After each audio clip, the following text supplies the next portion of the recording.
How to Get What You Want by Orison Swett Marden. Chapter 1. Something Touched Him. The most valuable thing which ever comes into a life is that experience, that book, that sermon, that person, that incident, that emergency, that accident, that catastrophe, that something which touches the springs of a man's inner nature and flings open the doors of his great within, revealing its hidden resources. A cub lion, as the fable runs, was one day playing alone in the forest while his mother slept. As the different objects attracted his attention, the cub thought he would explore a bit and see what the great world beyond his home was like. Before he realized it, he had wandered so far that he could not find his way back. He was lost, very much frightened. The cub ran frantically in every direction, calling piteously for his mother, but no mother responded. Weary with his wanderings, he did not know what to do, when a sheep, whose offspring had been taken from her, hearing his pitiful cries, made friends with the lost cub and adopted him. The sheep became very fond of her foundling, which in a short while grew so much larger than herself that at times she was almost afraid of it. Often, too, she would detect a strange, far-off look in its eyes which she could not understand. The foster mother and her adopted lived very happily together until one day a magnificent lion appeared, sharply outlined against the sky on the top of an opposite hill. He shook his tawny mane and uttered a terrific roar which echoed through the hills. The sheep mother stood trembling, paralyzed with fear. But the moment this strange sound reached his ears, the lion cub listened as though spellbound, and a strange feeling which he had never before experienced surged through his being until he was all a-quiver. The lion's roar had touched a chord in his nature that had never before been touched. It aroused a new force within him which he had never felt before. New desires, a strange new consciousness of power possessed him. A new nature stirred in him, and instinctively, without a thought of what he was doing, he answered the lion's call with a corresponding roar.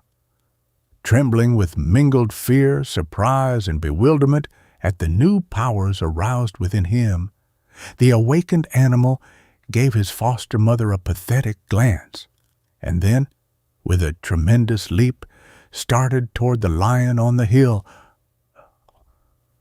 The lost lion had found himself.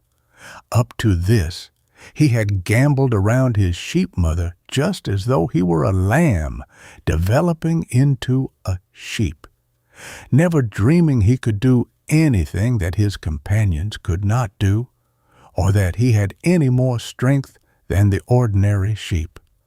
He never imagined that there was within him a power which would strike terror to the beasts of the jungle. He simply thought he was a sheep, and would run at the sight of a dog and tremble at the howl of a wolf. Now he was amazed to see the dogs, the wolves, and other animals which formerly had so terrified him flee from him.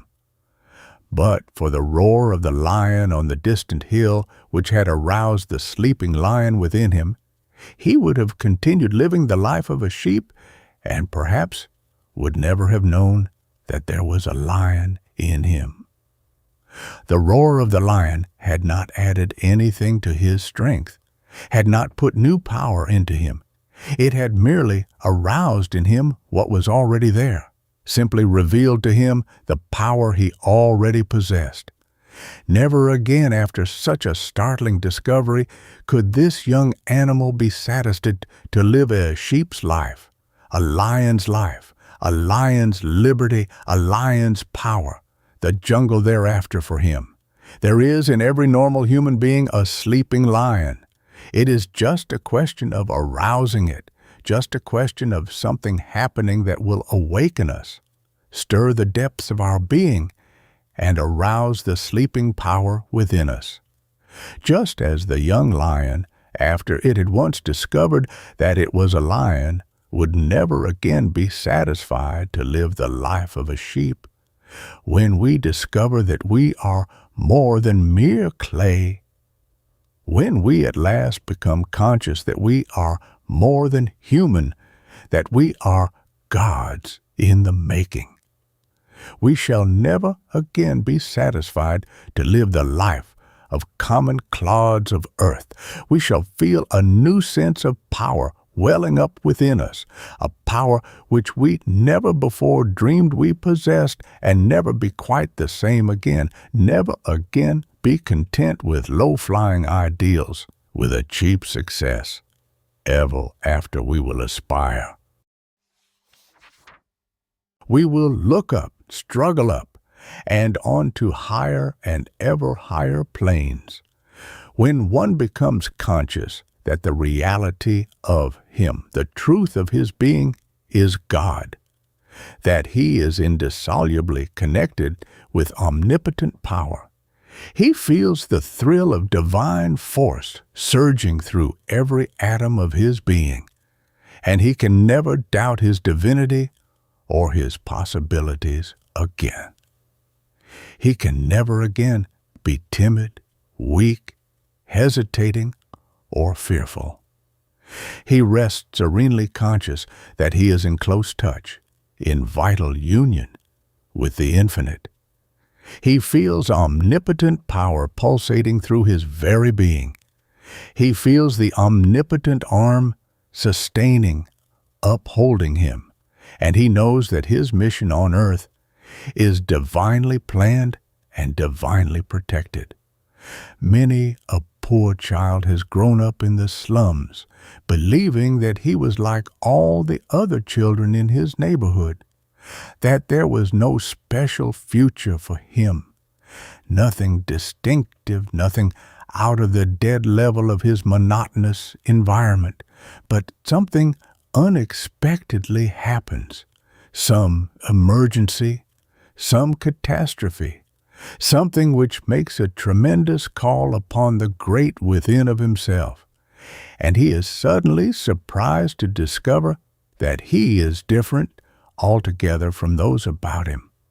There are plenty of young men and young women in our great industrial institutions today who could not be made to believe that perhaps in a single year they will be filling positions of great responsibility and power, and yet the possibility is there. The future great general, the successful executive, is slumbering in the soldier in the ranks, in the clerk today. Many a future superintendent, many a manager is today filling the humble position of office boy, errand boy, or waiter in a restaurant or hotel. Every discovery of new powers, new assets in yourself, stimulates you tremendously to new efforts, to new endeavor. We have all seen instances where an ordinary clerk, with seemingly ordinary ability, has suddenly been promoted, and the stimulus, the tonic of advancement, the new hope of further success that has prodded him, has often added 25 or 50% to his ability by uncovering new resources, new and before undreamed of powers. He was not conscious of what was in him until the opportunity came, until the motive uncovered, unlocked, and liberated his before undreamed of resources. The experience of a multitude of men who have realized an infinitely bigger man in themselves than they ever imagined was there ought to teach us that in every human being, no matter how successful he may be, there are still enormous undiscovered possibilities. It is the man you are capable of making, not the man you have become, that is most important to you. You cannot afford to carry this enormous asset to your grave unused. The finding of the larger possibilities of man, the unused part, the undiscovered part, is the function of the new philosophy. It may be covered under all sorts of debris: doubt, lack of self-confidence, timidity, fear, worry, uncertainty, hatred, jealousy, revenge, envy, selfishness. These may all be neutralized by right thinking. How often it happens that men who have long been down and out, who have been considered nobodies, good-for-nothings, not well balanced, have changed suddenly, as though touched by a magic wand, and have quickly become men of power, inspirers, helpers of others. John B. Goff was an intemperate nobody. All at once, apparently by accident, he was converted. Something touched Goff, and from being a slave of the bottle, he became its master. From a miserable example, he was transformed into a tremendous, uplifting, and inspiring force in the community. Before he came to himself, he was dragging men down. After he responded to the call of the divinity within, he was leading hundreds and thousands of men to take the pledge to lead cleaner and nobler lives. The transformation of Saul the persecutor into Paul the great apostle of the Gentiles is one of the grandest instances of self-revelation through a flash of divine illumination. When one has once discovered or uncovered a bit of his divine pattern, when enough light is thrown upon it to enable him to see the divine, immortal plan foreshadowed in his nature, he will never be content until he uncovers the rest of the pattern, and no one can do this by living a coarse, low, sensual life. Such a life puts a film on the ideals and dims the spiritual vision. The world has a right to expect those who have even partly discovered themselves, who have become conscious of their divine origin, to hold up their heads, to do their work a little better, to be a little more dead in earnest, to live on a higher plane, to set a little better example in general than those who have not yet tasted of their hidden power. The world needs great inspirers more than it needs great lawyers, physicians, clergymen, or statesmen. It needs the Lincolns more than it needs railroad magnates, steel magnates, great financiers, or great merchants. You perhaps were reared under conditions which have kept you ignorant of your own possibilities until something has happened to throw a new light upon your real nature. Then you discovered that you were not the tame, timid sheep that you had always thought you were, until that something happened which has revealed the lion in you. Perhaps you have been wandering all your past life, living in the shepherd's folds in the churches, perhaps never dreaming that you were not a sheep, that you did not belong to that particular shepherd's fold. You may have been reared in the old thought, in the orthodox faith of your ancestors, and yet have felt all the time you did not belong there, but you remained in that faith simply because nothing else that would seem better to answer your call presented itself. When, perhaps by accident or out of curiosity, you may have wandered into a Christian Science or a New Thought meeting, and there for the first time have heard the voice which answered to the call, the hungry yearning in your own nature. Then and there you may have tasted another power, something which answered a higher call in your nature. And when you heard this answering voice, you knew that you were no longer a sheep, but a lion with a lion's strength.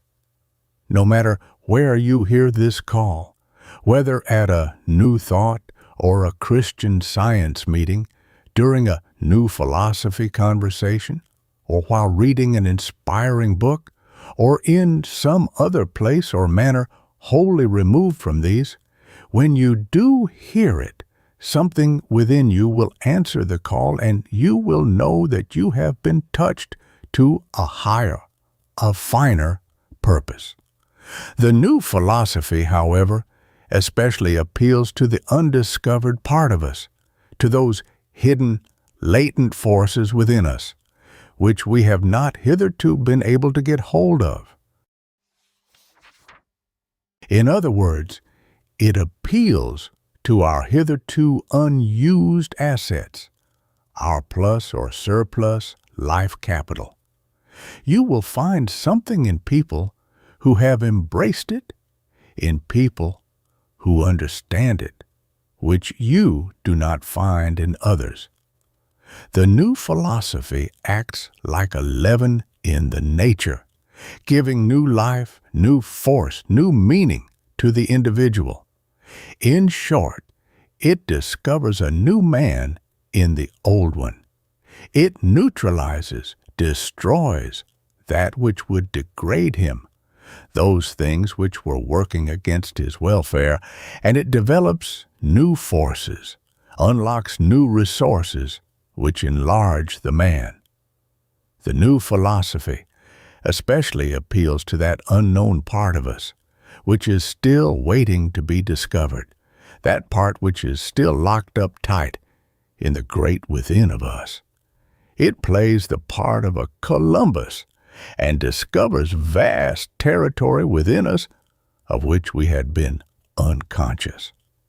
An honest dissatisfaction with our achievement means we have more resources inside, and that until we find at least a measure of satisfaction, there is still more to discover. We have an instinctive feeling that there is something sublimely beautiful in life we have never yet found, because we have never yet been satisfied. The Orthodox churches undertook to find this satisfying something, and while they have done much, yet many church members feel that there is still a tremendous unfilled vacuum in their hearts, unsatisfied longings and yearnings in their souls. After centuries of hunting for the divine balm of Gilead, the elixir which would heal the soul's hurts, the great majority of churches are being less and less frequented. Pastors are finding it more and more difficult to induce people to attend their church services because they are not fed. They do not get that satisfaction which they instinctively feel belongs to the children of the King of Kings.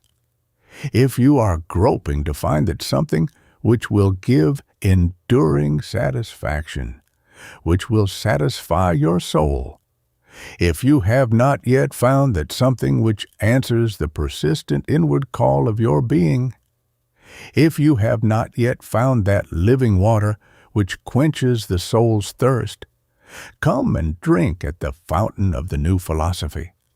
Man has glimpsed only a little bit of the divine plan, but this glimpse promises so much that he feels he must see the whole, the larger, grander, more superb thing we know and instinctively feel we ought to be beat so mightily, so persistently, beneath the little dwarf thing we are, that we must uncover it, we must develop it, we must use it. No human being can be satisfied while he is haunted by that other part of the divine pattern, the part which was shown to him in the mount of his highest moment. We are here to find the rest of the pattern of the divine man.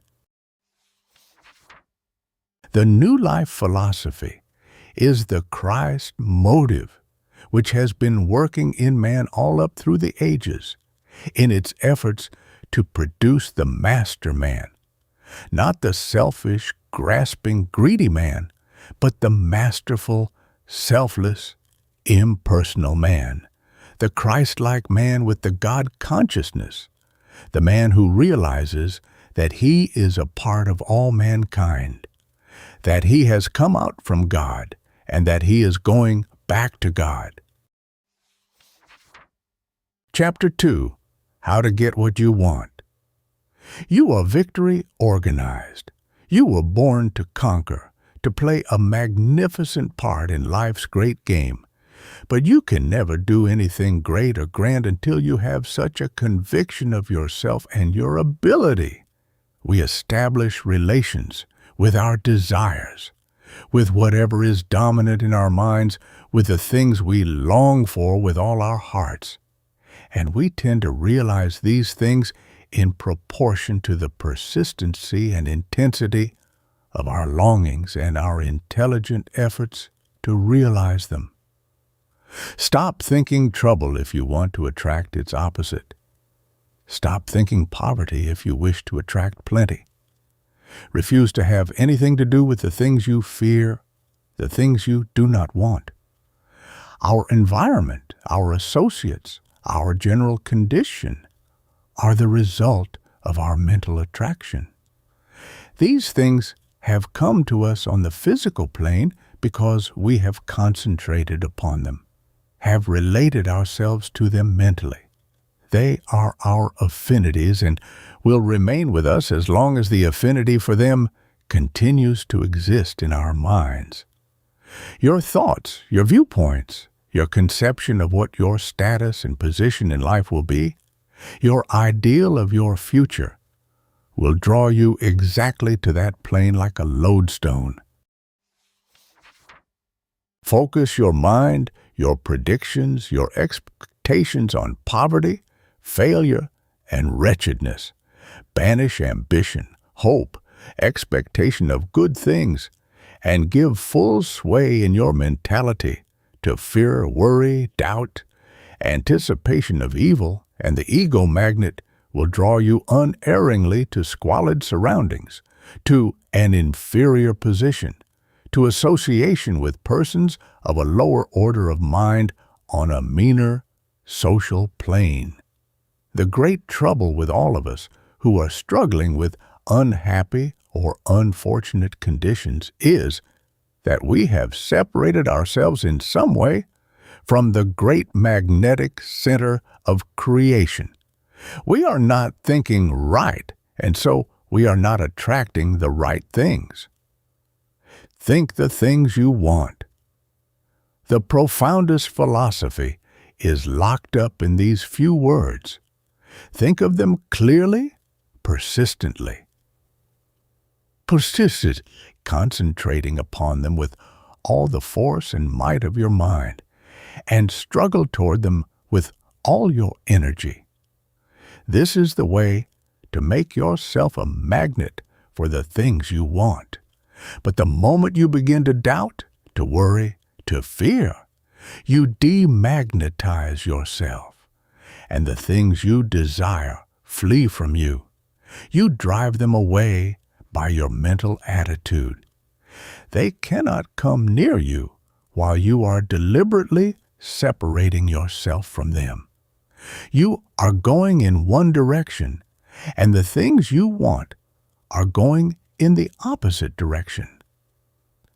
A desire in the heart for anything, says H. Emily Cady, is God's sure promise sent beforehand to indicate that it is yours already in the limitless realm of supply. No matter how discouraging your present outlook, how apparently unpromising your future, cling to your desire and you will realize it. Picture the ideal conditions. Visualize the success which you long to attain. Imagine yourself already in the position you are ambitious to reach. Do not acknowledge limitations. Do not allow any other suggestion to lodge in your mind than the success you long for, the conditions you aspire to. Picture your desires as actually realized and hold fast to your vision with all the tenacity you can muster. This is the way out of your difficulties. This is the way to open the door ahead of you to the place higher up, to better and brighter conditions. That something within you which longs to be brought out, to be expressed, is the voice of God calling to you. Don't disregard it. Don't be afraid of your longings. There is divinity in them. Don't try to strangle them because you think they are much too extravagant, too utopian. The Creator has not given you a longing to do that which you have no ability to do. One reason why the lives of many of us are so narrow and pinched, small and commonplace, is because we are afraid to fling out our desires, our longings, afraid to visualize them. We become so accustomed to putting our confidence only in things that we see on the physical plane, in the material that is real to the senses, that it is very difficult for us to realize that the capital power, the force that does things, resides in the mind. Instead of believing in our possession of the things we desire, we believe in our limitations, in our restrictions. We demagnetize ourselves by wrong thinking and lack of faith. We see only the obstacles in our path and forget that man working with God is greater than any obstacle that can oppose itself to His will. The men who have climbed up in the world have seen themselves climbing, have pictured themselves actually in the position they long to be in. They have climbed up mentally first. They have kept a vision of themselves as ever climbing to higher and higher things. They have continually affirmed their ability to climb, to grow up to their ideal. If we ever hope to make our dreams come true, we must do as they did. We must actually live in the conscious realization of our ideal. This is the entering wedge which will split the difficulties ahead of us, which will open the doors which shut us from our own. If you are discouraged by repeated failures and disappointments, suffering the pangs of thwarted ambition, if you're not doing the thing you long to do, if life is not yielding the satisfaction, the success and joy of happy service, if your plans do not prosper, if you are hampered by poverty and a narrow, crude, uncongenial environment, there is something wrong, not with the world or the Creator's beneficent plans for His children, but with yourself. You are not thinking right. You are not visualizing yourself as you long to be. We are, every one of us, both ourselves and our environment, true pictures of what we have thought, believed, and done in the past. Every moment of our lives, we are experiencing the result of thought. The outward things that have been acting on us, shaping the conditions in which we live, are chiefly the fruits of our own motives, thoughts, and acts. What we believe, what we think, what we expect shapes our lives. Through the control and direction of our thoughts, backed up with corresponding efforts on the physical plane, we can attract to us all our heart's desires. How often do we hear it said of some man, everything he undertakes succeeds, or everything he touches turns to gold? Why? Because the man is constantly picturing to himself the success of his undertakings, and he is backing up his vision by his efforts. By clinging to his vision, by vigorous resolution and persistent, determined endeavor, he is continually making himself a powerful magnet to draw his own to him. Consciously or unconsciously, he is using the divine intelligence or force by the use of which every human being may mold himself and his environment according to the pattern in his mind. Why don't you use your divine power to make yourself what you long to be? Why don't you cling to the vision of yourself which you see in your highest moment and resolve to make the vision a reality? By persistent right thinking, Backed by the steady exercise of your will, you can, if you desire, remake yourself and your environment. Since we can for one transcendent moment be the thing we long for, you and I and every human being can make that transcendent or highest moment permanent. It is purely a matter of right thinking. Every time we visualize the thing we long for, every time we see ourselves in imagination in the position we long to fill, we are forming a habit which will tend to make our highest moments permanent, to bring our vision out of the ideal into the actual. If people only knew the possibilities which center in the highest development of their visualizing powers, it would revolutionize their lives. The realization of our power to create ideals and to make these live in reality is destined to revolutionize the world because we build life through our ideals. This power to build mentally is the pathway of achievement, the way which will lead to the millennium. We cannot accomplish anything, do anything, create anything except through an ideal of vision. The constant nursing, cultivating the desire, the ambition, keeping our heart's longings and soul yearnings alive, wholesome and healthy by active endeavor, is the only way in which we can match our dreams with their realities.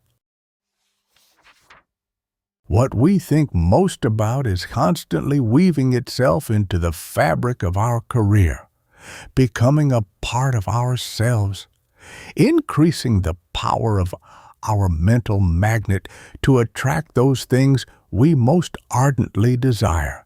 When the architect looks at the plan of his building, he does not see the plan merely. That only suggests the building. It is the invisible building, the creation of his mind he sees. What he takes in from the plan with his eyes is not the reality at all. He sees in all its details the building of his mental vision. If he did not see it in this way, it would never become a reality. If he could see only the mechanical plans, he would not be an architect at all. The framework of your life structure is invisible. It is on the mental plane. You are laying the foundation for your future, fixing its limits by the expectations you are visualizing. You cannot do anything bigger than you plan to do. The mental plans always come first. Your future building will merely be carrying out in detail what you are visualizing today. The future is simply an extension of the present.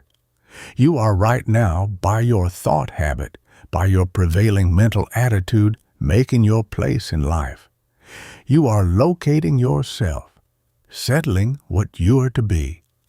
In other words, you are right now making your future, deciding what your position in the world shall be.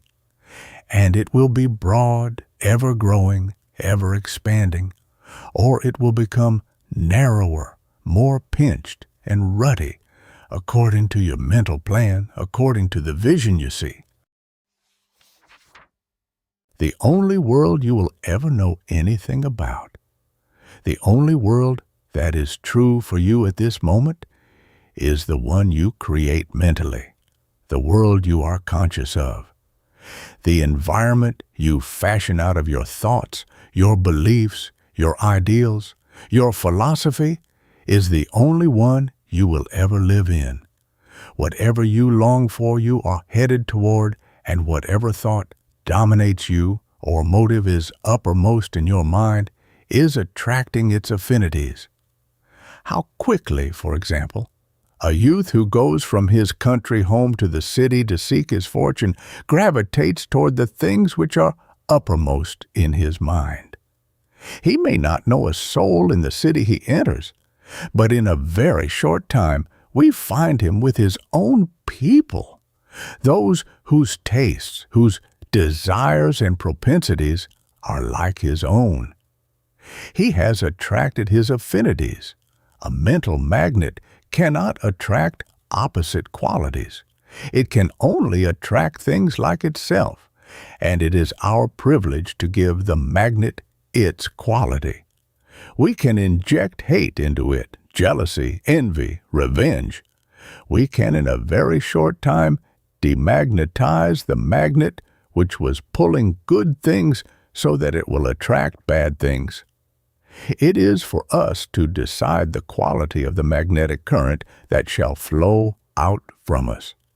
But the mind is always a magnet, sending out and attracting something. And this something which flows back to us always corresponds to the mental outflow. If we charge it with love, sincerity, genuineness, helpfulness, great spiritual hunger for the good, the beautiful, and the true, a longing for a larger and a fuller life, we shall make the mind a powerful magnet to attract the affinities of these qualities. But in an inconceivably short time, we can so completely change our mental magnet with thoughts of hatred, spite, and bitterness that it will drive away all the good and attract the opposite, strengthening the hatred and bitterness in our souls. In short, whatever is in the mind at the moment is the thing you are inviting to come and live with you. Your suspicion attracts suspicion. Jealousy brings more jealousy, hate more hate, just as love brings love to meet it, as friendliness brings more friendliness, as sympathy and goodwill toward all draw the same to you from others and increase your popularity and magnetic power. We build as we think. Our lives follow our thoughts. As we think, so we are. Your personality and your world are limited by the extension of your own thought. You cannot project yourself beyond these self-limitations. Many people limit themselves to such an extent by their gloomy doubts and fears that they utterly dwarf their divine powers and possibilities. They do not believe that their own is coming to them. If you did not believe you had the power to walk, you couldn't walk because you wouldn't try to. If you don't believe in your power to get what you want, you won't get it. Until you encourage your longings and believe in your power to realize them, they will never be satisfied. You cannot rise out of your present condition until you believe you can. The limit of your thought will be the limit of your possibilities. Your limited ideal of yourself will limit your execution. You will never get any higher than your vision and your faith in that vision.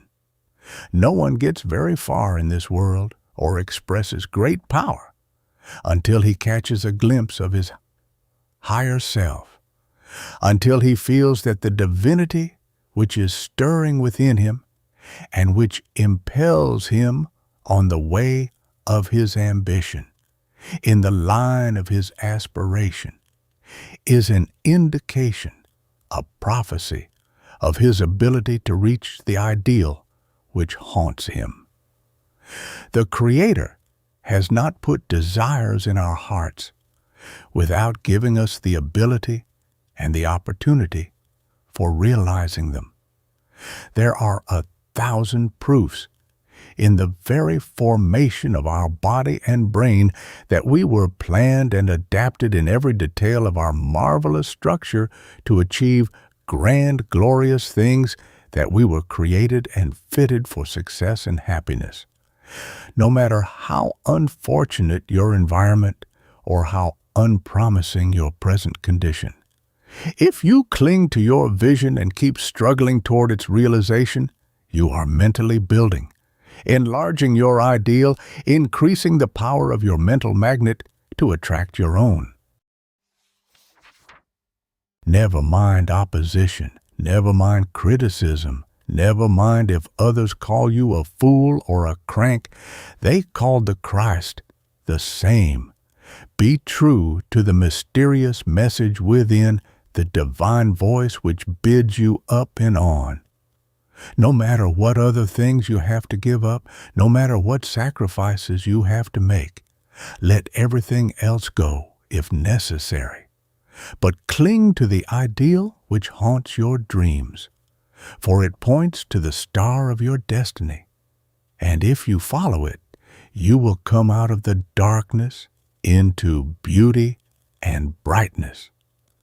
Your highest ideal, the vision of your life work which you long to make real, is your best friend. Keep as close to it as you can, stick to it, and it will lead you to your goal. You may not understand why the star has been put so high above you and why so many mountains of obstacles and difficulties intervene, but if you keep your eye on the star and listen to the voice of your soul which bids you climb on, you will reach it. Many a man has never been able to explain his success or how he was able to wring it out of such a black background, such iron conditions, and seemingly impossible surroundings as those in which he found himself at the start. But he kept pegging away, never losing sight of his ideal, which became his guiding star, his success angel, which ultimately led him through the dark valleys of difficulty and opposition, up out of the miasma of the stagnant swamps of discouragement to the heights, where the atmosphere is pure, the outlook clear, where excellence dwells. It led him out of the darkness into the light, into freedom, into success. Just because you are struggling on a farm or in a factory, doing something against which your whole nature rebels, because there is no one to help you support your aged parents or an invalid brother or sister, do not conclude that your vision must perish. Keep pushing on as best you can and affirming your divine power to attain your desire. Hundreds and thousands of poor boys and girls with poorer opportunities than yours have done immortal deeds because they had faith in their ideal and in their power to attain it. No matter how black and forbidding the way, just imagine that you are carrying a lantern which always advances with you and gives you light enough for the next step. And although it looks very dark and discouraging a little distance ahead, when you arrive there, the light will arrive also. All the light you need is for the next step, to know that you are going in the right direction. In other words, you must have faith, trust. The divine plan that has created us, given us a part in the plan of the great universe, will bring things out better than we could if we will only do our part. Look back upon your past lives, you self-made men and women, and see how miraculously the doors have opened out of the blackness ahead of you, so that you were able to enter into the Eden of your dream, to accomplish the thing you so long dreamed of. Nothing could turn them from their purpose or shake their faith in their power to make their vision a reality. This was why they won out. Washington showed his invincibility of purpose and fixity of vision at Valley Forge as few men have ever shown it. In fact, this grim courage in face of difficulties, this fixity of vision and inflexibility of purpose, have been characteristic of all the great men of history to whom the world has built monuments. Science tells us the eagle's wings developed in response to the eagle's desire to fly, to soar into the ether. Your longings, your yearnings for something higher and grander, your aspirations, backed by an invincible purpose, will call out your wings, will develop your latent power, so that you will rise above your mediocre environment to the full measure of your possibilities. If all our youth were taught to keep the soul vision inviolable, never to tamper with that sacred something within which always points heavenward if left alone, that something which, no matter how poor or iron our environment, bids us look up and not down, aspire and not grovel, civilization would advance with marvelous strides towards the millennium. The limit of your faith in your vision and in yourself is the limit of your achievement. A great faith, a sublime self-confidence was the magnet which attracted to John Wanamaker that which made him a merchant prince. When young Wanamaker was delivering his first order of clothing in a push cart in the streets of Philadelphia, he did not keep his mind fastened on his poverty and limitations, and fear he would never get past them. On the contrary, he thought of a great future, and when he went past the big rich stores, he pictured himself as a great merchant, and felt confident that the time would come when he would have a bigger and richer store than any of them. Where self-faith is weak, the will is weak.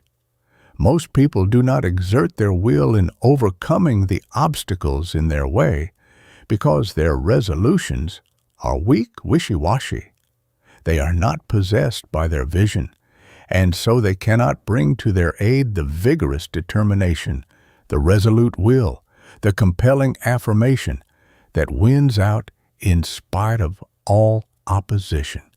They are not backed by the intense desire to realize their vision that forces one to work and to sacrifice for it. Desire is at the bottom of every achievement. It has ever been the great molding, shaping force in civilization. Desire is prayer. Our prayer is behind and at the bottom of all our achievements. Desire is behind all progress. Civilization rests upon it. Our cities are the representations of the desires of those who built them. Every railroad train is a bundle of desires, of inventors' discoveries, of mechanics' desires. Our homes are manifested desires. Our libraries are made up of multitudes of desires of the authors who wrote the books. Our schools, our colleges, our universities are nothing but desires fulfilled, objectified dreams of those who have built them. Every institution rests upon desires. Our lives, our homes, our friends are all manifested desires. All great achievements, great discoveries and inventions began in longings and desires. The success of every poor boy and girl who have pushed to the front began in longing, in indefinite yearnings, which they had the faith and the courage to nurse and back up until they realized their dreams. There is a great difference between the yearnings of the body, the workings of bodily desires and passions, and the yearnings and longings of the soul. The soul longings are really the God urge in us, the expressions of the divinity within, of the cosmic intelligence. They open the windows of the mind and give us a glimpse of the realities that were prepared for us at the foundation of the world. They are not empty imaginings, but the substance of hoped-for things, the realities of unseen things, the precursors of the things themselves. The poor boys who have shaped American history never dreamed when they left the farm in the backwoods or the little village in which they were born that they were destined to do great things. They simply followed their instinctive leadings without thinking much about or really recognizing their divine origin. The mysterious unrest in the great within of us, which is ever urging us on, is an expression of the divine principle inherent in every atom, in every electron in the universe. It is the God urge which is lifting everything up to a higher and ever higher plane. Everything in the universe is on the way to its highest possible expression, on the way to perfection, on the way to its God. We are here to do our part in raising mankind to a higher plane by giving expression to our highest ideal, by doing the best we are capable of doing.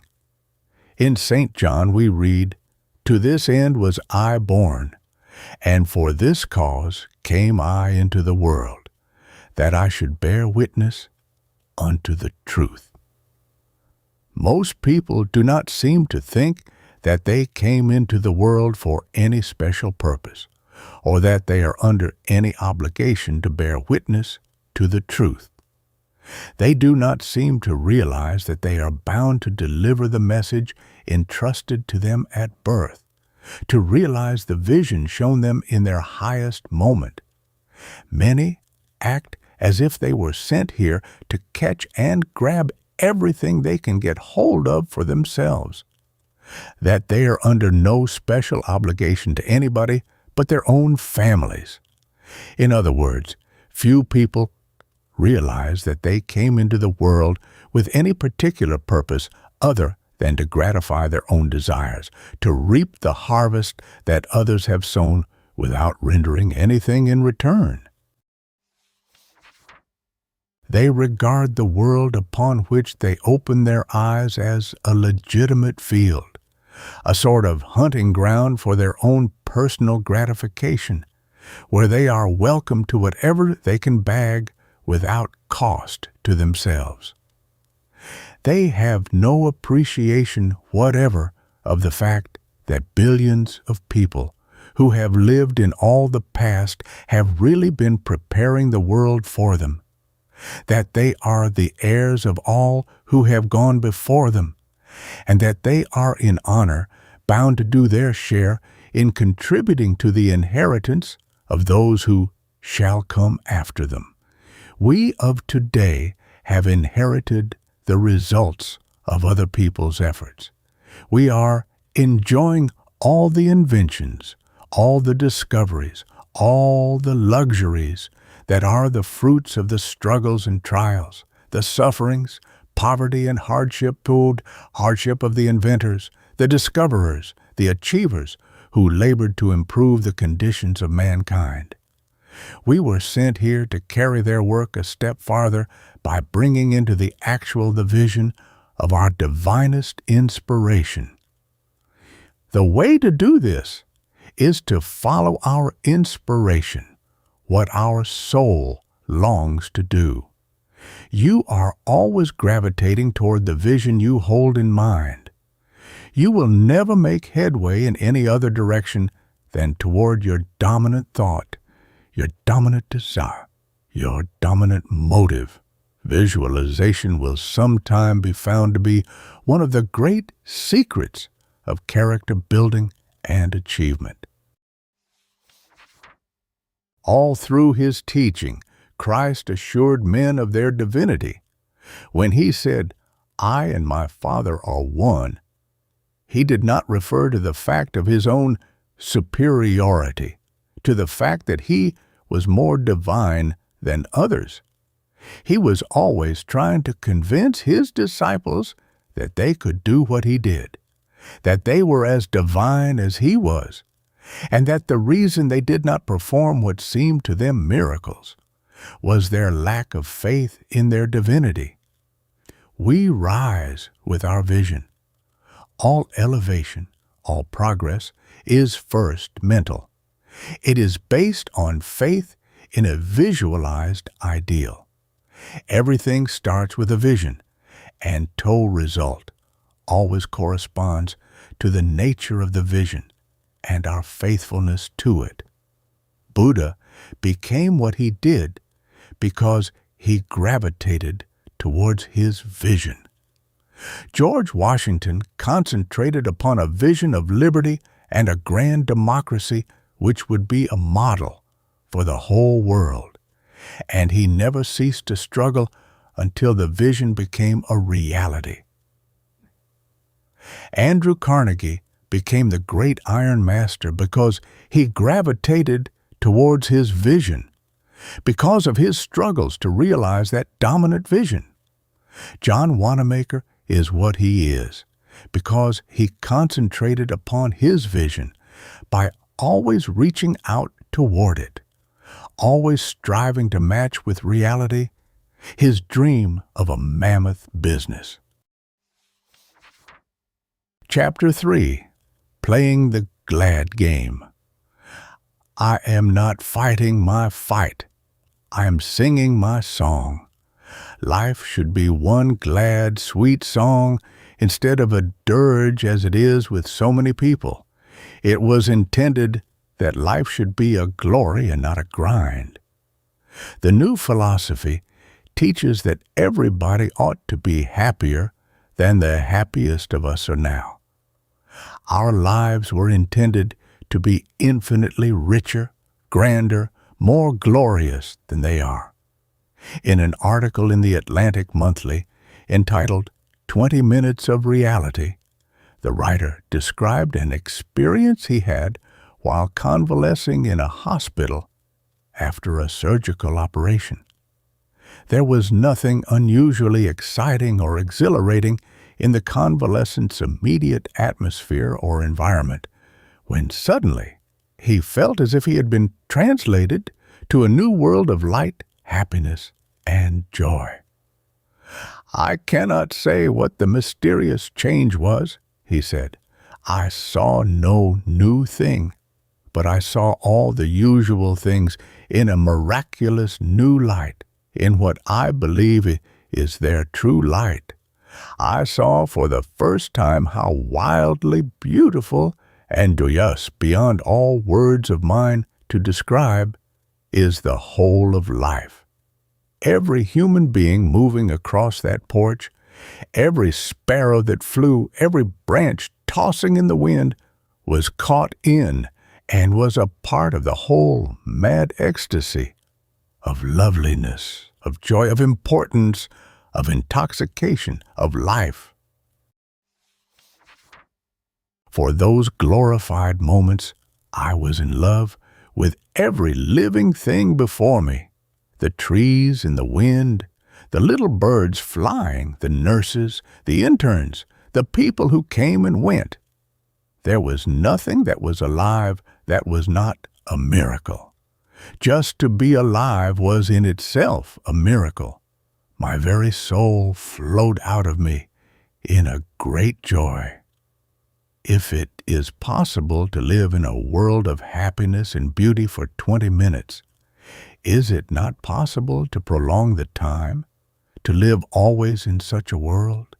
We are all seeking this enchanted world, but most of us in the same way that the little boy in the story sought it. A poor little boy, so runs this old story, once lived in a little weather-worn cottage on the top of a hill. He was a dreamy boy, and every evening at sunset he would sit on the doorstep looking down toward the valley, fascinated by a beautiful house with wonderful golden windows shining a long way off at the far end of the valley. He was greatly dissatisfied with the poverty of his surroundings, and the sight of the house in the valley, where he had never been, made him very unhappy. "Ah," he would sigh, "what a poor, miserable home my hut is. If I could only live in that beautiful house with the golden windows, how happy I should be." One evening, when the golden windows, more wonderful than ever, seemed beckoning him to come, the boy made up his mind he would go and visit the house beautiful. So early next morning he started out. The road was dusty and the sun was hot, but the little traveler trudged on and on. At length, toward sundown, he found himself at the far side of the valley. But what had become of the beautiful house he had seen from his hilltop? What he stood looking at was only an old tumble-down barn. And the wonderful windows? Alas, they were not gold at all, but just ordinary glass, and dirty and broken too.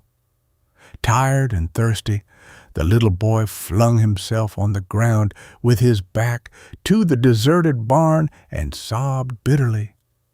Then, slowly raising his head and looking up across the valley, through blinding tears, he saw a shining blur, his own little cottage on the hilltop. And lo, its windows, in the light of the setting sun, were a sheet of blazing gold. How like this little boy we grown-ups are. It is always the house in the distance that beckons. The beauty and glory of life, to our discontented, longing eyes, are always of oil in some other place and time, somewhere else than just where we are and in what we are doing. Someday we hope to enter the house beautiful, but not today. We expect that in the future, through some magic or other, through money or what money can purchase, we are going to find happiness. But no human being has ever grasped the beautiful mirage which beckons him in the distance.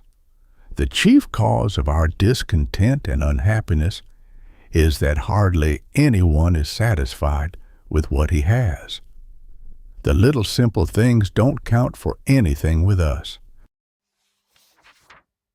We are always looking for some big thing to make us happy, a fortune, some grand opportunity, some indefinite happiness which we are at a loss to describe. And we seem to think that whatever this thing is that is going to make us really happy is always somewhere in the shadowy future. It is the tormented spirit of man that always strives to bend the universe to his desires, says Dr. Frank Crane. Hence, most souls do not fit. They are at everlasting war with fate. They do not understand how to be happy with what is, because they are always straining for what is not. No matter what we may obtain in the way of material things, while we may get a certain sort of pleasure and comfort from them, they do not satisfy the inward soul hunger. They are like the different things which we take on a hot day instead of pure cold water to quench our thirst. We think if we could only get some soda water, some ice cream, iced tea, or coffee, it would satisfy our longing, but it does not. Nothing but pure cold water will give the satisfaction we crave. All substitutes for this simplest and most plentiful of all beverages lack something. They leave us unsatisfied with a longing for the genuine article. Happiness is like water. There is no substitute that will take its place. One of the strangest things in life is the false ideas everywhere prevalent regarding the nature of happiness. The general belief seems to be that it's founded on things that can be bought with money. The more money, the more things, and the more things, the more enjoyment, the greater the degree of happiness. But money has never yet been known to buy happiness. No one has ever yet found happiness by chasing it over the earth. It is not in our food. It is not in our drink. It is not in our clothes or material possessions. It is not in excitement or a constant round of pleasure. Happiness is born of right living.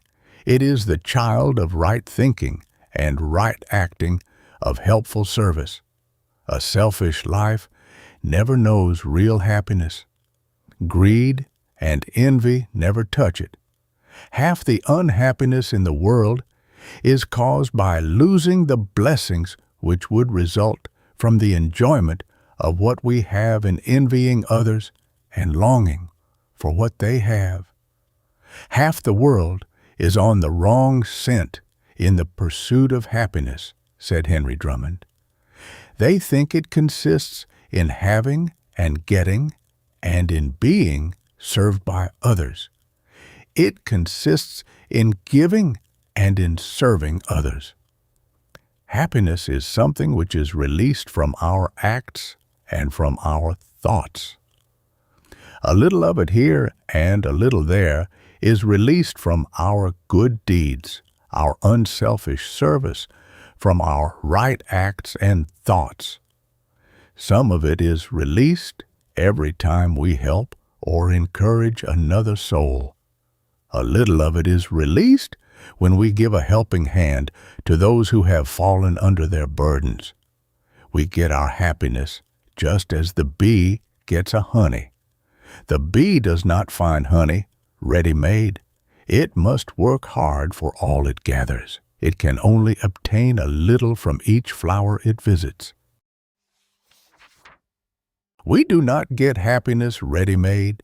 We sip it from the flowers of life, and like the bee, we must get a little happiness honey here and a little there as we go through the garden of life. It is those who do most of the deeds which release happiness and get the largest aggregate of them in their lives who enjoy the most and are the happiest. Happiness is not a monopoly. No one can corner it. It is for sale in the marketplace of life for everyone who is willing to pay the price, and that is one which all can pay.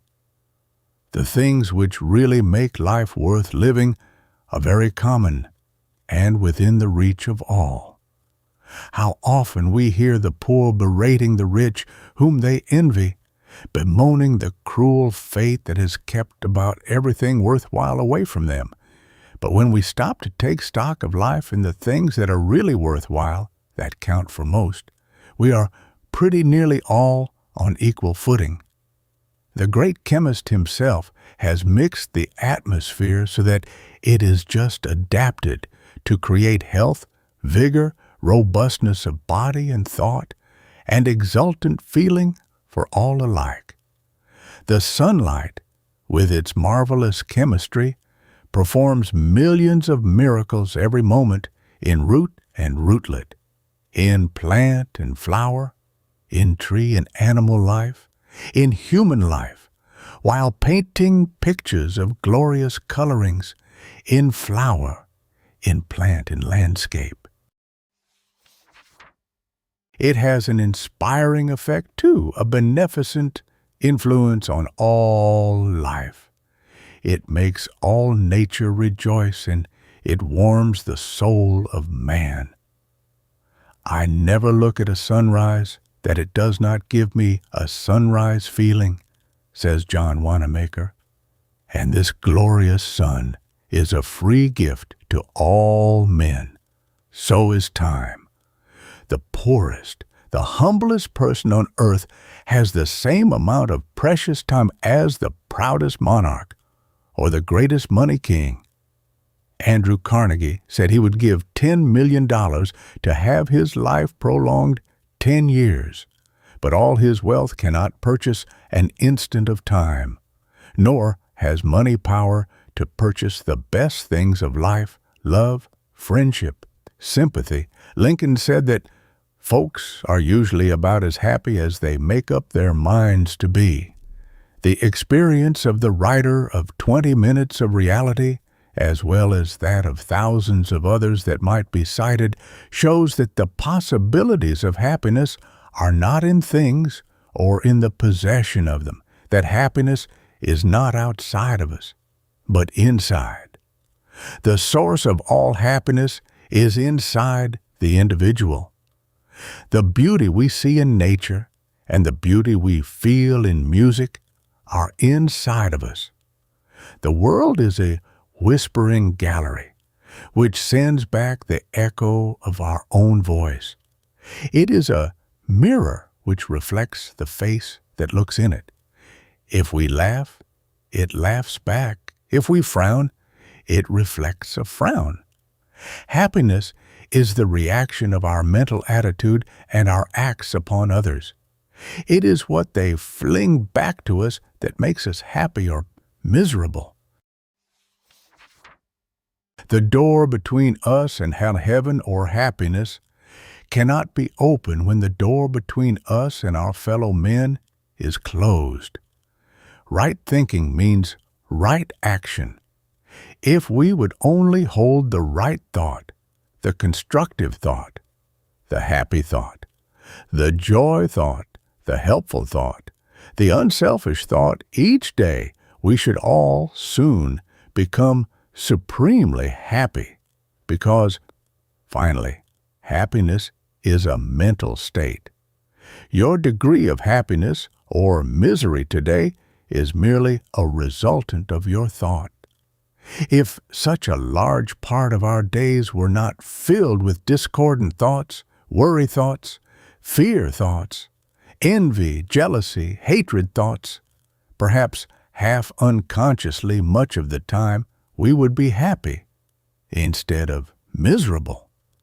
If we had found the kingdom of heaven within, our faces would be so lighted up that we would give the impression to everybody we met that we had just come into possession of some great good fortune, something that had made us exquisitely happy.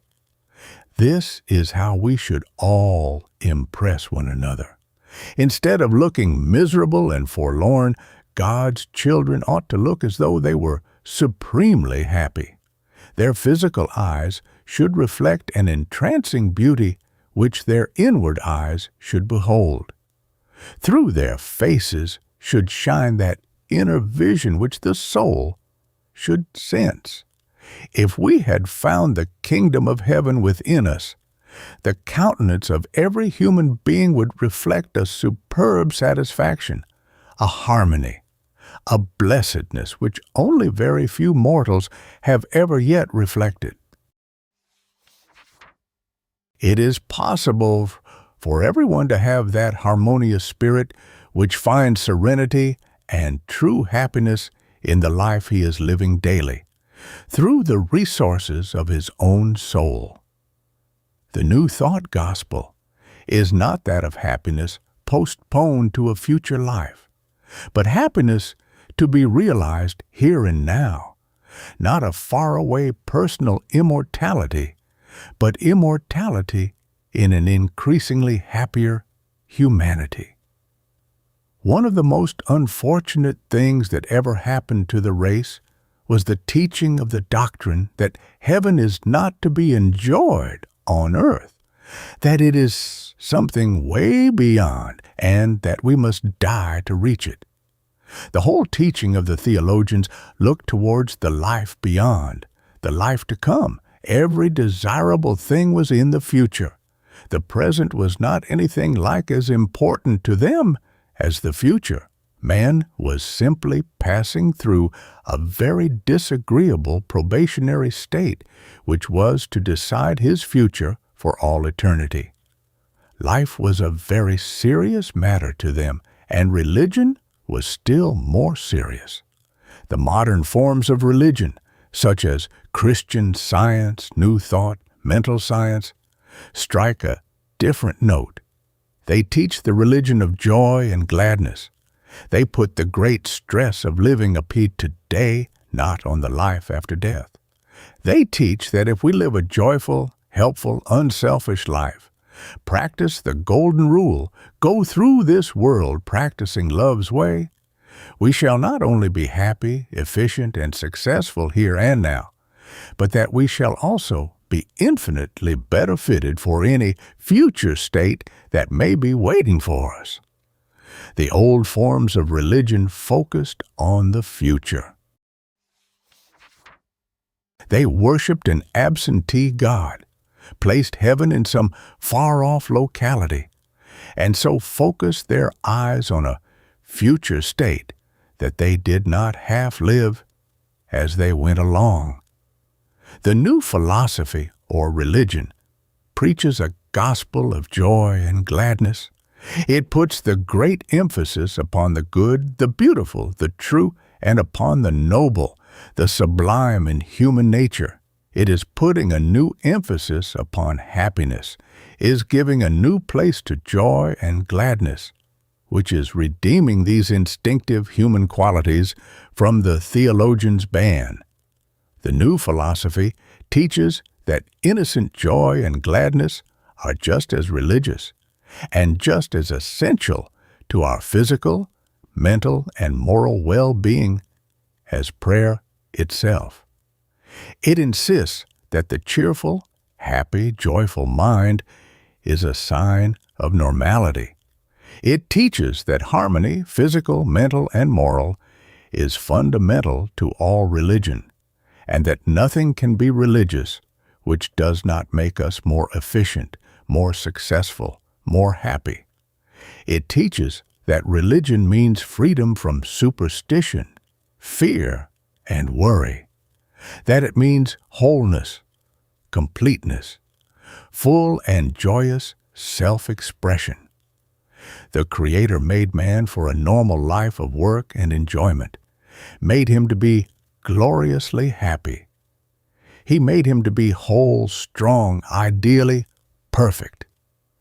Any deviations from God's plan is man's fault. Did you ever stop to think how many times the sacred writers told us to be glad, to rejoice always? In Pollyanna, the play which for months held immense audiences in New York spellbound, Pollyanna, that child of gladness, says, "If God took the trouble to tell us 800 times to be glad and rejoice, He must want us to do it, some." When I hear people grumbling and complaining about trifles and magnifying molehills into mountains, I always think of an old lady whose life had been full of sorrows and disappointments, but who never lost her cheerfulness and serenity. Being asked one day the secret of her sweet optimism, she replied, "I keep a pleasure book.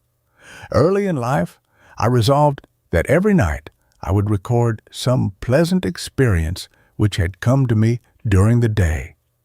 This has given me the habit of looking for the glad things instead of the sad ones in my life. And so, no matter how dark the clouds, I have always been able to see a bit of sunlight shining through. Many days," she said, "it was hard to see the light because she had had a large family and had lost every member of it. In addition, she had much illness and many financial losses, which left her very poor. But in spite of her afflictions and her poverty, she had managed to find something to be thankful for every day of her life.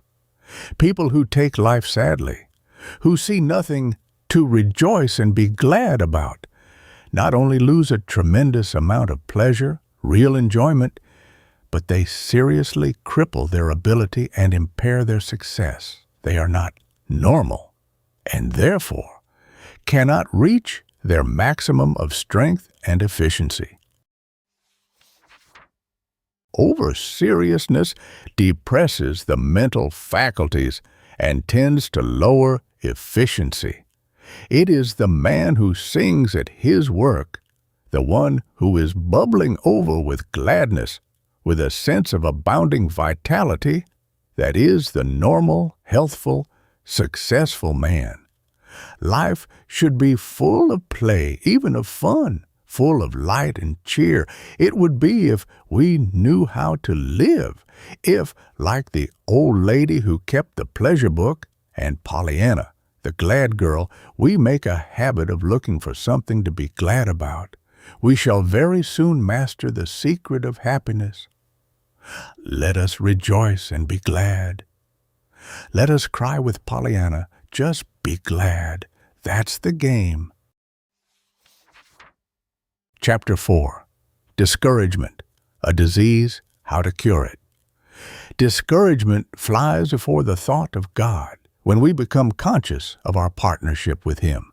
Since life is so precious to the normal man that even the basest criminals count the days and the hours before their execution, dreading the cutting off of life even in a prison cell. Why do so many people take their own lives? Because they are discouraged. The psychological aspect of the suicide has never been properly studied, but in 9 cases out of 10, if not in every case, discouragement is the cause of self-destruction. Not long ago, a young musician in New York, in a fit of despondency, committed suicide. He was so poor that he had been obliged to pawn his violin. Discouraged at his lack of success, and filled with fear at the possibility of not being able to redeem his beloved violin, which was a very rare one, he decided that life under such conditions was not worth living, and then and there ended it. These crises on the mental or physical plane are a part of every life. How we meet them is the test of our courage, the measure of our faith in God, and our conscious oneness with Him.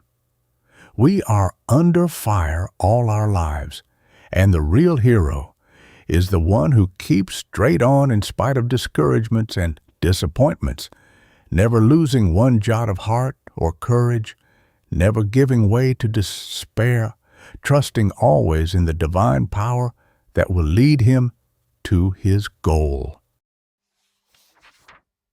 Many a talented young artist has given up in despair because critics discouraged him, told him, perhaps, that he did not belong to any established school and that if he did not follow the conventional rules of art, he would not be recognized.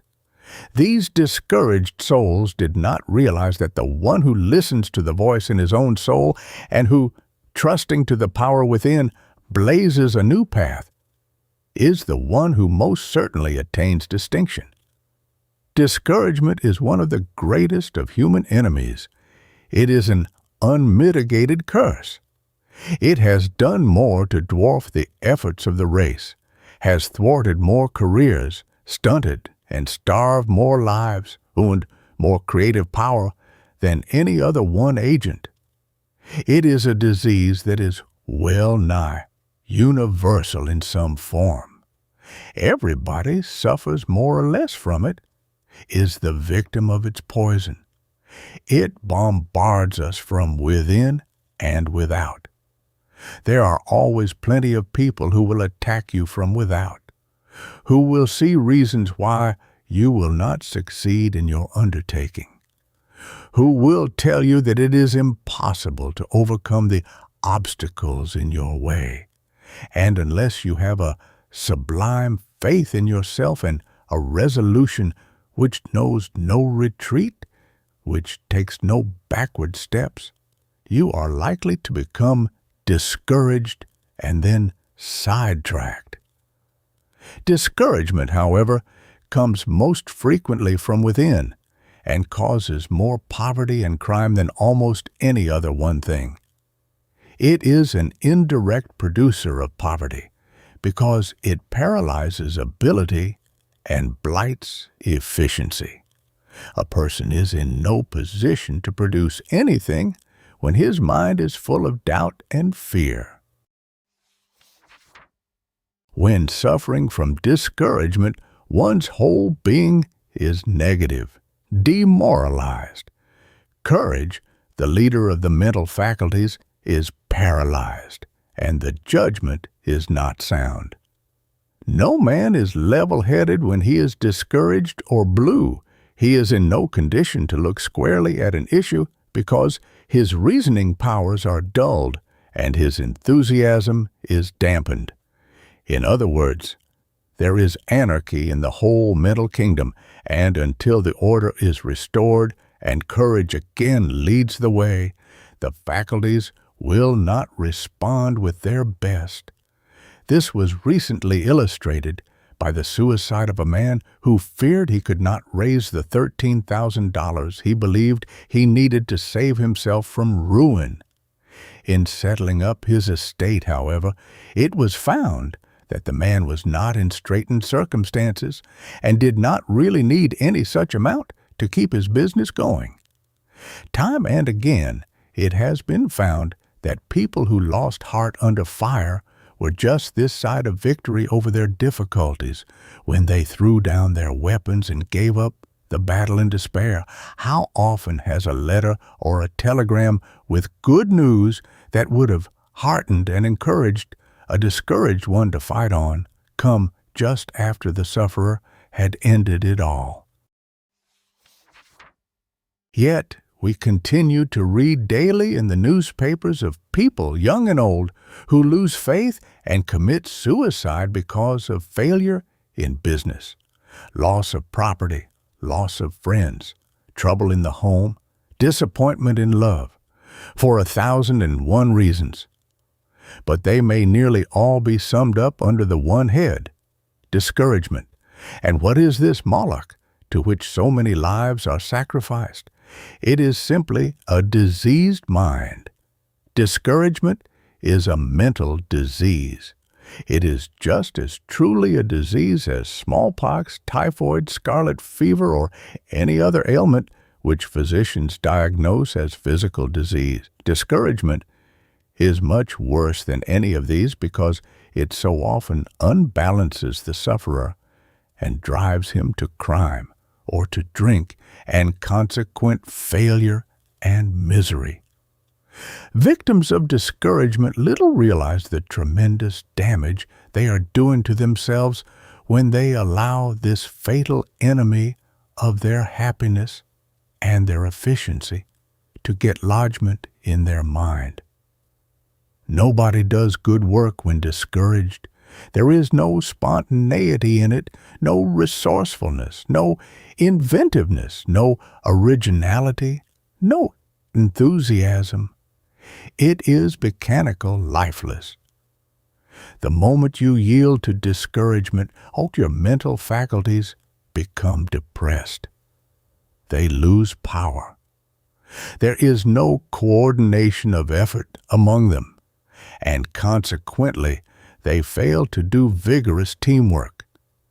Your initiative is paralyzed, your executive ability strangled. You're in no condition to do anything effectively. Your whole mentality is placed at a tremendous disadvantage, and until this enemy is driven out of your mind, neutralized by the affirmation and the contemplation of its opposites, of courage, cheer, hope, and a vigorous expectation of splendid things to come, you're in no condition to do good work.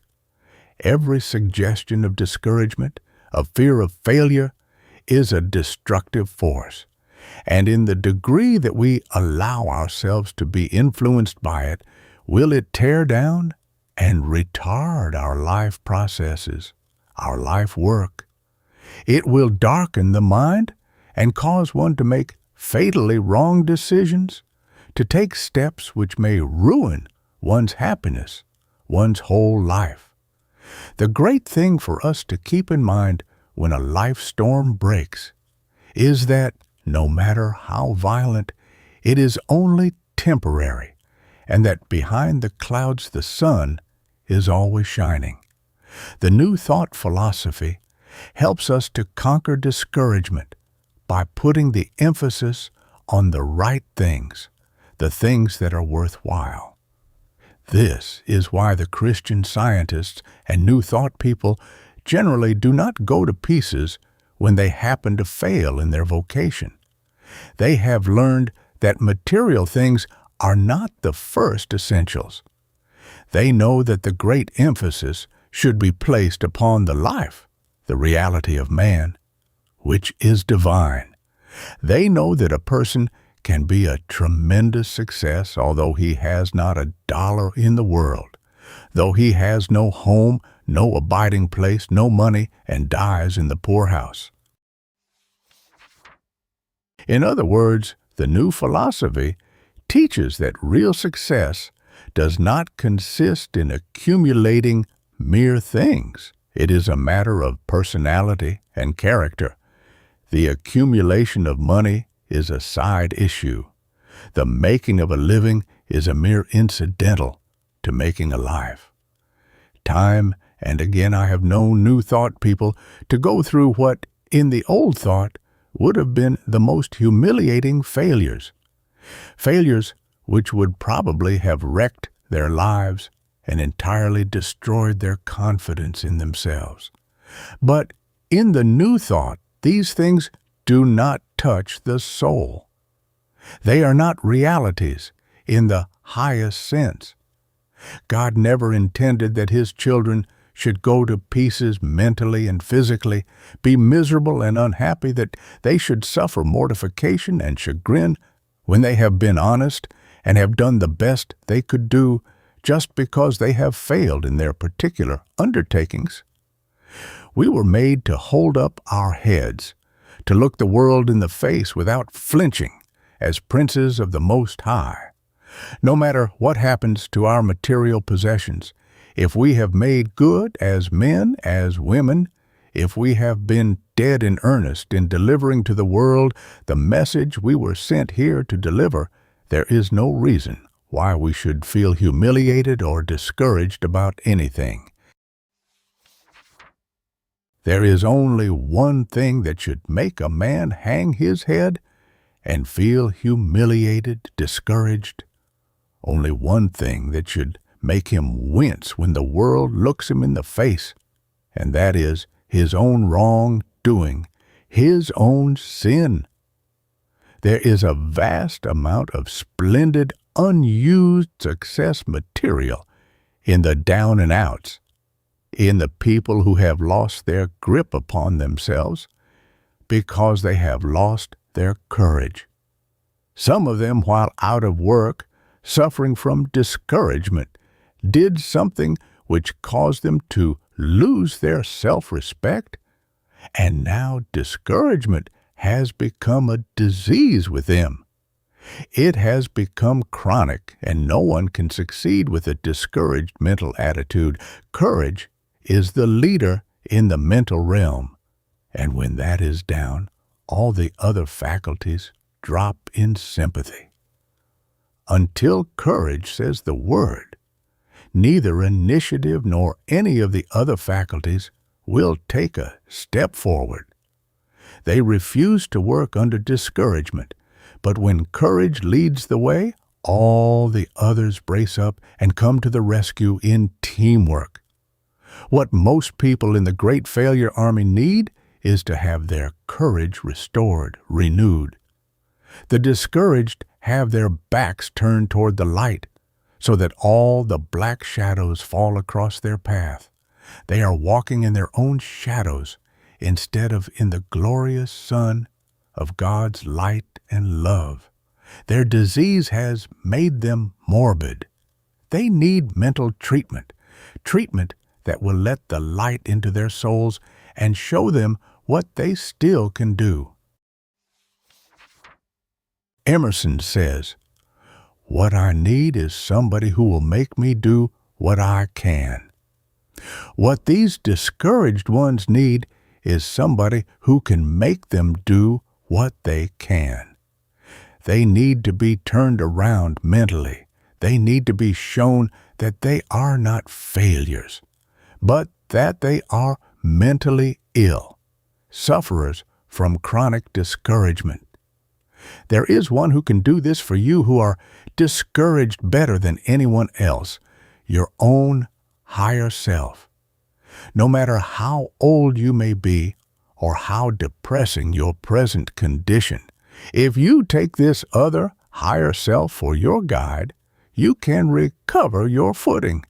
And when you once get a glimpse of your real self, your real possibilities and assets, when you once get a glimpse of your divinity and realize that you are a God in the making, that you are intended to be a glorious success instead of a miserable failure, you will jump back a quarter of a century or more and start life anew. Your courage will be restored, and you will see life in a new light. You will see yourself as you never saw yourself before. You will get hold of yourself and your mental and physical resources as you never did before. You will make tremendous leaps forward. You will have a new motive for redeeming your past. You will have a new outlook on life, new hope. In other words, you will be a new creature. You will put off the old man and never again will be content to grovel. Never again be content with your second best. Then only your highest and best will satisfy you, and you will strive to make your highest moments permanent. The very consciousness of having lost so many years will be an additional prod to your endeavor. You can begin now to make good, lift up your head, and face toward the light. Quit fretting and complaining of your ill luck, and be the poised, harmonious soul, the brave, successful, happy being the Creator planned. Cure yourself of your disease by conquering your mental enemies. You can drive out fear, worry, the blues, and all discouragement, all the enemies of your success and happiness, by claiming your inheritance and asserting your kinship with God. Say to yourself, the truth of my being, the reality of me, is God. Why then should I be discouraged about anything? The Creator never intended me to express pessimism, doubt, discouragement, or despondency, and I will have nothing more to do with them. I was intended to express joy and success, not gloom and failure. I am victory organized. I was planned to win out in life, not to be defeated. I was born for happiness, not for misery, for peace and serenity, not for perpetual anxiety and discouragement. There is something inside of me which tells me that I am bigger than the circumstances, that nothing but my own consent can keep me in poverty and wretchedness, that there is no destiny which can keep me down, for I am my own destiny. I am a son of God, and I was never made to cower, to slink, to be discouraged, afraid of anything. I am one with my Father and co-heir with Christ of all that He has. I do not fear want or failure. Fear is not an attribute of divinity and has no place in my life. I am courageous, a conqueror, and not a slave of circumstances. I am free and not bond. I will not allow my efficiency to be strangled, my hopes for the future blighted, my life to be spoiled by any form of discouragement or cowardice. I am courage, strength, confidence, masterfulness. Discouragement has no power over me because it is not a reality. It is a mere bogey of the mind, a ghost of the imagination. This discouraged yellow streak in my nature is really a reflection upon my Creator, an indication that I lack confidence in Him, that I am not sure that He can protect me.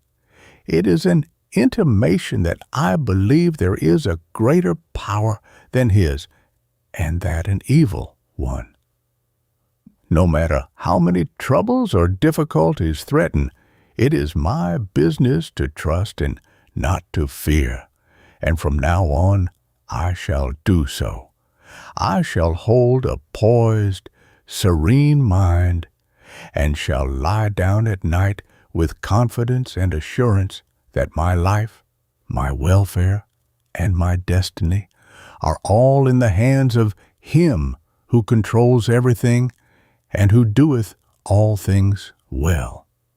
Remember that whatever you dread, fear, you are attracting, because the mind always relates with whatever dominates the thought. That which we think most about, we tend to get, and it is the easiest thing in the world to kill the possibility of realizing our ambitions and drawing to us the thing we fear by holding it in mind, by allowing doubt thoughts, anxious, discouraged thoughts to get possession of us and strangle our efficiency. When in danger of giving way to discouragement, you will find a wonderful help in eliminating everything which stands between you and your Maker, and to allow free access to the flow of divine power. When one is thoroughly alive to the consciousness that he is supported by this divine power, insofar as he trusts it, and that it will rush to his assistance in any emergency or trouble, he is neither afraid nor discouraged. All our discouragement and anxieties come from a feeling of separateness from our Creator and the consequent consciousness of weakness, of not being sufficiently protected, the feeling that we are standing alone. One who lives in conscious union with his Maker rises above disappointments and discouragements and develops a hopeful, optimistic philosophy. Such a one sees in all his experiences, no matter how trying, growth and enlargement. He sees in the overcoming of life's problems an opportunity to become a full, complete man. He rises above circumstances, while those who do not see any saving, stimulating influences in their trials and disappointments are simply crushed by them. What a superb sight is a soul who has ridden triumphantly through the storms of life, who has developed a beautiful, cheerful philosophy, who, instead of being crushed by his trials and hardships, has built them into a tower of hope and strength. Compare such a man who bears his burdens uncomplainingly, who laughs at difficulties and keeps pushing ahead as best he can, trying to make each day a real victory in his life, performing as nearly as possible a human being's ideal duty, to the one who curses his fate, rails at his ill luck, and grumbles at the burdens which are crushing him. When things have gone wrong with you, when you are ready to give way to discouragement, think of these two pictures and turn about face and vigorously assert your manhood or your womanhood. Declare your power to conquer your difficulty, whatever it may be. Say to yourself, now it is right up to me to make good. I can't give way to discouragement, show the white feather, and yet keep my self-respect. I am able to overcome this thing. It has no power to keep me down. No matter whether I can see the way out or not, I shall trust in God, keep going, and forge ahead. No matter what opposes, I shall keep the rudder of my ship headed toward the port.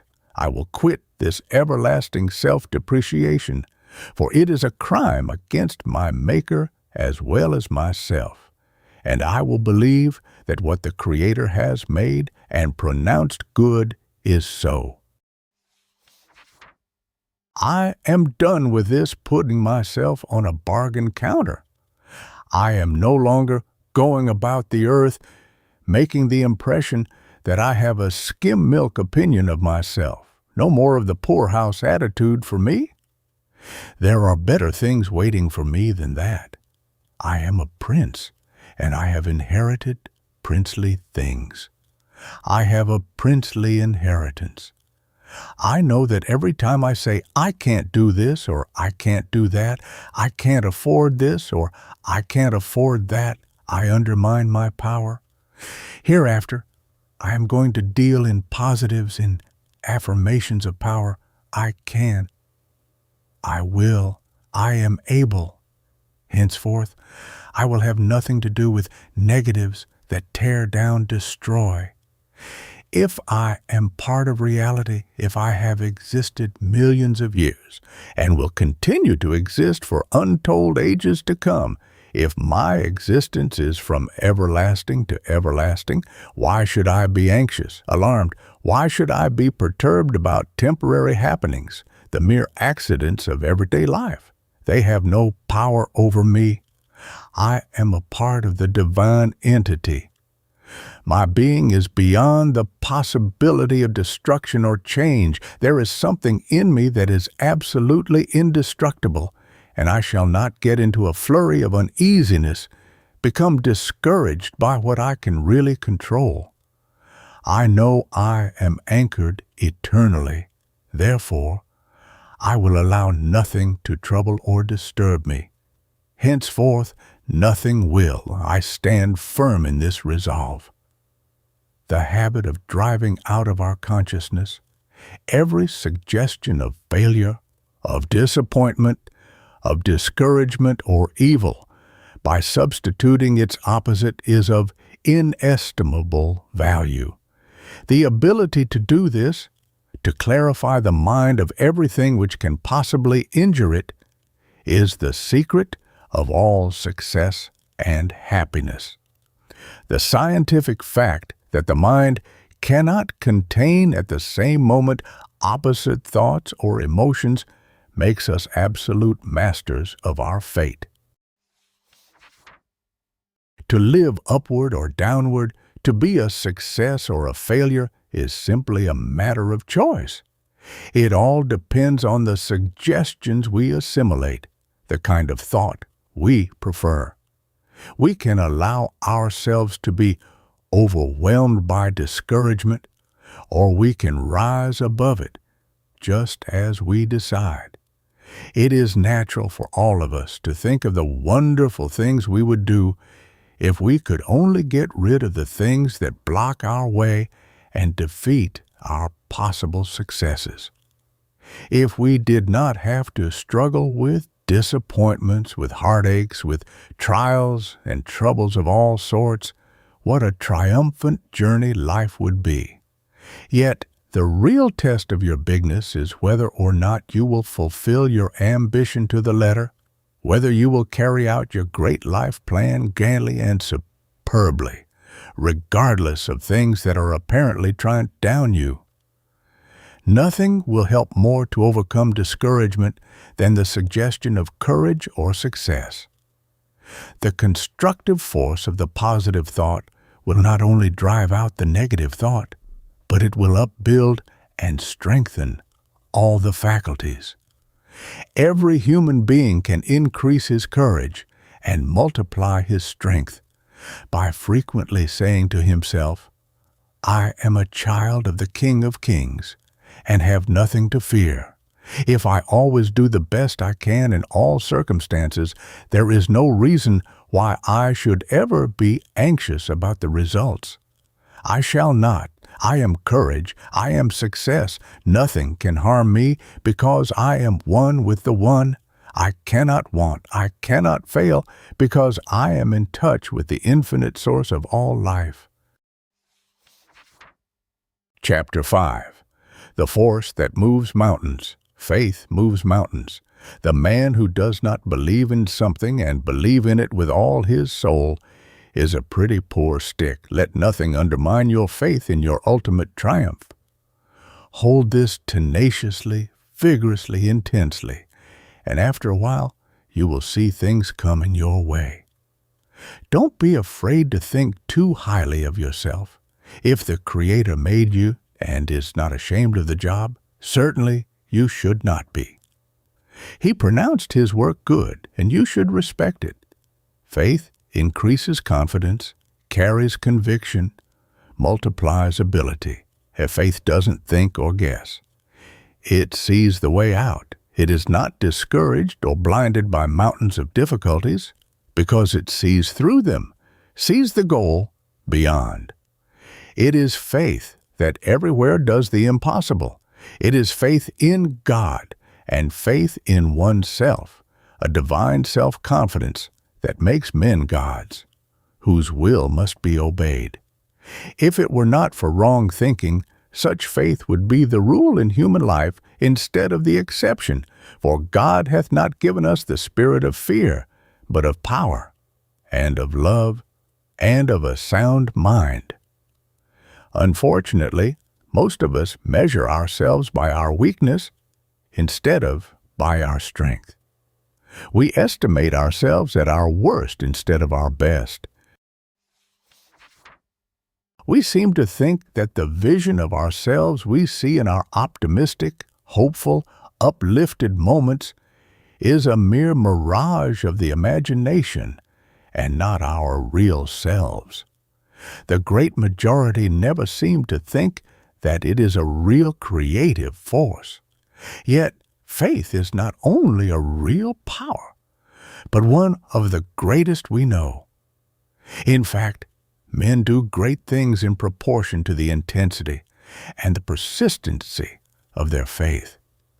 When Goliath, the great giant of Gath, came to the Israelite camp with his pretentious boasting, challenging the Israelites to select a man to fight with him, to determine whether they or the Philistines should be conquerors. The Israelites were so terrified that none dared offer to do battle with him. Later, when he returned to repeat his challenge, a mere youth, David, heard his boasting and took up his challenge. After much pleading with his elders for the privilege, the youth was allowed to go fight the giant. They insisted, however, on putting him in heavy armor as a protection for his body and placing a sword in his hand before he went to meet his foe. But he said to them, "I am not used to these things. I cannot fight with these handicaps. These are not my weapons. I have other weapons with which to fight the giant."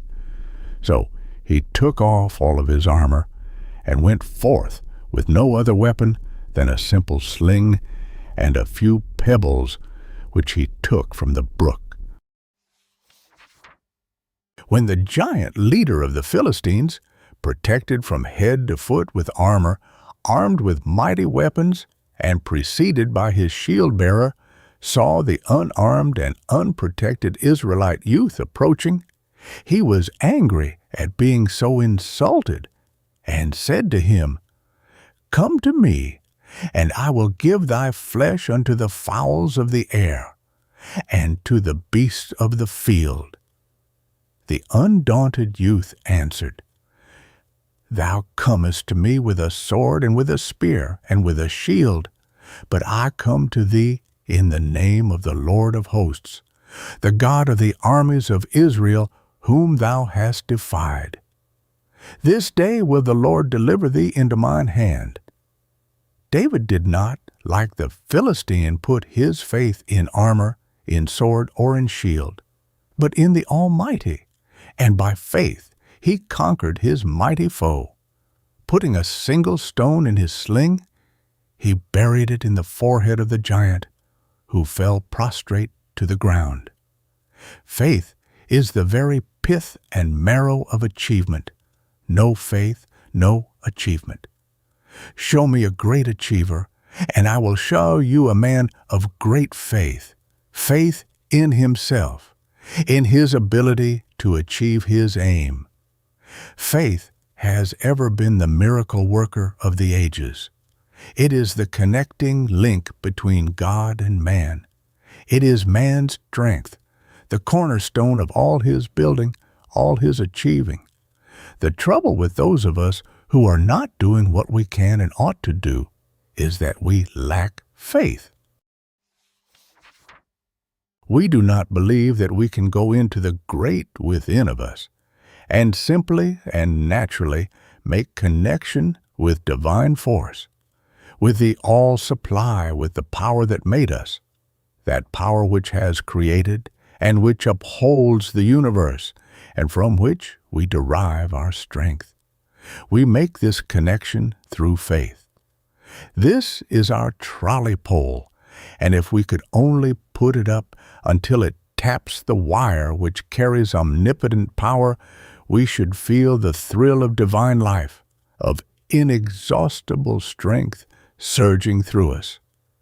If you do not make this connection, if you lack the divine self-confidence born of faith in omnipotence, you will never be what you long to be. Your prayers will come back to you unanswered. Your efforts will bear no fruit. Your negative attitude will make it impossible for you to achieve your object.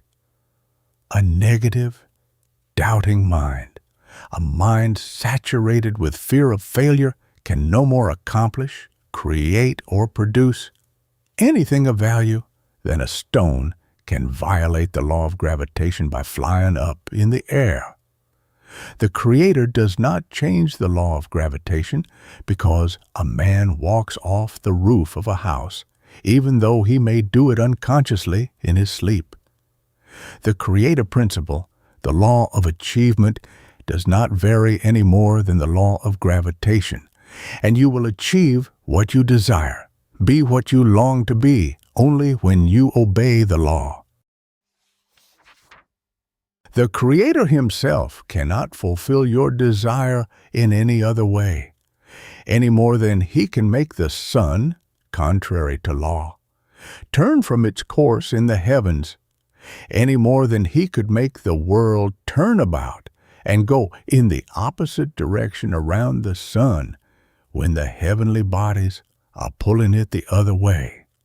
There is all the difference in the world between the power of the person who believes in his destiny, who has unquestioned faith in his mission, who believes that he is a part of the divine plan, that he is in the current which runs Godward, and the one who does not have this faith. The one is equipped for a victorious life, the other is headed toward defeat. It is always the men and the women with a stupendous faith, a colossal self-confidence, that do the great deeds, accomplish the impossible. Those who do not take much stock in themselves, who have only a sort of milk and water purpose, who do not believe that they were intended to do anything in particular, never have been and never will be the doers of the world. I have before me a letter from a young woman who says she never expects to amount to anything or to accomplish much of anything. I have always been unlucky, a blunderer, she writes. I am always making mistakes and nearly always fail in whatever I undertake to do. I never have had any confidence in myself, and I fear I never will. Now, the reason why this girl fails to accomplish anything is very clear. Her mental attitude is the main cause of her trouble. No one can succeed with such a mental attitude as hers, for achievement is first mental. It begins in the mind. There is no philosophy, no power in the universe that can help me to do a thing when I think I can't do it. More people make wrecks of their lives from lack of faith in themselves than from any other cause. There is only now and then a man who really believes in his own bigness, who has sufficient faith to back up his ability. And ability must be backed up by a superb self-confidence before it can accomplish anything. The ability of a Napoleon or a Webster would be absolutely powerless without self-confidence. Before we can win out in life, we must believe in our power to win. We must be confident in our expectations of success, vigorous in our self-faith. We must believe in ourselves and the thing we are doing without reserve, with all our hearts. When Jane Addams left college, she was in such poor health that physicians told her she could not live more than 6 months. "All right," she said, "I will take that 6 months to get as near as I can to the one thing I want to do for humanity. Can anyone doubt that Miss Adams's restoration to health and the great work she has accomplished for humanity in founding and conducting Hull House, with its many beneficent activities in the long years since the physicians gave her only 6 months more of life, are due to her deep faith in God and the divine power within herself? Lack of faith is the supreme cause of failure. How can anyone accomplish anything worthwhile when one's very executive power is paralyzed, disheartened, discouraged by the thought, amounting almost to a certainty of failure? It would be to overcome or to set aside the working of the law of cause and effect. Your achievement will never rise above your faith. That is the high water mark of your attainment. We never can get farther than our faith in ourselves. We cannot do anything bigger than we think we can. We are hemmed in by our opinion of ourselves. And until we enter that larger atmosphere of faith, where we shall find the belief that we can do the thing we were made to do beating within us, we cannot do it. The size of our faith indicates the size of the cable which connects us with our Maker. If this faith cable, which carries the omnipotent current, is small, we get but a little of the force from the mighty current that runs heavenward. If our faith were large enough, we should be larger men and women, and we should travel Godward infinitely faster than we do. One reason why many people do not amount to more than they do is that they seem to look upon their life dream, their ambition, as a sort of fanciful mental picture, something that has no definite basis in reality. These people never take their life mission very seriously, and consequently never grow to their full stature. They do not seem to grasp the unity of God's plan, or to realize that they were meant to play definite and distinctive individual parts in it. Yet that is just what we are here to do. We were not thrown off as independent, unrelated units of the universe. There is still just as vital a connection between ourselves and our Maker as there is between the branch and the vine. We are a projection of His mind, a definite part of His plan, and our ambitions, our longings, are in a way a reflection of the universal plan. Those who have faith in themselves feel that their ambitions are evidences of ability to back them by accomplishment, to make their dreams realities. Abraham Lincoln was a very modest, unassuming man, but when the first rumblings of the Civil War reverberated through the North and a presidential election was near at hand, the Spirit moved him to put himself forward as leader of the nation. When the politicians were looking round for a suitable man for that great position, Lincoln asked them why they did not nominate him. He said he felt within his breast the power to carry the nation through the threatened crisis, and that he believed he would be elected. Coming from a less modest man, this assurance would look like a boast, but Lincoln's motives were pure, and his faith, based upon a marvelous fitness for the work to be done, carried him to success. The history makers have ever had overmastering convictions in regard to their life work. They have believed in their vision and the part they were to play. They have believed that their ambition foreshadowed a prophecy, that it was the substance of things expected and not a mere figment of the imagination. In other words, Men who have won out in the world have been profound believers in their destiny. The faith of such men impresses us with a conviction of their power. We all feel that there is something about the man who believes in his destiny that commands our respect, our homage. The world itself makes way for the man who believes he was born to play a grand part in the human drama. The world makes way for such a man or such a woman as it made way for the peasant maid of Orleans. Practically all of Joan of Arc's miraculous power over the French army was due to her conviction of a divine call to free her country from its enemies. But for this conviction, she would have carried no more weight than an ordinary soldier. Indeed, but for her faith in the divine call, she never would have reached Charles the Dauphin, never obtained his consent to take the chief command of his army. She got her commission from him by taking the positive stand that she was the one person who could save France, that she had the consummate courage of a whole army in herself, that she knew beyond doubt that the army under her leadership would be victorious. The men who have left their mark on the world have had a faith which nothing could shake. Not the direst poverty, the most inhospitable treatment, not cruelty, not ridicule, could separate them from their belief in their mission and their resolve to carry it out.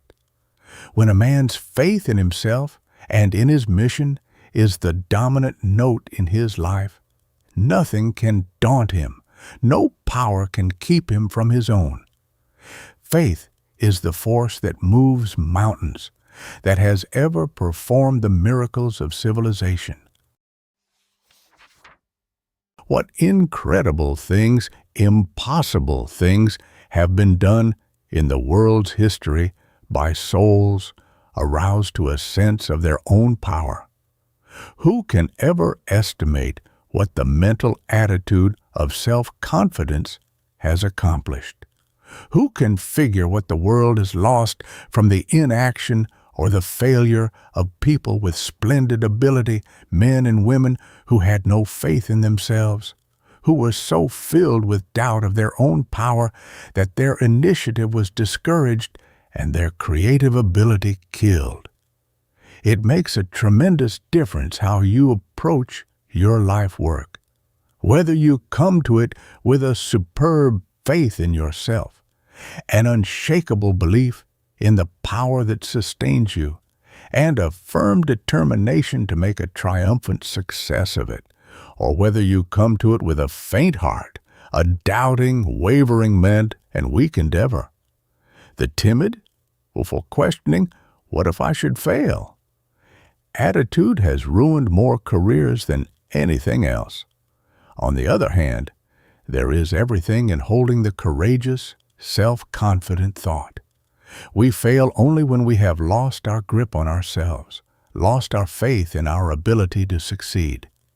We could all do infinitely more than we have done, or are doing, if we only had enough faith in ourselves to undertake what we long to do. New strength comes to the man or woman who dares to begin.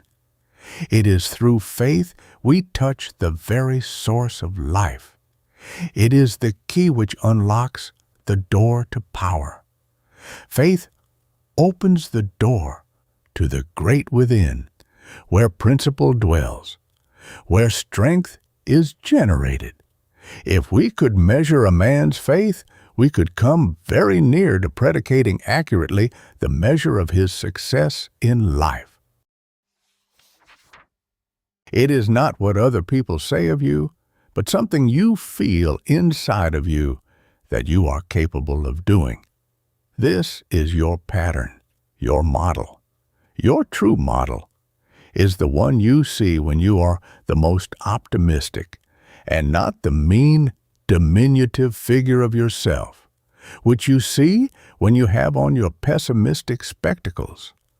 Whatever other weaknesses, defects, or deficiencies successful men have had, they have all had a powerful conviction of their ability to perform the things they have undertaken. What we impress upon our subconscious self, our estimate of our ability, our talent, our initiative, is what we will express in life, is what we will represent not only to ourselves, but to others. The sort of picture other people carry of you in their mind is pretty nearly the sort of man you believe yourself to be. And the sort of picture others hold of you will react upon you to strengthen your own mental picture, your own estimate of yourself, whatever it may be. The world classifies men by their faith in themselves, in their mission in life, their faith in what they undertake to do. The man who lacks faith in himself inspires no faith in others. The psychology of faith is one of the most interesting studies in human nature. Faith is the spiritual faculty which runs ahead, the courier which shows the way, the general which encourages the men in the army. It is the commander who gets wireless messages from a higher source. Faith is the Napoleon in the mental kingdom. Or the other faculties are like the soldiers in Napoleon's army. Their power is multiplied many times by their faith in their leader. They will follow faith to the death. But when faith wavers, when doubt takes the helm, it is all up. There is no more fight. That means retreat. He can who thinks he can, and he can't who thinks he can't. No one can advance farther than his faith in himself and in his mission. Self-faith leads in every great achievement, even when others cry, "Impossible." The man supported by faith persists and achieves his object. Faith puts us in touch with infinite power, opens the way to unbounded possibilities, limitless achievement. Faith doesn't think or guess. It knows, for it sees the way out. Our faith is not a mere empty fancy. It is a positive substance, a real creative force, a force which produces. St. Paul saw this great force back of a powerful faith when he said, "Faith is the substance of things hoped for." It was through faith that the greatest discoveries and inventions were made. The sufferings, the sacrifices, the years of painful, heartbreaking waiting, which hundreds of inventors had to endure, are beyond all human comprehension. Their superhuman endurance was made possible simply because of their faith in their own power to achieve, their loyalty to a voice which spoke from the great within of them, a voice which others could not understand or appreciate. It has always been just in proportion to man's loyalty to this voice, this faith which is the substance of things hoped for, the evidence of things not seen, the prophecy of possible reality, that he has succeeded in accomplishing great things. It has ever been this supreme faith which has, little by little, lifted the race from the Hottentot to the higher civilization of today. We do not understand the nature of this marvelous faith at all. Those who have it in a remarkable degree simply follow it. They obey the voice, as Joan of Arc obeyed her voices, the dirge within them which always leads its follower to a goal which not only lifts him, but lifts the race with him to greater heights. Mankind has climbed to its present height upon the steps of faith. But while there is only now and then one who is willing to follow the voice of his soul, the faith that calls to him to advance, especially if it leads through trials and hardships and all sorts of deprivations, that voice haunts us all. There is some discovery, some invention, some possible improvement for humanity prophesied in every human being. There is not one of us that cannot do something toward lifting the race a little higher if we only obey the call of God. The lack of self-confidence, of a vigorous faith in one's mission, is a weak link in most lives. The most difficult thing in the world is to make human beings believe in their own bigness, the grandeur of their mission, in the sublimity of their possibilities. And the greatest service that can be rendered a human being is to help him to discover his possibilities. For this establishes his faith, inspires him to pursue his ambition. When a man gets a glimpse of the enormous power locked up in his nature, he will not doubt again. His faith is established, and he will never rest until he brings out the other half of himself, which is waiting to help him fight his battles and to move on to higher planes of thought and life. A soul-consuming faith has ever been the power which has moved things in the world, which has built up all of the great religions, the new philosophies. It has been the fundamental principle of all human development and of all great achievement. That something in human nature which more than all else reflects the divine in man is faith. It is lack of it that causes many of the ills, much of the unhappiness, and most, if not all, of the failures in life. If you lack this self-faith, which is the sublime of man, if you are deficient in this great motor power which accomplishes things, which builds superb, masterful characters, you can make good your lack. You can supply your deficiency by daily autosuggestive treatment for the acquisition or the strengthening of this greatest and most necessary of all human traits, faith. When giving a self-treatment, always get by yourself and talk to yourself in a firm, decided tone of voice, just as if you were speaking earnestly to someone else whom you wished to impress with the great importance of what you were saying. Addressing yourself by name, say, "You are a child of God, and the being He made was never intended for the sort of weak, negative life you are leading. God made you for success, not failure. He never made anyone to be a failure. You are perverting the great object of your existence by giving way to these miserable doubts of yourself, of your ability to be what you desire with all your heart to be. You should be ashamed to go about among your fellows with a long, sad, dejected face, as though you were a misfit, as though there were not enough force in you, as though you had not the ability to do what the Creator sent you here to do. You were made to express what you long to express. Why not do this? Why not stand and walk erect like a conqueror, instead of giving way to discouragement and doubt and carrying yourself like a failure? The image of your Creator is in you. You must bring it out and exhibit it to the world. Don't disgrace your Maker by violating His image, by being everything but the magnificent success He intended you to be. There is a tremendous achievement force, an upbuilding and strengthening power in self-assertion, in the asserting of the I am. This is not egotism, not the glorification of the burlesque of the man or woman which wrong thinking or wrong living has made.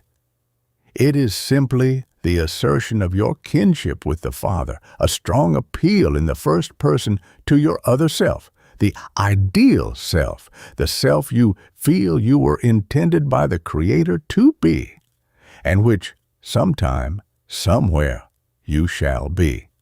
But remember, it is not enough to believe in yourself when you feel particularly happy or when some good fortune has come to you. It is not enough to have faith spasmodically, to get enthusiastic over your prospects, and then undermine all your previous efforts by admitting doubt, fear, and discouragement to your mental kingdom. It won't do to keep dropping down again and again like a frog trying to get out of a well and feeling a little weaker and more discouraged after each fall. Make it a habit to begin and end the day with a declaration of faith in yourself, faith in your God. Guard this faith continually as your most precious capital. Take no chances that this, your greatest life asset, shall be imperiled by weak, downhearted thoughts. All doubts and fears, all pessimism and negative thinking poison the very source of life.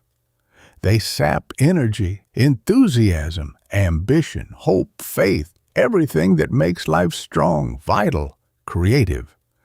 Entertain only the mental friends of your ambition, those that will help you realize your ideal, that will help you to make your dreams come true, to match your vision with reality. If you are grounded in faith, enemy thoughts will have no power over you, because your positive, affirmative mental attitude will bar them from your mind. You will be strong through the consciousness of the God within you. For hereby we know that he abideth in us, by the Spirit which he hath given us. When a man realizes his kinship with the great creative power, that he is in truth a son of God, he cannot be other than positive, forceful, radiant, self-reliant, a conqueror of that which would drag him back or hold him down. All the forces in the universe combine to help him to his goal. The faith that we are God's children, God's in the making, the faith that we are a vital part of the great creative force of the universe, that we are a living part of the eternal God himself, will transform our lives. Chapter 6. Faith and Drugs. I am the Lord thy God, that healeth thee. I dress the wound, but God heals it. Written by Ambrose Pare on the walls of the School of Medicine in Paris. The potencies in the drug stores are weaklings in comparison with the mighty life-giving, life-inspiring potencies which live in the great within of ourselves. It is here we make connection with the vital, creative, restorative power which first created us, and which recreates us, restores, repairs, heals us.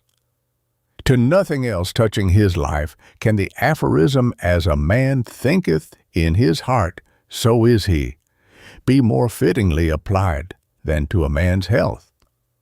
Health can be established only by thinking health, just as disease is established by thinking disease. Just as you must think success, expect it, visualize it, make your mind a huge success magnet to attract it if you are to attain it. So, if you want to be healthy, you must think health. You must expect it. You must visualize it. You must attract it by making your mind a huge health magnet to attract more health, abundant health. As long as physical defects, weaknesses, or disease conditions exist in the imagination, as long as the mind is filled with visions of ill health, the body must correspond, because our bodies are but an extension of our thoughts, our minds objectified. Health is based upon the ideal of the body's perfection and the absolute denial of disease, the denial of everything but the ideal condition. Upon the idea that only that which is good for us can be real in the highest sense of the word, that all physical discords are only the absence of harmony, not the reality of our being, the truth of us. Health is the everlasting reality. Disease is the absence of reality. It is only seeming. In proportion to the physician's ability to suggest perfect soundness of body to his patient, to visualize him as physically perfect, in proportion to his power to see and to impress upon the mind of his patient the image of the ideal instead of that of the diseased, discordant, suffering individual, will he be able to help him. In 1806, Sir James Paget, who was then the most famous physician in England, in speaking of a case which had baffled him for a long time, told another physician that someday his patient would disgrace the profession by being juggled out of her malady by some bold quack, who by mere force of assertion will give her the will to heal or forget or suppress all the turbulences of her marvelous system. Many physicians admit that quacks often heal patients when the regular physicians can do nothing for them.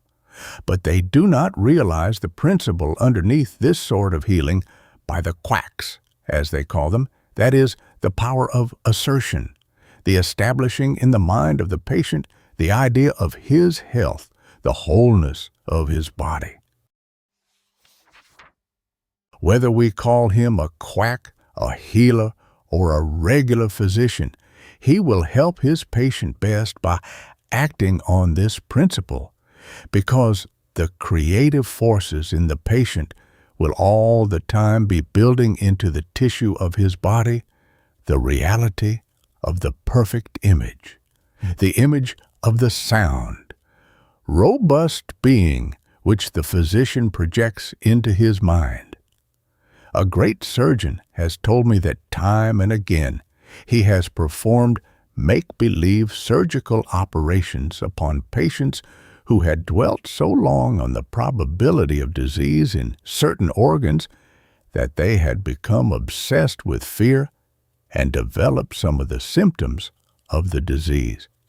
Now, this make-believe surgical treatment is based on the same principle as the bread pill treatment, which has effected so many cures. It is wholly mental, and the cure is a matter of faith on the part of the patient, his belief in the efficacy of the remedy. We all know that the benefits received from physicians and medicines or drugs depend upon faith, the patient's expectancy of relief, his belief that he is going to be cured. Destroy this faith, and you kill the virtue of the remedy. Physicians well know that when a sick man's faith and hope are gone, there is very little chance for his recovery. This is why they refrain as long as possible from telling a patient that there is no chance for him, because they know that this affects him as the death sentence affects a condemned criminal. It takes away hope, and thus destroys the only rallying force which can possibly tide the patient over a crisis. Every physician knows that courage, hope, and expectation of a cure are powerful aids to healing. He counts upon these to supplement his specific treatment. Expectancy of relief is literally, of itself, a powerful remedy. There must be faith in the physician, or the sick person will get no benefit from his treatment. Faith must accompany the drug, the prescription, or it will be powerless, and the cure will be in proportion to the faith. If the patient's mind is prejudiced in the very least against the physician, or if he fights against the remedy, this will counteract the influence that otherwise might be beneficial. The disease cells in any part of the body can only be repaired by the creative energy, the life force in the cells themselves, and this must be stimulated by hope, faith, expectancy of relief. It is powerfully reinforced by faith in a certain physician or a certain remedy. While there is no denying the fact that the majority of people fill their medicine closets with all sorts of concoctions that work havoc in mind and body, it would be suicidal to condemn entirely the practice of medicine and the use of drugs and other physical remedies, as long as the vast mass of the people believe in them, because their faith will help them. If the fixed belief of the race is that certain remedies will cure certain diseases, corresponding results will temporarily follow their use, for the body conforms to our faiths, our beliefs. But look back over medical history and see what ridiculous remedies the race has believed in. They had their day and perhaps served their purpose, but because the progress of the world has taken us far away from them, how superstitious and absurd they seem to us today. It is not so long ago since thousands of men carried horse chestnuts in their pockets or wore iron rings to rid themselves of rheumatism. The history of medicine is largely a history of the rise and decline of people's faith in different remedies. Tens of thousands of such remedies, which have been used with good results in medical practice in the past, are now obsolete because the faith of the physicians, the faith of the public, have gone out of them. They were effective while people's faith in them continued, but when the faith they had inspired evaporated, their virtue also evaporated. Everything depended upon the reputation of the remedy, upon the belief in its power. A similar thing is true of popular physicians. Sick people want one of great reputation, one in whom everybody believes, and it is almost a universal experience that patients feel much better after the visit of such a physician, even before he has written a prescription or they have taken any of the medicine he advises. And every physician knows how common it is for ignorant patients to feel very much better just after taking a dose of prescribed medicine, long before it could possibly have gotten into the circulation or physically affected them. Physicians really owe their success largely to people's faith in them and their remedies. Faith is at the bottom of all cures, at the bottom of all achievements, physical or mental. Religious history is full of examples of people who have been cured of all sorts of diseases by going to famed miraculous springs, by bathing in sacred waters or streams supposed to have great curative qualities. Our great watering places, famous health resorts, and healing springs all have a similar history.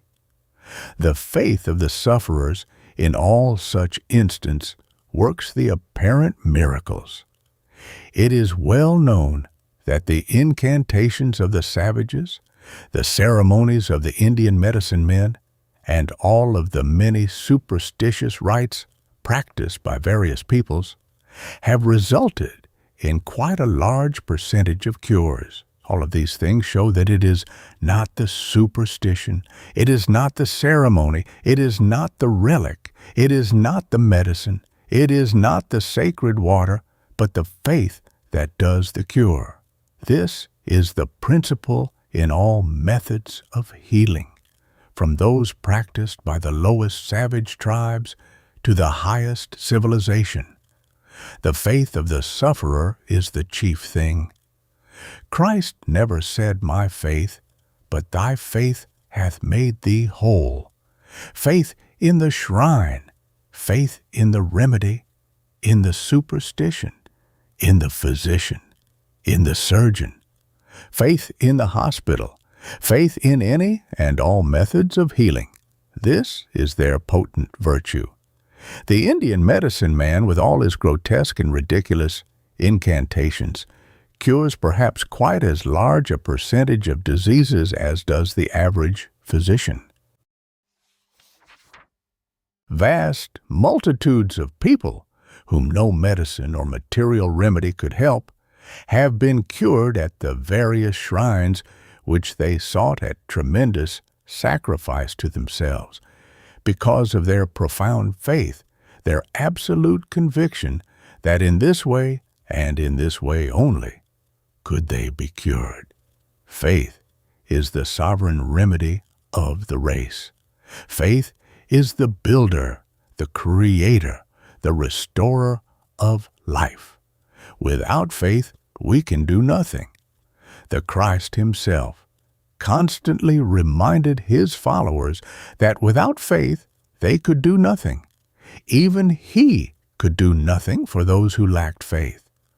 Does not the Bible tell us that in his own country he did not many mighty works there because of their unbelief? The benefit received by those who appealed to him was always in proportion to their faith. It was always, "According to thy faith be it unto thee."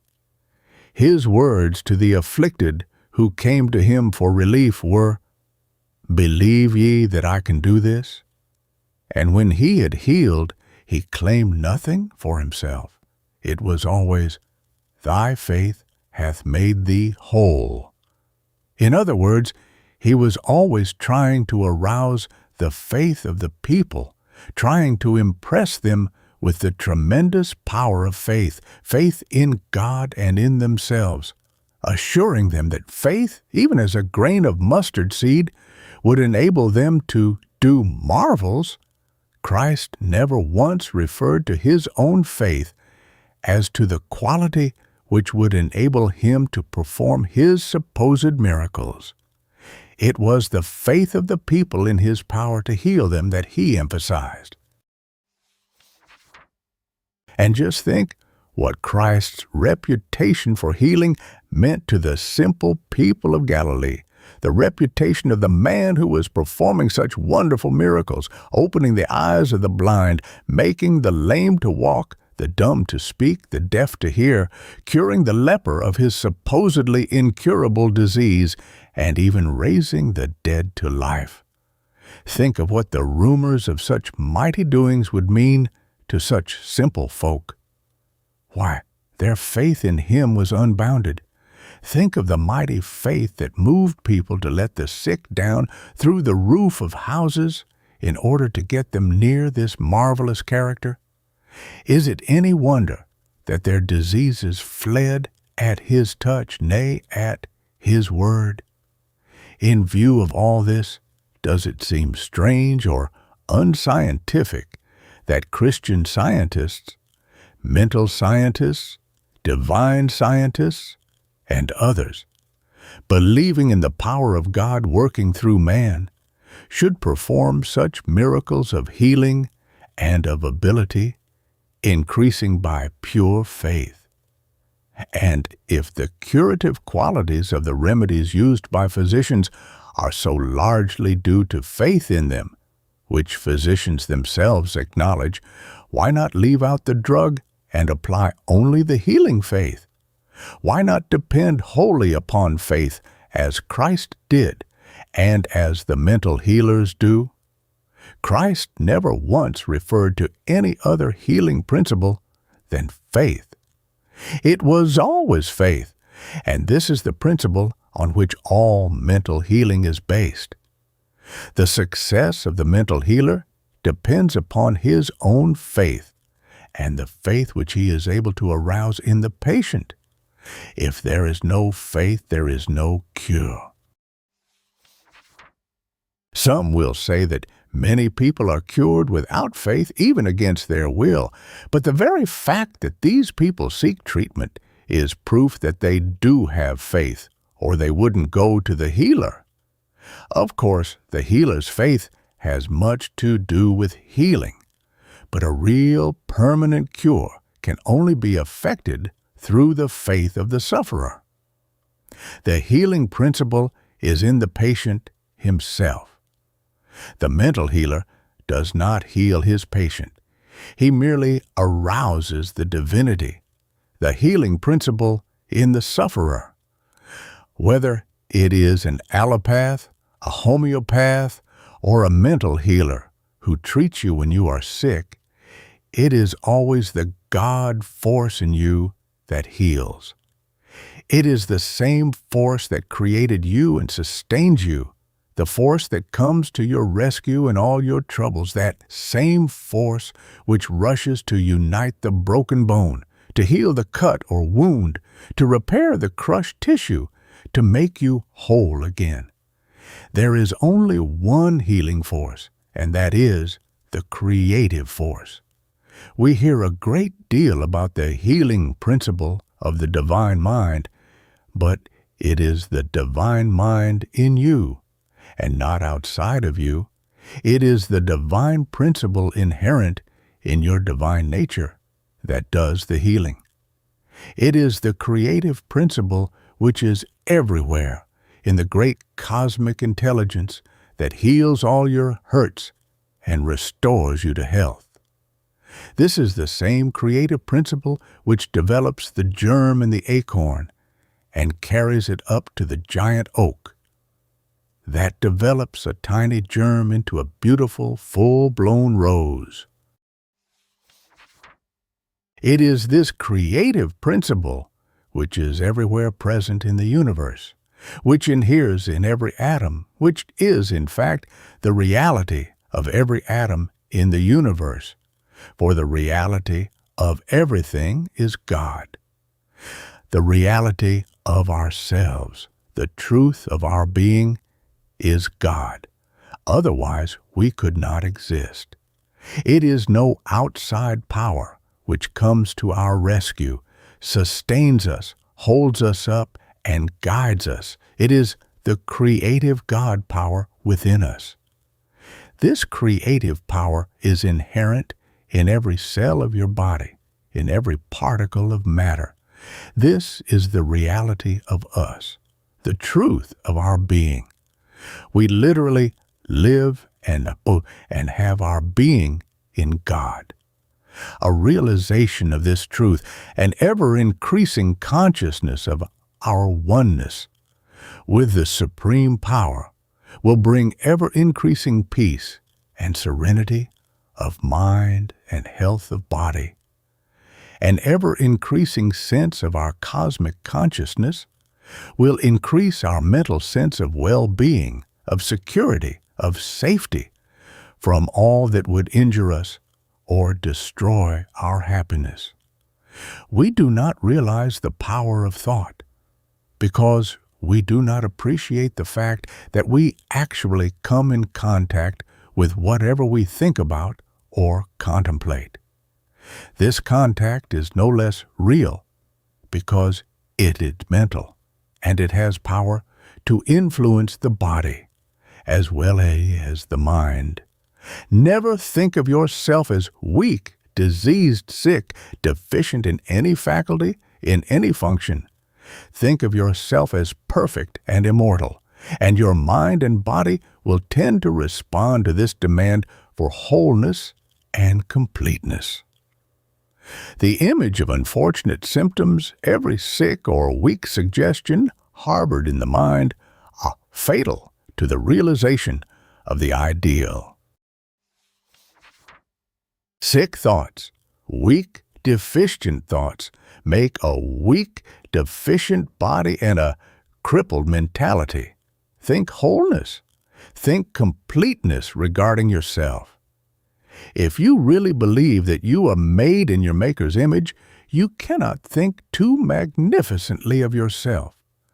No matter how your body may seem to contradict this ideal of yourself, persist in holding it, and the weaknesses, the deficiencies, and the discords which hinder your progress will gradually give way to the dominance of the divine image in you. The life processes within you will build the outward manifestation of this sublime image of yourself, and you will become normal, God-like. Many people who do not understand the science of mental healing think it is affirming what we know to be untrue to persist that we are all right when our bodies are racked with pain and we are really unable to work. But when we say we are well, even though we are suffering pain, we mean that the reality of us is well, that the truth of our being cannot be sick, cannot suffer, cannot know any discord, because that is divine. You should always affirm the truth of your being, not its untruth, its error. Affirming your spiritual ideal always and everywhere will help you to grow into His likeness, into the likeness of perfection, while the contemplation of disease, the habit of looking at it as a reality, of regarding it as a truth, will tear down all of your physical building, will keep you constantly susceptible to disease. You cannot build up a strong resisting body when you are constantly thinking of disease, concentrating on it, listening to its affirmation. Deny everything that is wrong, everything that is false. Deny everything that is not God created, and you will be all right. But remember that merely denying is not destroying. You must not, as many do, deny in such a way as to make a stronger impression upon your mind of the thing you wish to get rid of. While denying the reality of sickness, you must keep in mind the truth of its opposite, the spiritual ideal, the spiritual man, which is never sick and never can be.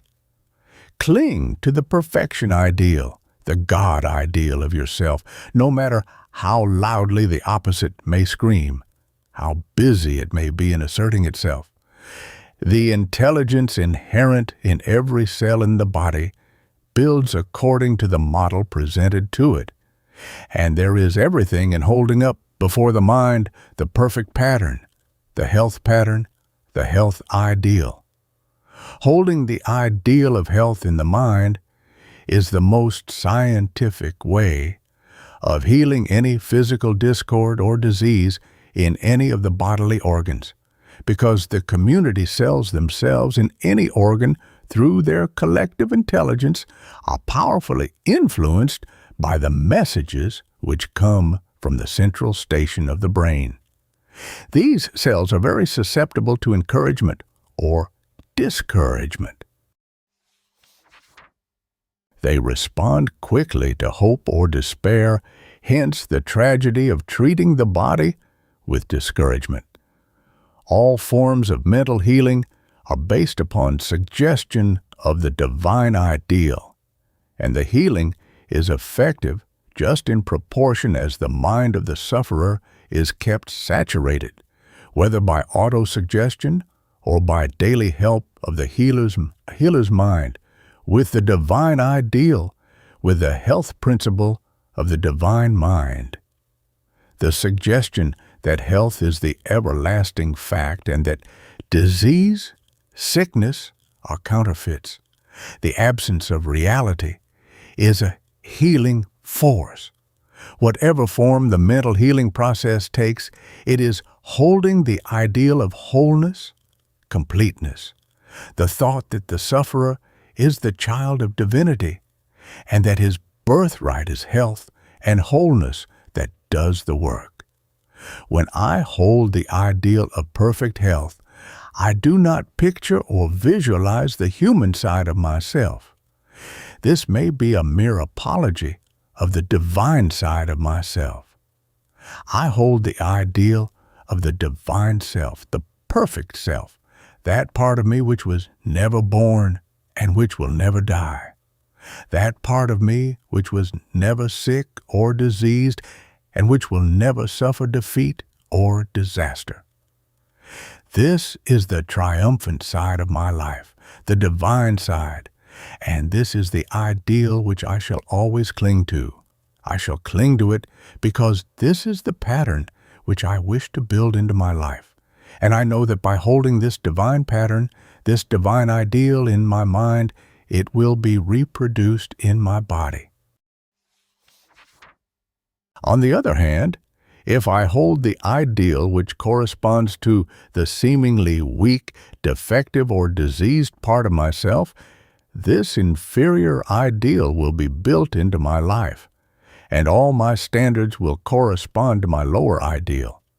If I constantly think and say to myself, I am physically weak, I have inherited unfortunate disease tendencies from my ancestors, who died with consumption, with cancer, with stomach trouble, with liver trouble or heart disease, I shall tend to realize these conditions. You can never establish health except by thinking and affirming health principles. You must hold the health ideal. You must constantly and vigorously assert, I am health, I am vigor, I have a robust constitution, I am power, I am perfect physically. The Creator never handicapped me by passing along to me the inherited weakness or disease tendency without putting in me a force which is more than a match for it, without giving me the ability to overcome my handicap. My health is based upon the consciousness of the truth of my being, the reality of me, the divine of me. It is based upon what I have inherited from my Maker, and this knows no disease, no weakness, no sickness, no deterioration, no death. What I have inherited from my Maker is immortal, as He is immortal. The habit of always thinking of ourselves, of every faculty and function, as complete, whole, as sublime, glorious, would gradually revolutionize our lives. The time is rapidly coming when disease, sickness, will not be mentioned in the home, when all physical defects and weaknesses will be tabooed, when instead of being saturated with illness and disease thoughts, children's lives will be permeated with the health thought, the thought of wholeness, of completeness, physical and mental vigor, beauty, grace, when joy, gladness, optimism will take the place of the old discouraged, sickness and disease thought and conversation in the home. In the future, we shall live up to the health ideal our Maker designed for us, because we shall hold the right thought about ourselves.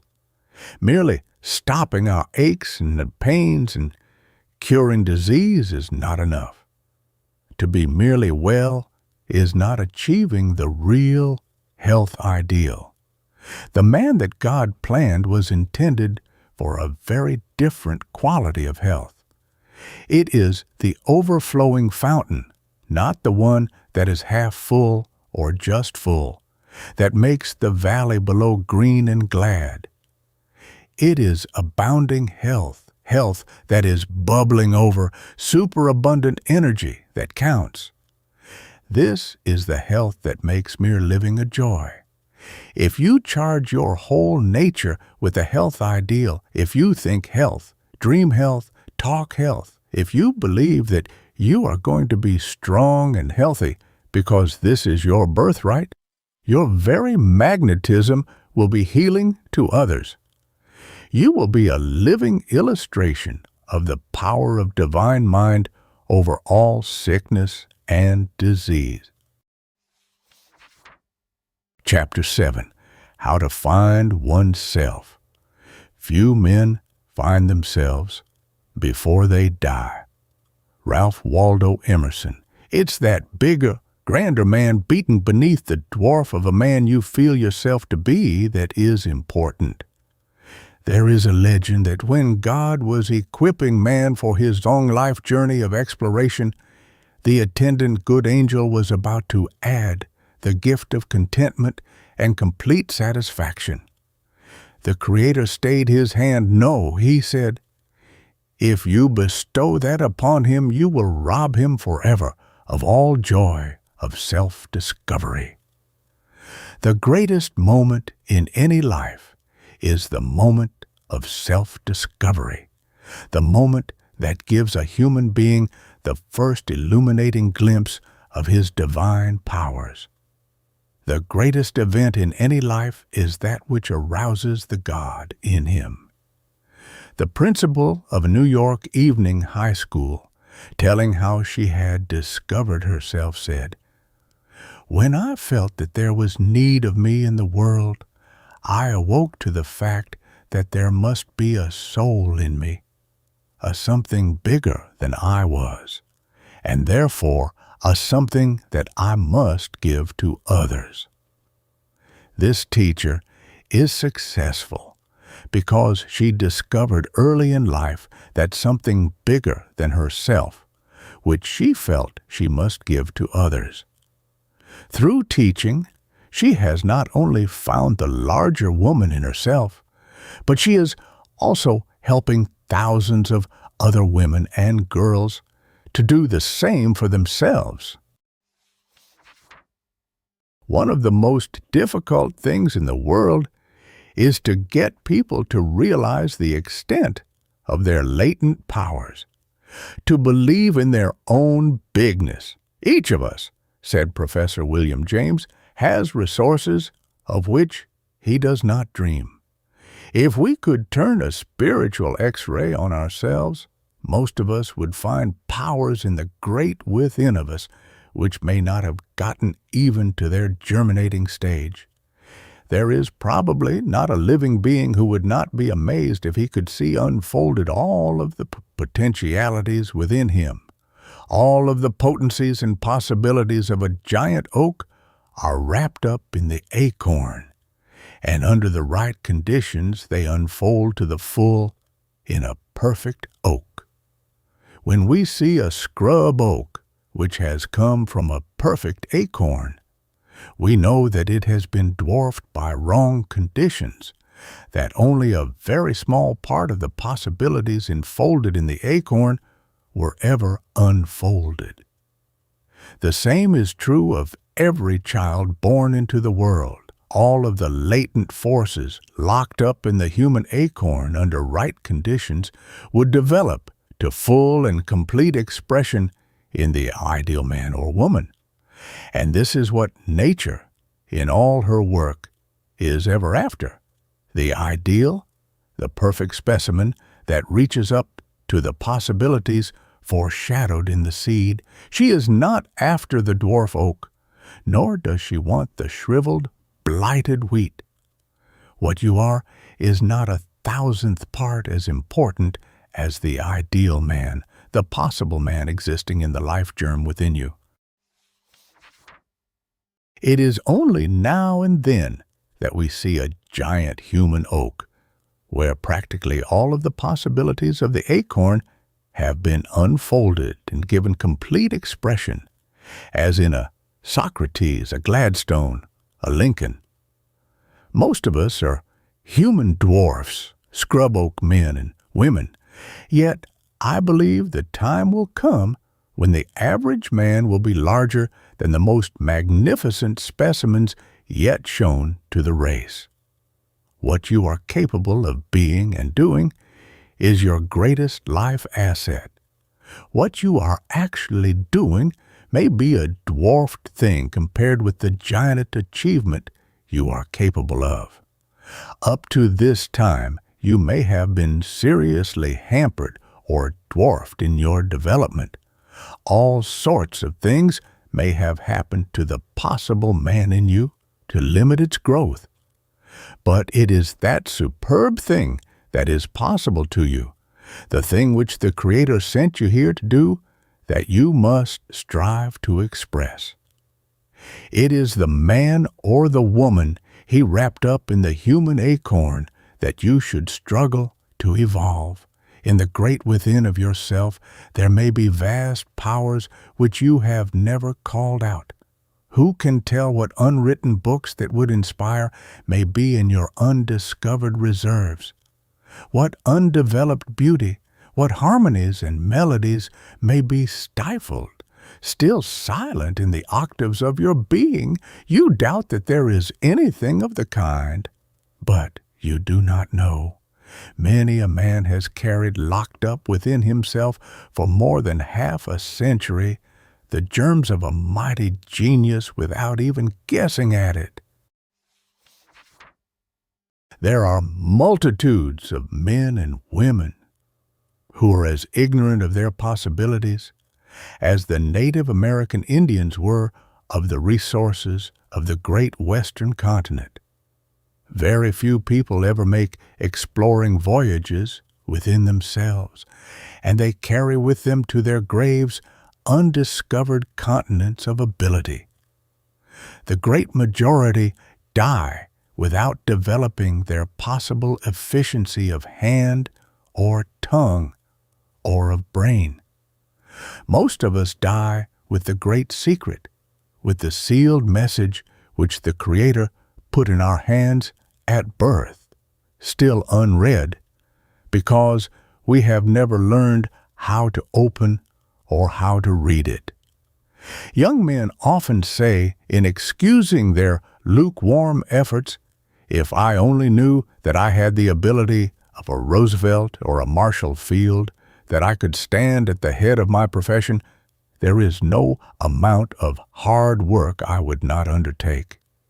But how do you know, I ask? How can you be sure that you have not a lot of this ability you long for locked up in yourself? If you have not tried your strength, how do you know what you may be able to do?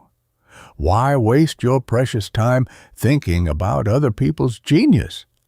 Why not unlock your own, bring it out into the light, and develop it? You may have something very much greater than either of these men waiting your help to give it expression.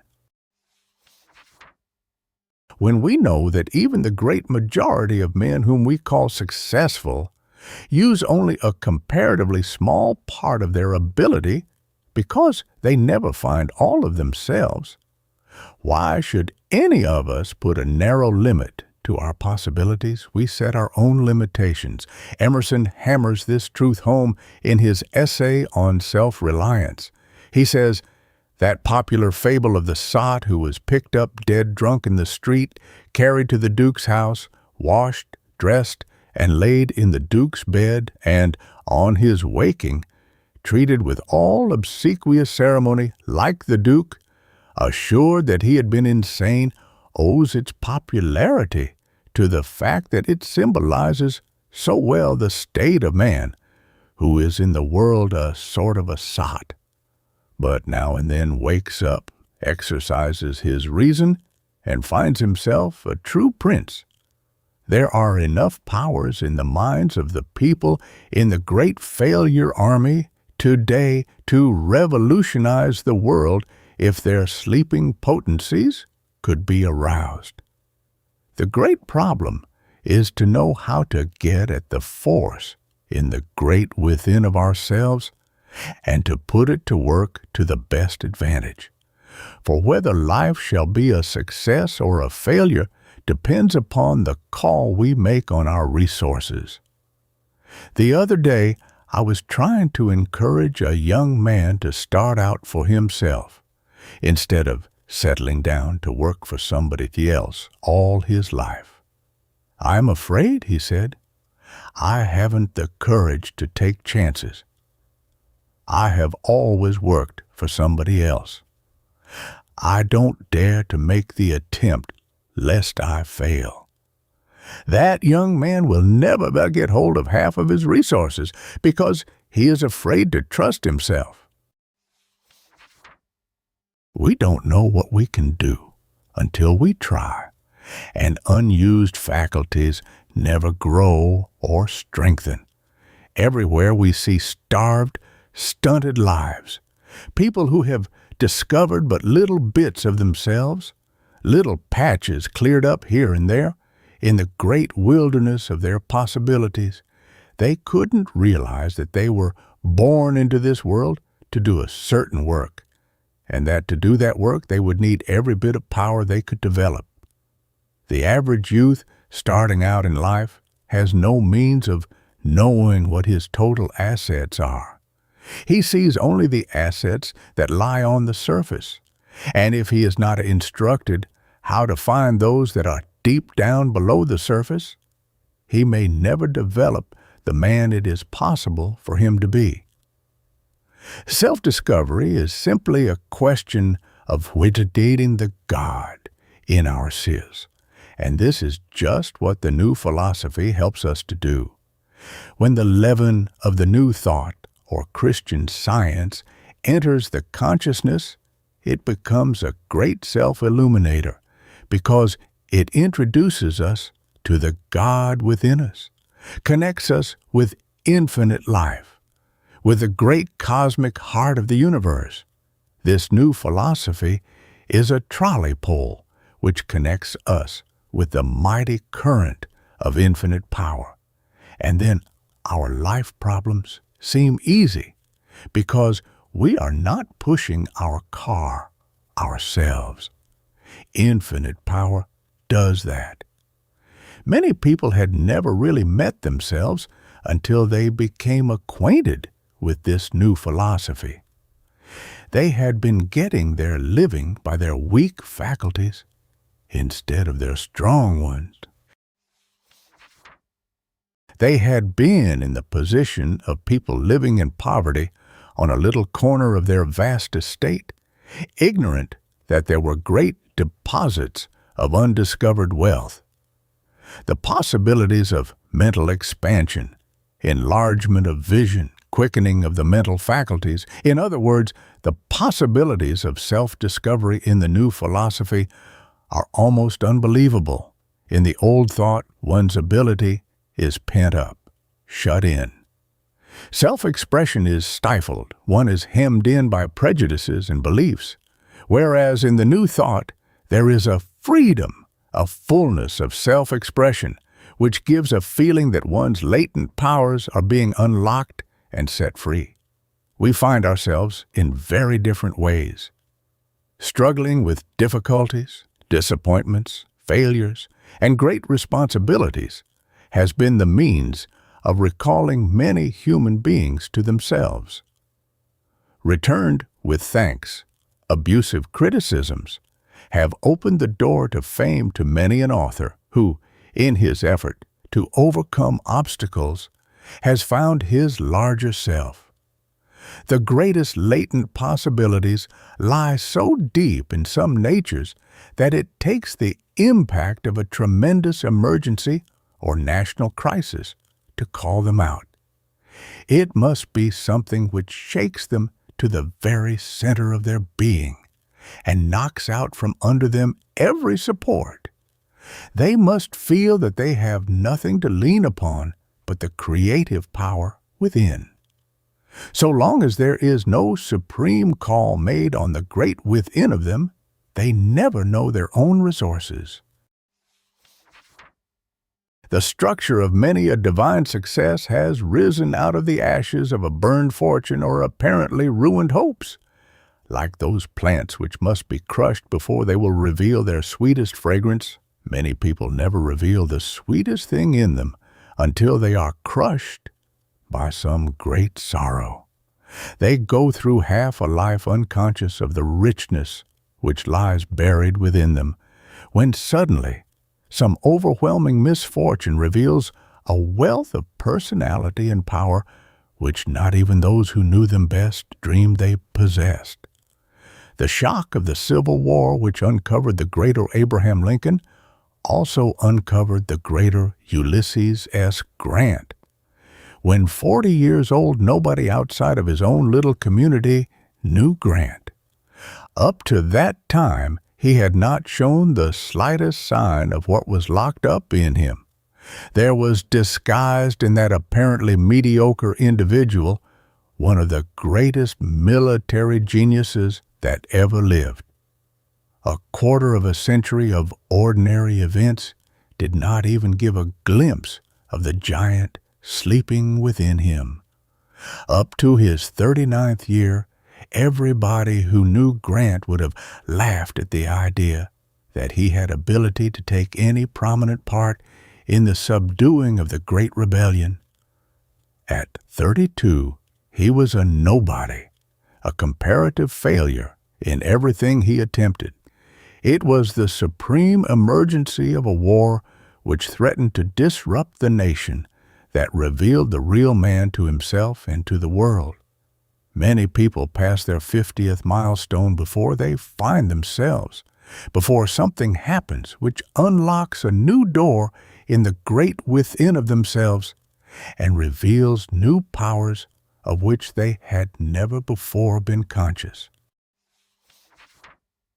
Then, in a few years after their discovery, they have redeemed half a lifetime of ineffectiveness.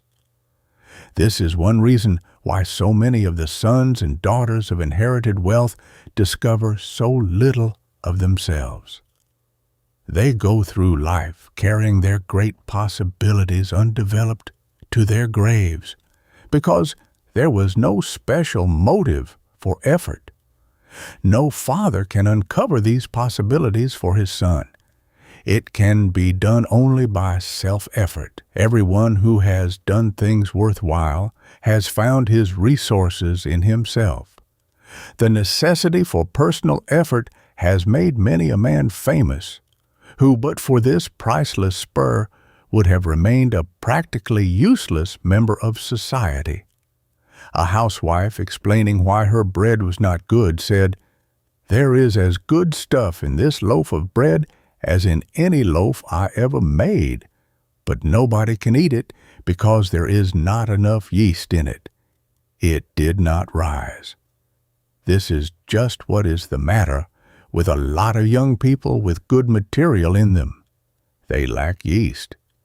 There is not enough of the rising quality, not enough of the yeast of a divine ambition in them to make them struggle to find and develop their highest power.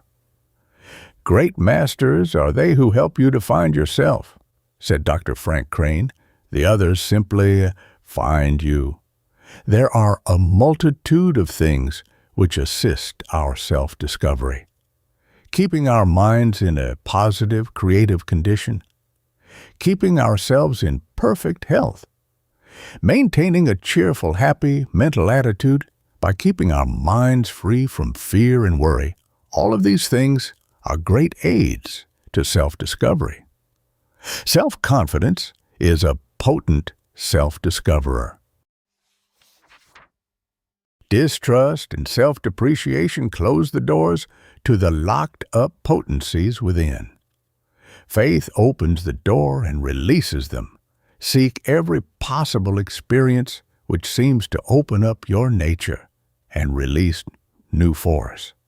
For instance, great lovers of music, after listening to a wonderful voice, feel something inside of them released, something which they never really knew they possessed until then. Sometimes a great play will produce a similar effect.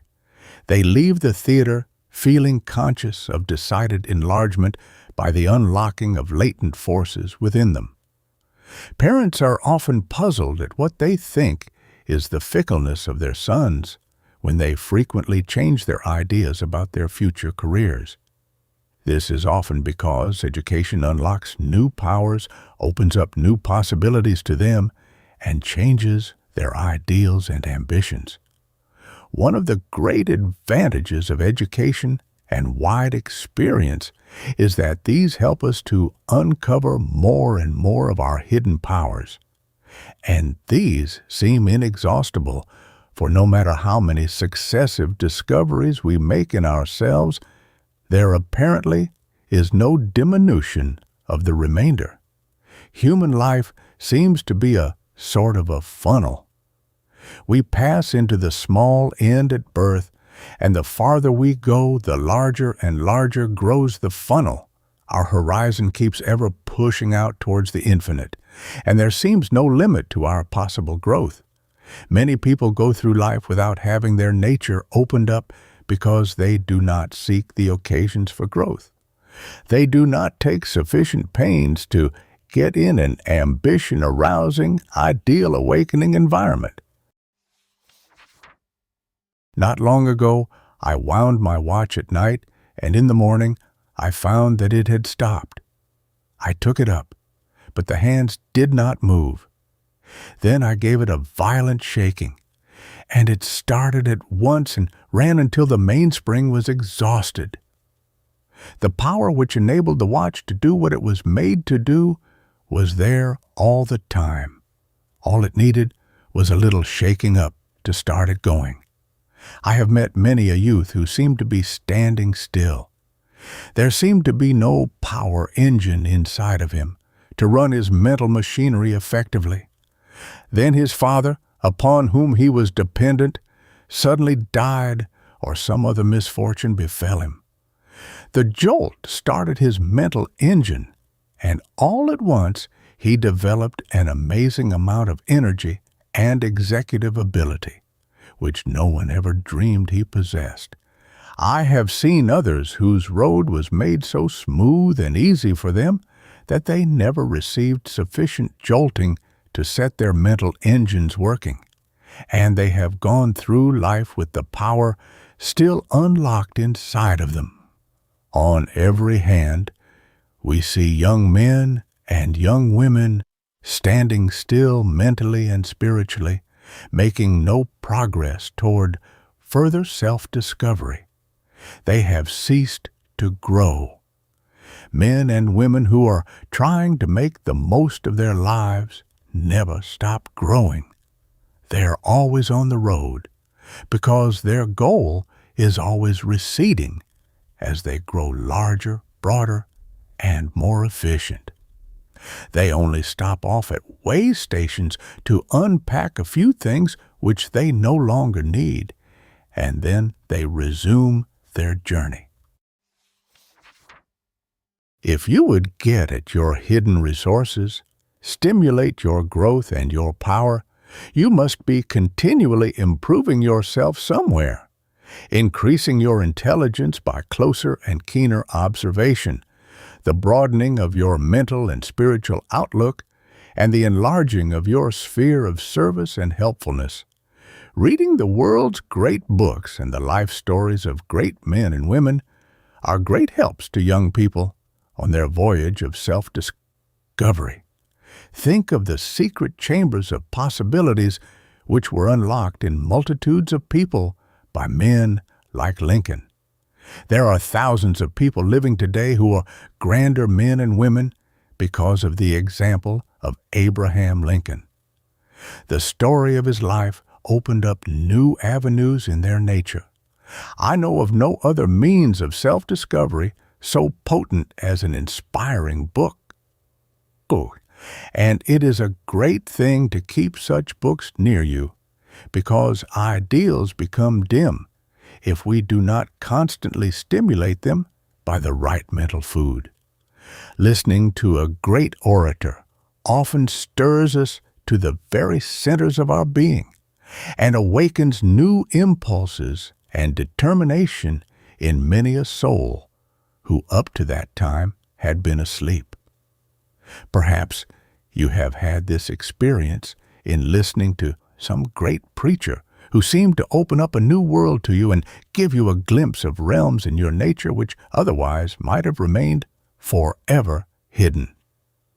Man becomes greater in proportion as he learns to know himself and his faculty. The more highly we cultivate all our faculties, the more deeply we draw upon our resources, the more of our hidden selves we discover, the wider grows our vision. Life becomes a perpetual progress. It has been a long journey up through the ages, from the brute to the man, and on the way up we have developed such marvelous powers as our primitive ancestors never dreamed of.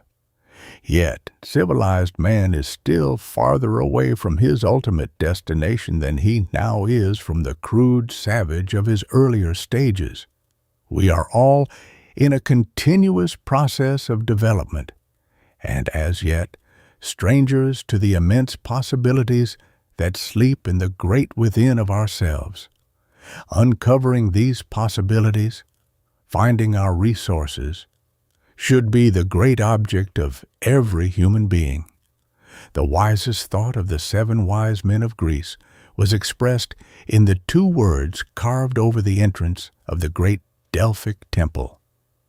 Know thyself, know thyself. This is really the chief business of man, to learn to know himself, to realize the power that is his through his inseparable union with his Creator. Chapter 8. How to attract prosperity. Fears and doubts repel prosperity.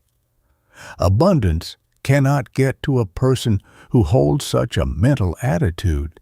Things that are unlike in the mental realm repel one another. Nothing can attract prosperity but that which has an affinity for it, the prosperous thought, the prosperous conviction, the prosperity faith, the prosperity ambition.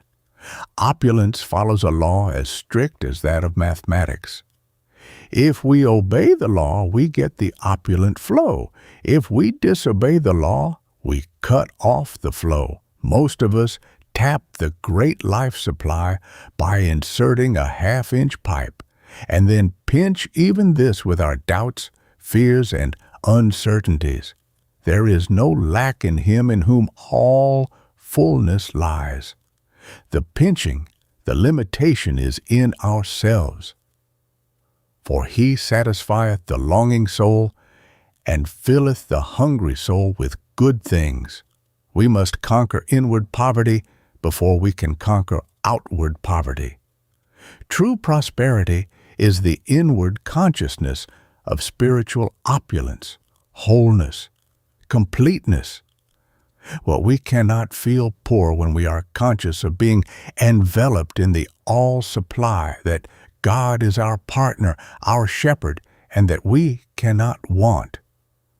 A poor woman who had all her life previously lived in the back country moved to a progressive little village, where, to her great surprise, she found that her new home was lighted by electricity. She knew nothing about electricity, had never even seen an electric light before, and the little 8-candle power electric bulbs with which the house was fitted seemed very marvelous to her.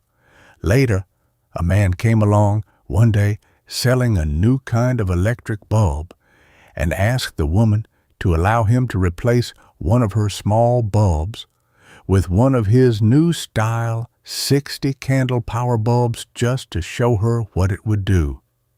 She consented, and when the electricity was turned on, she stood transfixed.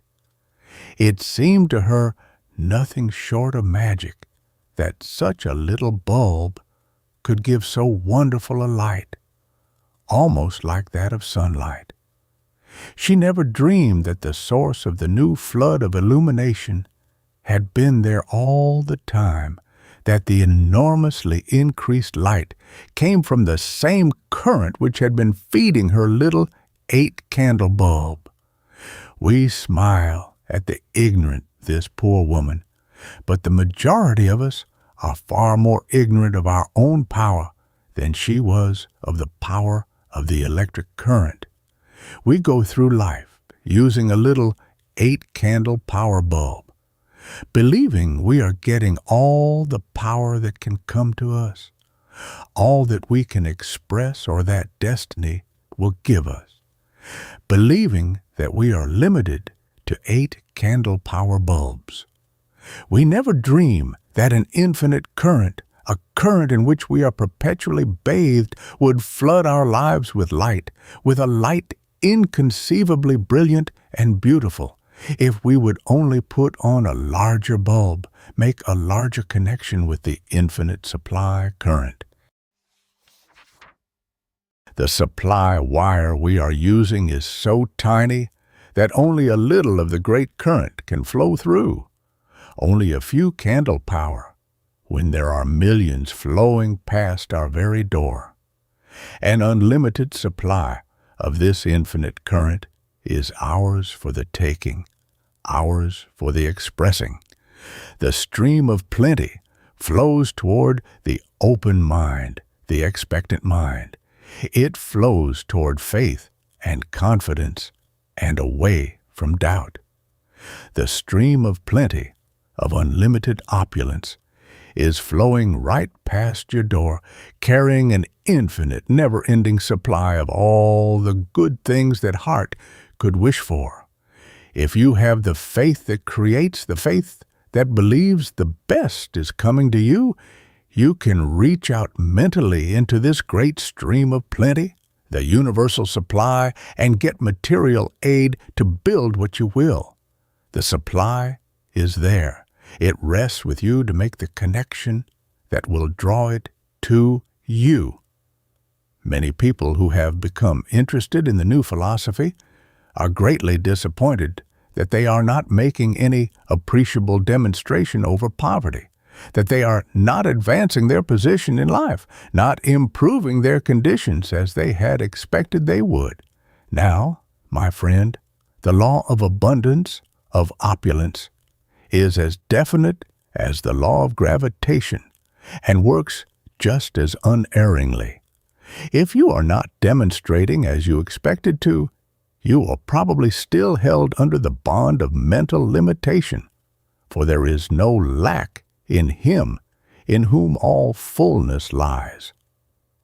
There is no limitation in the all supply. The trouble is you try to tap it with a miserable little half or quarter-inch pipe instead of a great big one, and the supply cannot flow through and flood your life with abundance.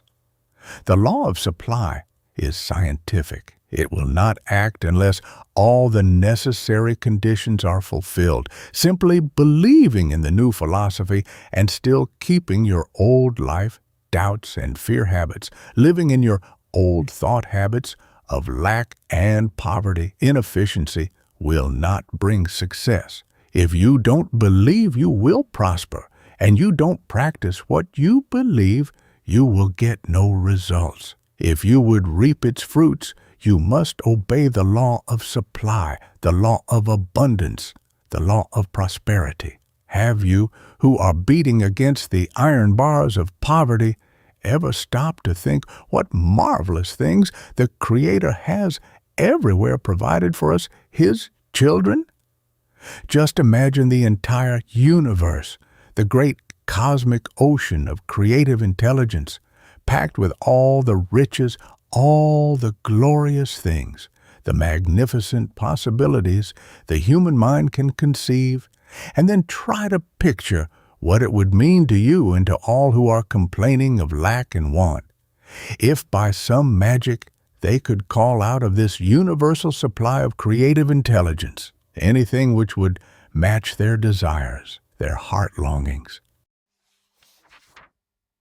Imagine this vast universe, this ocean of creative energy, packed with possibilities from which human beings could draw everything which the wildest imagination could conceive, everything they desire in life, everything they need for comfort and convenience, even luxuries. Also cities, railroads, telegraphs, and all sorts of wonderful inventions and discoveries.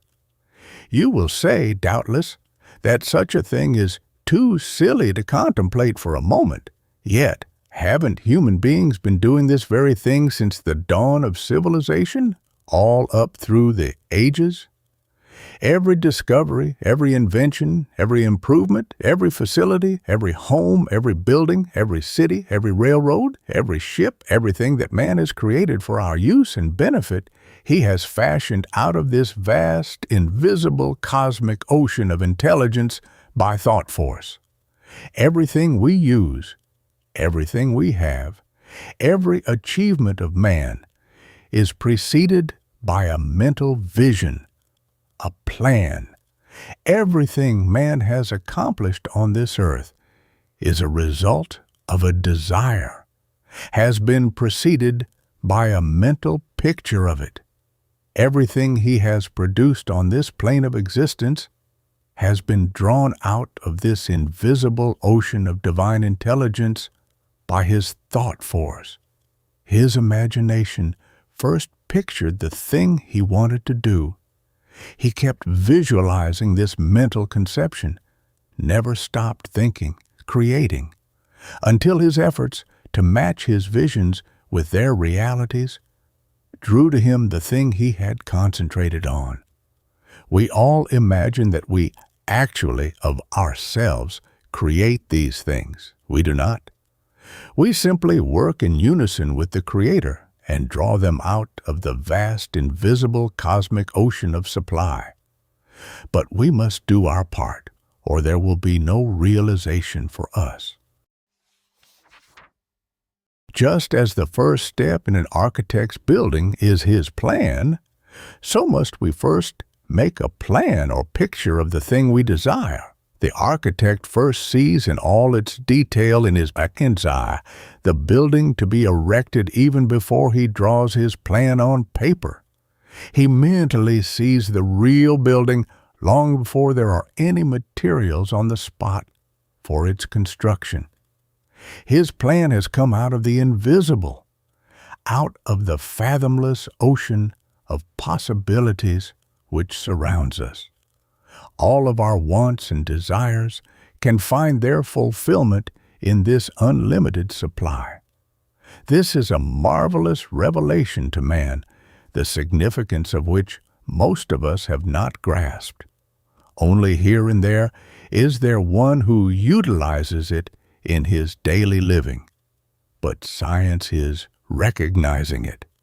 Edison says all scientists feel that about and through everything there is the play of an eternal mind.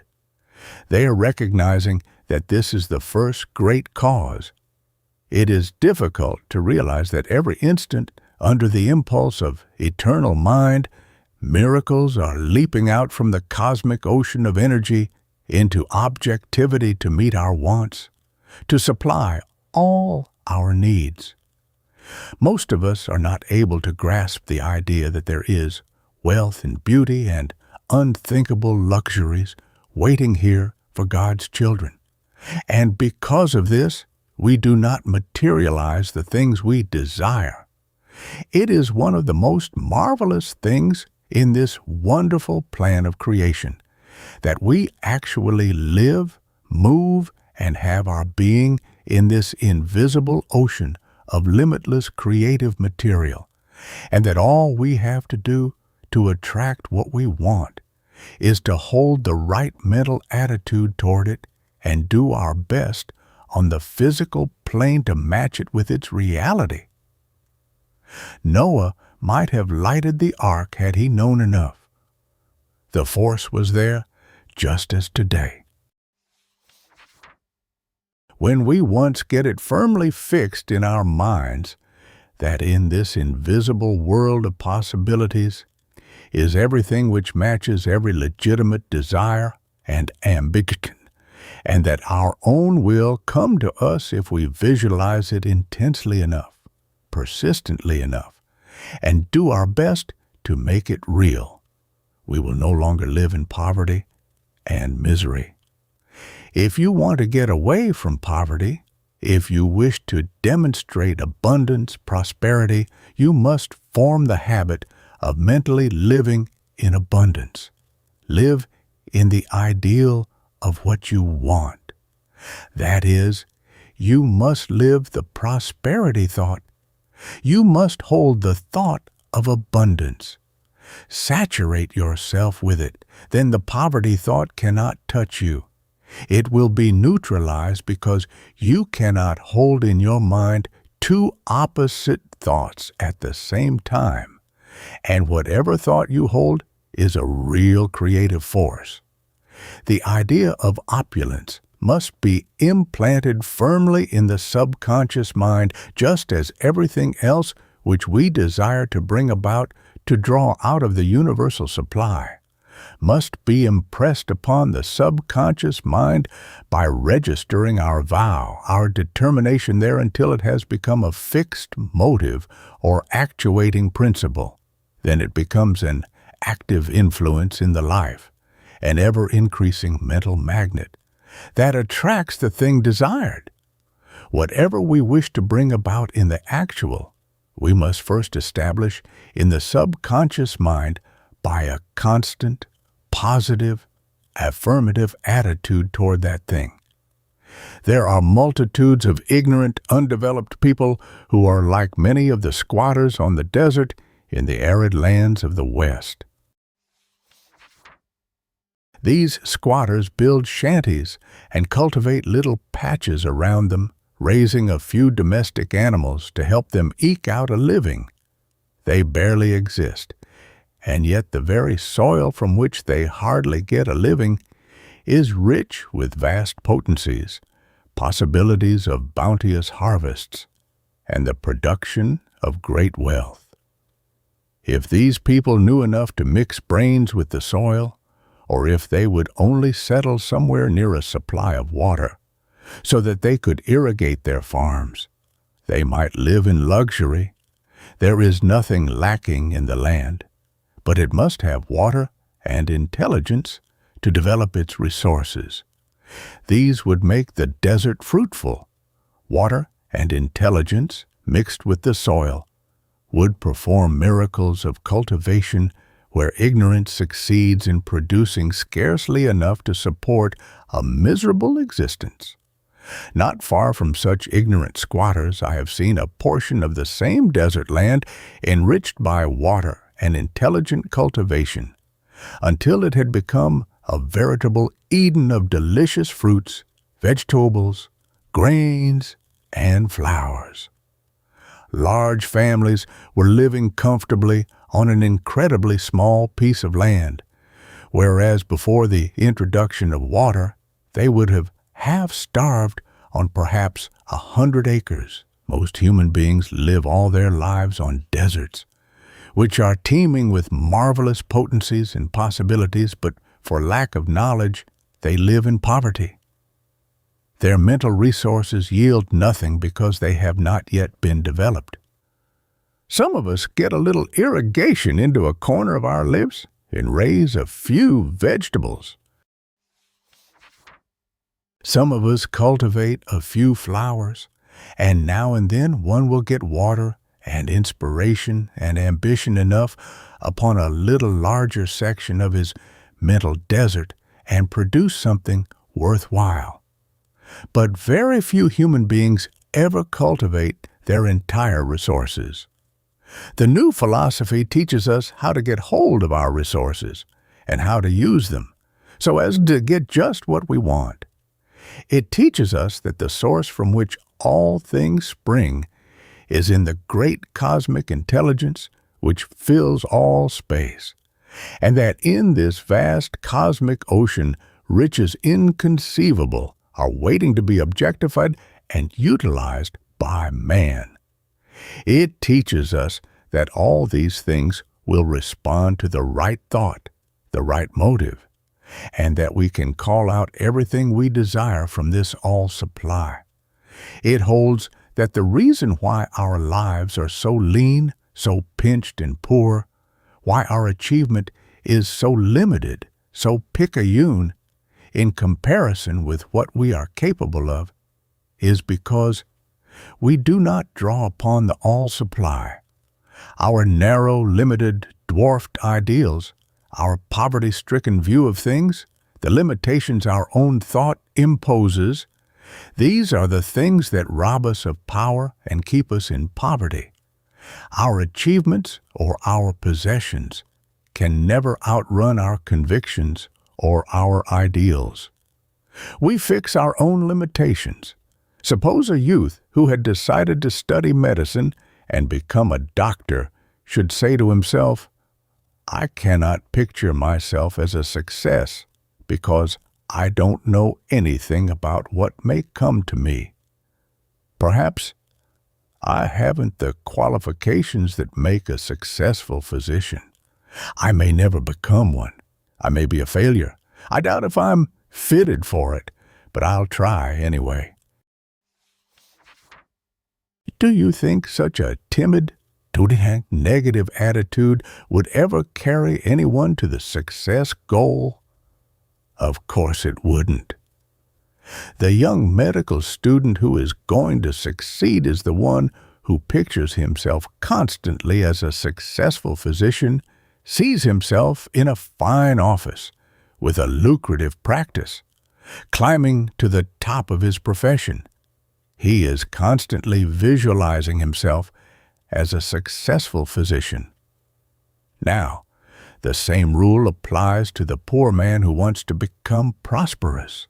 He must picture himself as prosperous. He must obey the law of opulence by holding the ideal of opulence in his mind. He must saturate himself with the prosperity thought, the thought of abundance. Say to yourself, if I am God's child, I have inherited all the good things of the universe. I am heir to all supply, to the all good. Poverty cannot touch the reality of me any more than disease can, for the reality of me is health. Health is the everlasting fact, and disease, sickness, is merely the absence of the reality. Poverty is not my normal condition. There can be no lack, no poverty for God's image. All that my Father hath is mine. Repeat daily the 23rd Psalm. The Lord is my shepherd, I shall not want. He maketh me to lie down in green pastures. He leadeth me beside the still waters, etc. Follow this during the day with frequent assertions of your kinship with the Creator of all the universe. Commit these lines by Ella Wheeler Wilcox to memory, and frequently say them to yourself vigorously and with the force of absolute conviction. I am success. Though hungry, cold, ill-clad, I wander for a while. I smile and say, it is but for a time. I shall be glad tomorrow, for good fortune comes my way. God is my Father. He has wealth untold. His wealth is mine, health, happiness, and gold. All the good things you need are yours by inheritance. Claim them, expect them, work for them, believe they are already yours, and you will realize them in your life. If you continually assert your kinship with God your Father, to whom all things belong, and send out the vigorous thought of abundance, a generous supply of all you need, which is your birthright, poverty cannot hold you its slave. Psychology is teaching us that all forms of discouragement, despondent thoughts, thoughts of doubt, of worry, must be kept out of the mind. For it cannot create while these enemies are in possession of the mental kingdom.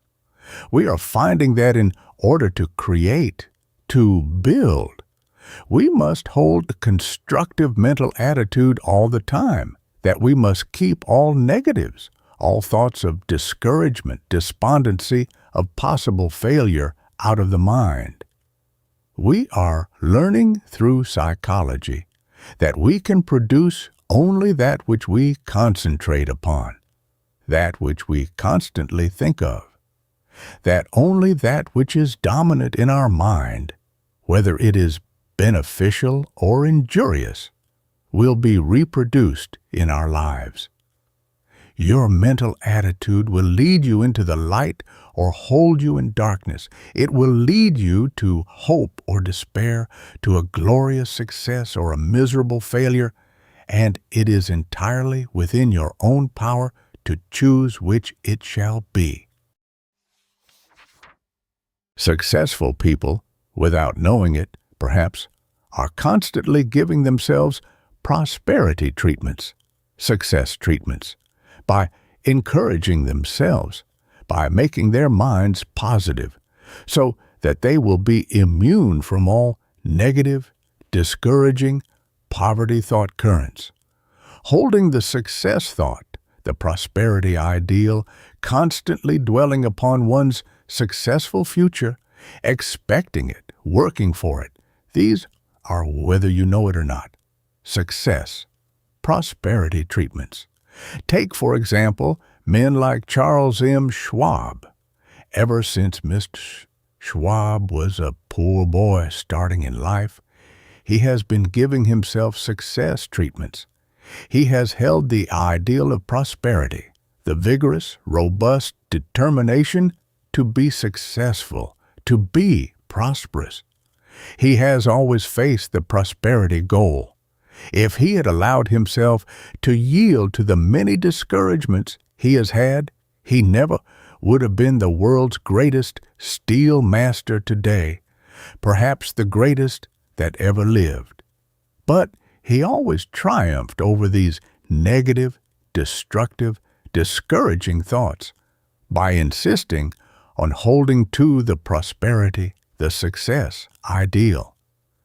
Suppose that every little while Mr. Schwab should stop holding the success ideal and should indulge in discouraging, despondent thoughts, allow himself to get down in the dumps and feel that good fortune was deserting him.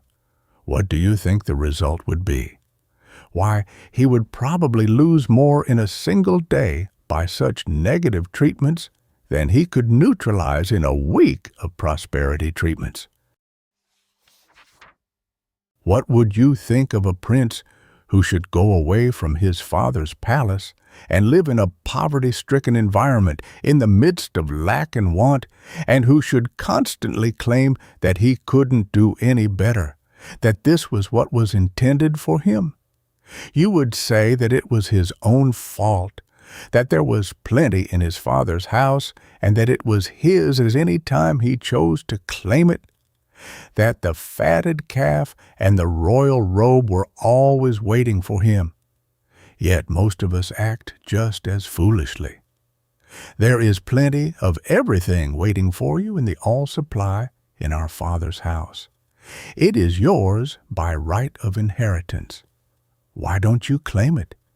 You cannot get it until you do claim it, any more than the prodigal son could enjoy his father's bounty while he continued to put it from him and feed instead on the husks of swine.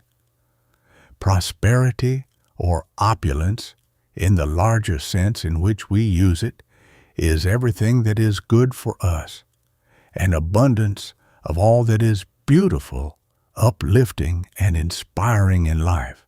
It is everything that will enrich the personality, the experience, the spiritual life. This opulence, which includes everything we can desire, is intended for all God's children. All we have to do to participate in it is to reach out into the cosmic intelligence with our thought, with our ideals, our aspirations, and attract our own. Chapter 9, Thinking All Over.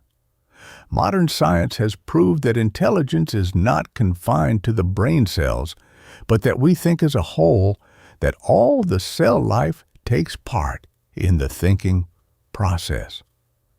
Scientists tell us that the individual deals in a piece of flesh taken from any part of the body and placed near a certain drug, which is injurious to cell life, will draw away as far as they can from this injurious substance. On the other hand, when a substance friendly to cell life is placed near it, the cells will draw as close as possible to this friendly substance and apparently try to absorb it. In other words, these cells manifest the power of intelligent selection, or choice. One reason why our mental attitudes, our hopes, our fears, our joys, our sorrows have such a tremendous influence upon our bodies, our lives, is because, as Edison says, every cell in us thinks. And since this is true, we know that every thought, every impression made on the mind, every mental attitude affects all of the cells of the body, affects the whole organism. We have been so accustomed to confining intelligence to the brain alone that it is difficult to think it is a product of the cellular activity of the entire body, brain, muscles, bones, tissues, and all. In fact, we think all over. The mind is the product of activity in all the cells of the body. The latest scientific investigations seem to show that each one of the tiny microscopical cells of a body, invisible to the naked eye, contains in itself the creative, reproducing, repairing, recreating qualities, determining the entire future of the body which these cells compose, containing the plan, the development, the limitation of growth that is physically considered. Each cell is endowed with intelligence and has a consciousness of its own, and although each one of these cells has a separate consciousness, the communal or community cells all work together for the federation of the whole in a most orderly, scientific manner. They build, repair, renew, and maintain the entire organism of the body. We are apt to think of the body as a collection of different organs, and that these organs are in a way separate, of different material or construction. But we are simply one enormous mass of tiny cells closely related to one another. Because the bones, for example, are harder than the brain, we think there can be little affinity between them. But as a matter of fact, all the 12 different tissues of the body are made up of cells of varying consistency, all of which have come from one primordial cell. And what affects one cell anywhere in the body affects all. Each cell is an entity or little self, and we are made up of these billions of our little selves or cells. These tiny selves are like members of a great orchestra which instantly respond to the keynote given them by their leader. Whatever tune our mentality plays, they play. They become like our thought. Every suggestion, every motive that moves the individual is reflected in these cells. Every cell in the body vibrates in unison with every thought, every emotion, every passion that sways us, and the result on the cell life corresponds with the character of the thought, the emotion, or passion. The ego is the master spirit, the leader of all the little self or cell communities. All the cells of the body will do its bidding. The ego can think health into the cells, or it can think disease. It can think discord or harmony into them. It can think efficiency or inefficiency into them. It can send a success thrill or a failure thrill through all of the cells, a thrill of masterfulness or of weakness. It can send through them a vibration of fear or of courage, of selfishness or of generosity. It can send vibrating through all the cells of the body a thrill of hope or of despair, a thrill of love or of hate, a triumphant vibration or a vibration of defeat, of failure, of disgrace. In short, whatever thought the ego or I sends out will stamp itself on every cell in the body, will make it like itself. Surgeons report that after a great victory, for instance, the wounds of the soldiers, as has been noticed in many similar instances, heal much more rapidly than the wounds of the soldiers in the defeated army, showing that the mental exhilaration which accompanies the consciousness of victory is a stimulant, a tonic, while conversely, the despondency which accompanies defeat is also a physical depressant. The cells are practically an extension of the brain.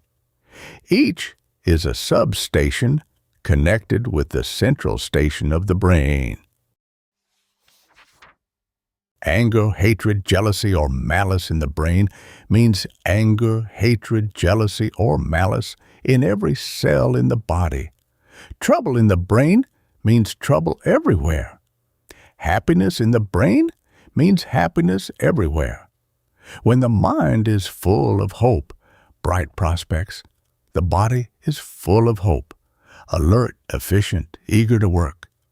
When there is discouragement in the mind, there is discouragement, despondency everywhere in the body. Ambition is paralyzed, enthusiasm blighted, efficiency strangled. Every physician knows that discouragement is a depressant, that melancholia will greatly increase the activity and hasten the development of physical diseases. We little realize what we are doing when we are constantly sending messages of discouragement, of fear, of worry through all the billions of cells in the body. We little realize what it means when we talk discouragement, when we give up to the blues, when we lose courage, faith, hope, confidence in ourselves. It really means panic, disorganization, all through the cell life of the body. Mental depression is felt in every remotest cell. It unnerves every organ and reduces the entire organism to a state of weakness and inefficiency, if not to utter collapse. The trouble is we have been so in the habit of thinking of the body outside of the brain itself as a sort of unintelligent matter, absolutely dependent upon the control of the brain, that it is very difficult for us to grasp the truth that the intelligence, the planner, the builder, the repairer, is in each cell.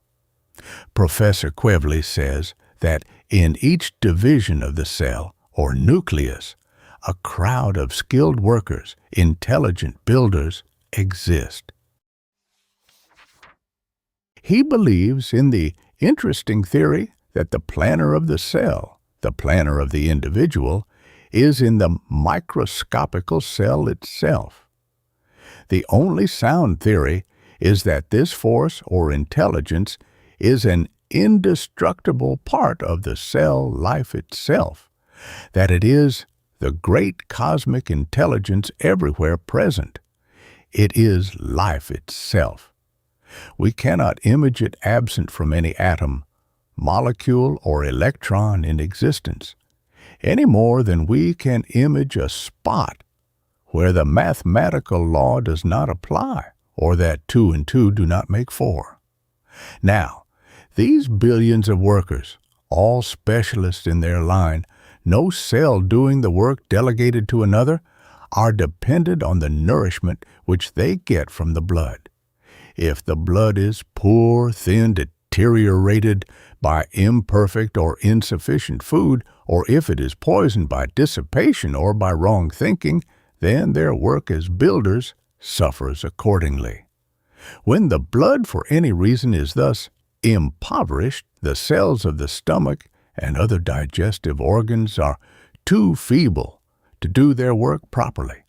And when the food is not properly digested, it putrefies, and the poisons it generates are absorbed by the body, causing trouble everywhere throughout the system. The heart action is impaired, the circulation of the blood is poor, and all the tissues suffer from lack of nutrition. The vigor of the body is appreciated because the digestive organs cannot manufacture force, robustness out of vitiated blood. The billions of cells suffer from malnutrition or semi-starvation, and your powers begin to wane. There is a lack of vim and force and fire in your efforts. The cry for food, for nutrition, from the suffering cells goes to the brain. It convinces you that something is the matter, and you say you're sick, you are down and out, you don't feel like anything. Your ambition sags, and off you go. To a drugstore or a doctor for a tonic, a stimulant, something which will brace you up, make you feel better. Everywhere in the body, nature tries to save us from our ignorance, our mistakes, our animal appetites, our dissipations, our wrong thinking. Every cell in the body is constantly on guard, trying to help us, trying to save us from our own ignorance and sins. Much of what we call intuitive perception is due to the cell intelligence in the various parts of the body. What is it, for instance, that tells us when we have eaten enough to supply the bodily needs? The brain does not know it because none of the food which we eat at an ordinary meal has had time to affect the brain before the appetite has been satisfied. What is the appetite?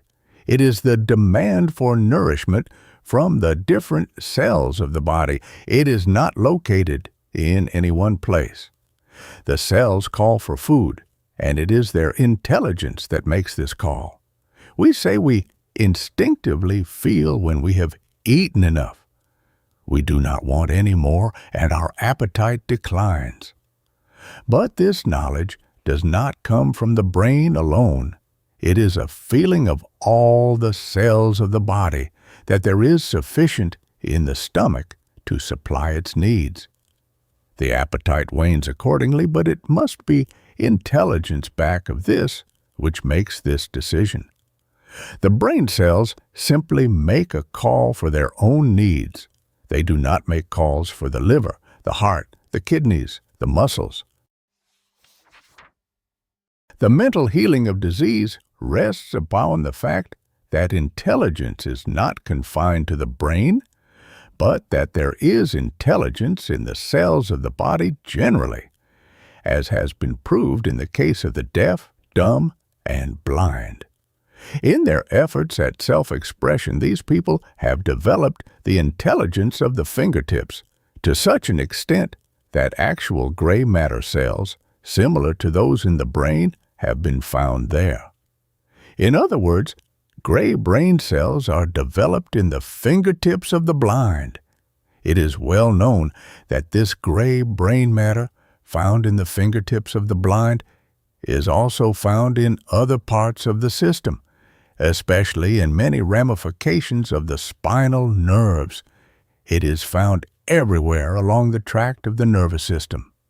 We know that the brain carries on but a small part of the work of the bodily organism.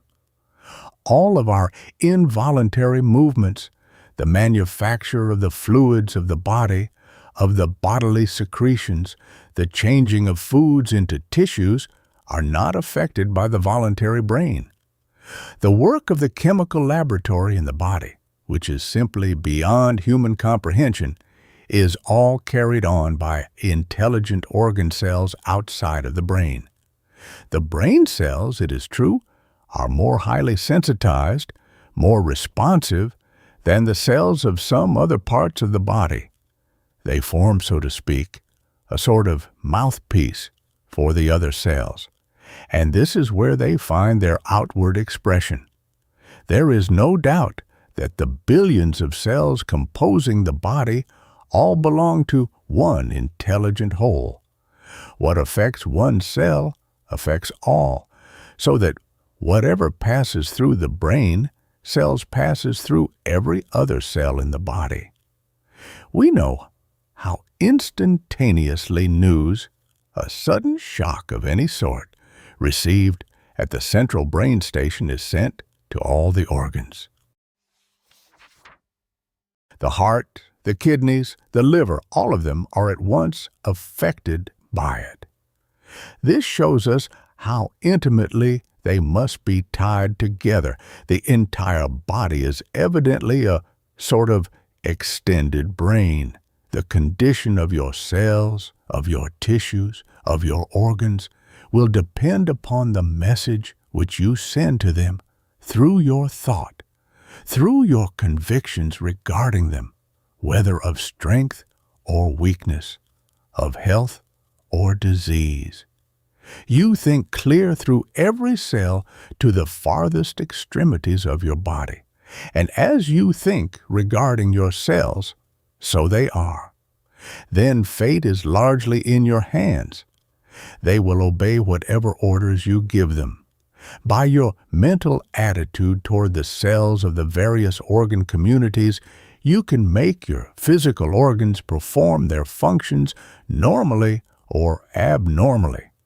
You can ensure health or bring about disease. You can prolong your life or you can shorten it. It is well known that the fear thought, the thought, for example, that you have Bright's disease or that you have inherited and are developing tuberculosis, causes congestion in that part of your anatomy on which it is fixed. And if the fear thought becomes chronic, you will have chronic congestion there, which will aid in developing the thing you fear.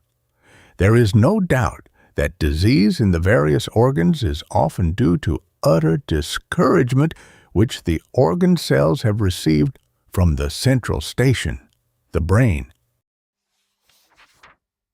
The cells of the whole body often give up their struggle for life because of the discouragement of the master cells.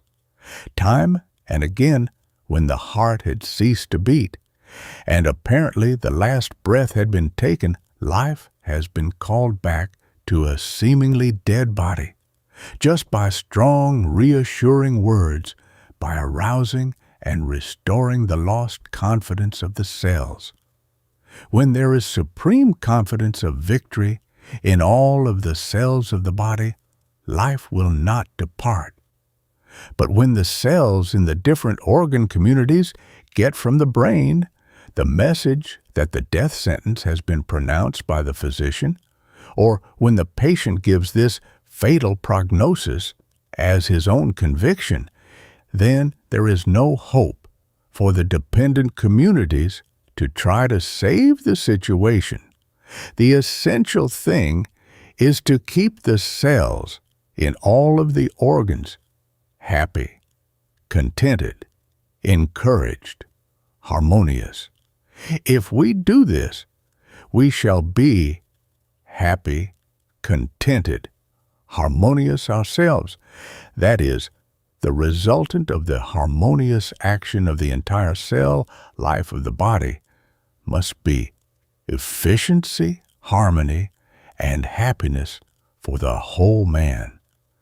Every time you allow a vicious thought, a despondent thought, a thought of failure, of fear, of poverty to enter your mind, every time you allow a foreboding of some threatening event to take hold of you, every time you indulge in jealousy, in envy, in hatred, in revenge, in any evil emotion, every cell in your body is correspondingly affected. So, too, they take on your enthusiasm, your zest, your cheer, your courage, your faith. They are encouraged or discouraged. They expand or contract their possibilities at your suggestion. What you think about the cells of any organ, they will return to you in kind. You can no more get the best from the cells of your stomach and your other digestive organs, for instance, when you are all the time saying uncomplimentary things about them, always discouraging them, abusing them, then you can get the best out of your employees or your children by the same methods. When you treat them in this way, talk against them, antagonize them, they become depressed and express resentment in non-performance of their functions. If we treated our children or our employees as many of us treat the millions of tiny cells in our stomach, our liver, our kidneys, or other organs, if we were constantly complaining of them, condemning them for not doing their work better, if we were suspicious of them, watching them, and always fearing they would play us false, we certainly would not get the best out of them. Imagine what a pessimistic, dyspeptic grumbler will do to the cells during a lifetime of fault-finding, of discouraging suggestions. Think what a man does to his digestive organs, who is always saying they are no good, that they have gone back on him, that they cannot digest anything which he likes, and that he can only eat the things which he despises.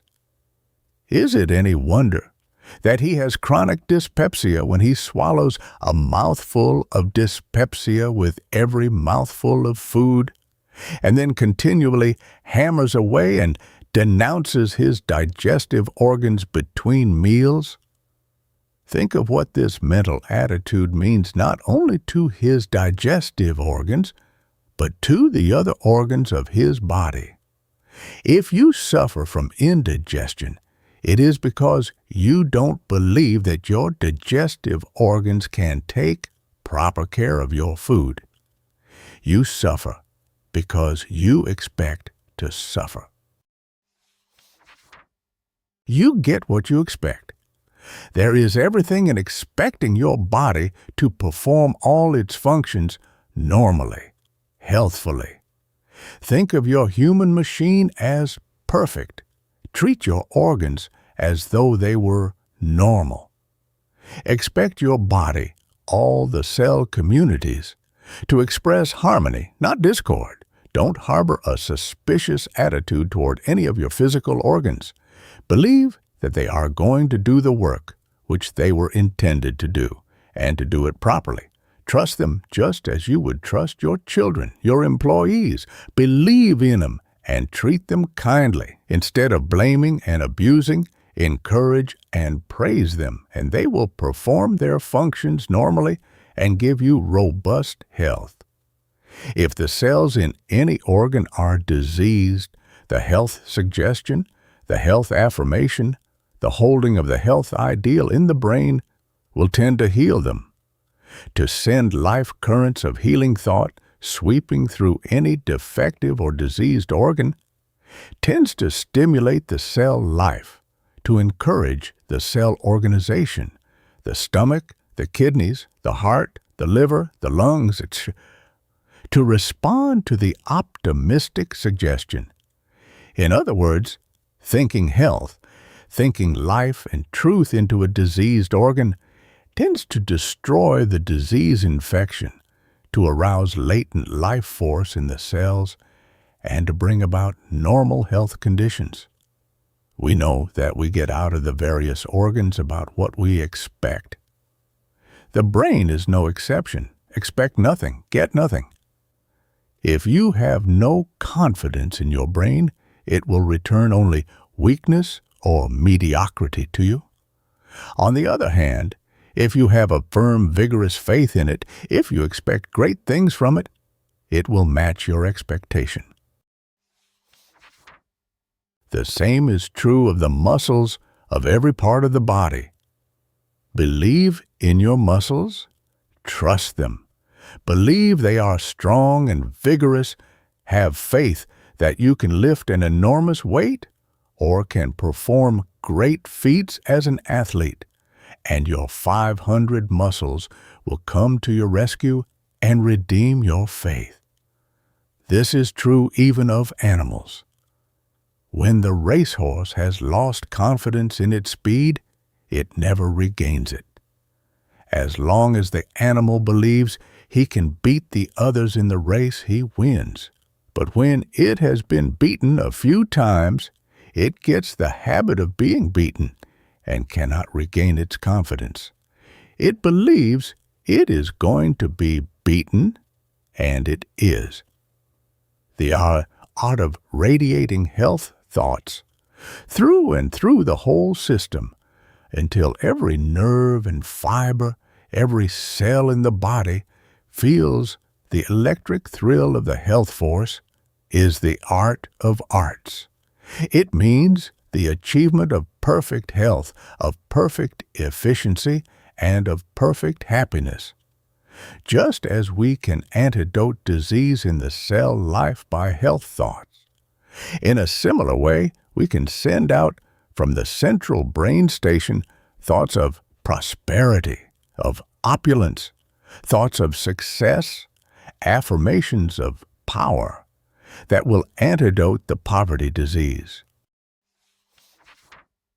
By constantly affirming your divinity, the truth of your being, the reality of you as one with God, holding the thought that God is your health, that He is in every atom, in every electron, that He is in every cell in your body, and that His presence excludes all sickness, disease, and weakness, all lack and unhappiness.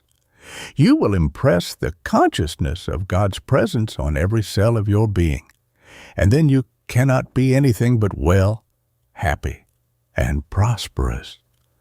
No colds, no rheumatism, no cancerous poisons, no tubercular germs, no fear, no unhappiness, no discord of any kind can exist in you when you are vitally conscious of God's presence in every cell in your body. While you feel conscious of your oneness with the One, that every cell in you is one with Him, because all life is the one life, the expression of the one vitality which pervades the universe. You cannot suffer in any part of your being. The consciousness of God, the consciousness that He fills every cell in our body, that there can be no discord, no disease, no weakness where God is. That where God is, all is health, all is beauty. That God is truth, and the truth makes you free because it is the truth of your being. This consciousness of your oneness with God makes you free from the enemies of your health, your success, and your happiness. Stamp this God consciousness on every cell in your body. Cling to this one thought of God's allness and everywhereness, that there can be nothing but God, that wherever you look, wherever you go, all is God, and that because there is nothing but God, all is good, and there is nothing but good, everything which does not seem to be good, having no reality, being but the absence of good. Hold this thought constantly, and you will be free from all the enemies of your being. If we would triumph over all our limitations, we must impress the triumphant thought on every cell. We must radiate through the body not only thoughts of health and strength, but also of courage, hope, confidence, expectation of better conditions.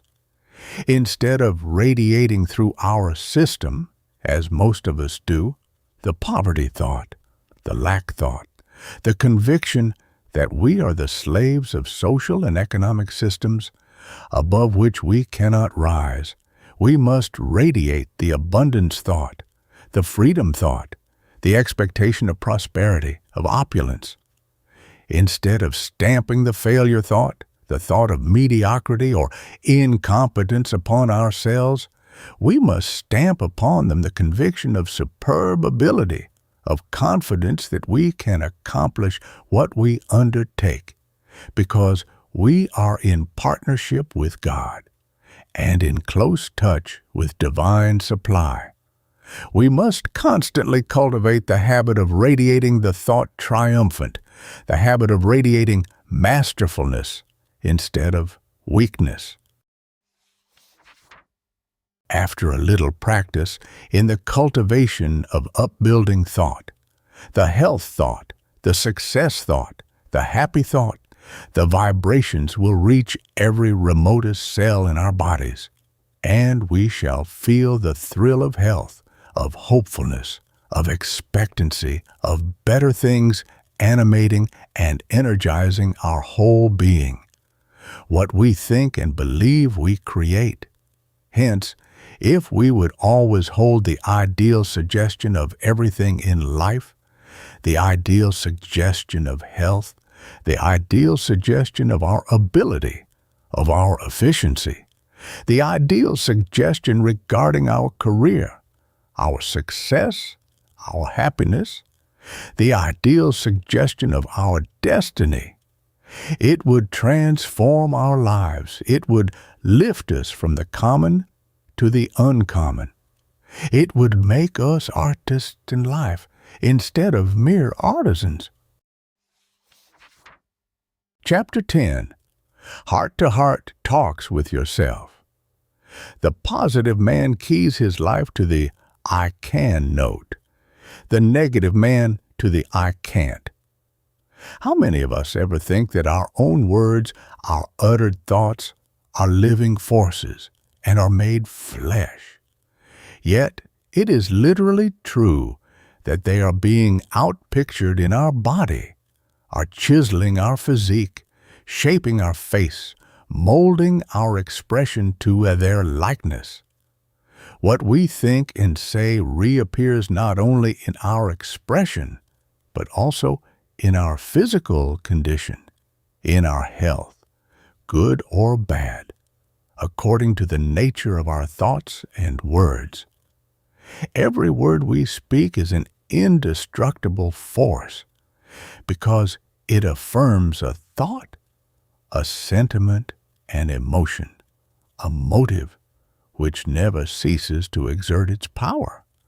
Jesus evidently recognized that words are real forces, for he said, "Heaven and earth shall pass away, but my word shall not pass away." There is a mysterious power in the spoken word, in the vigorous affirmation of a thought, which registers a profound impression on the subconscious mind, and the silent forces within us proceed to make the word flesh, to make the thing we affirm a reality.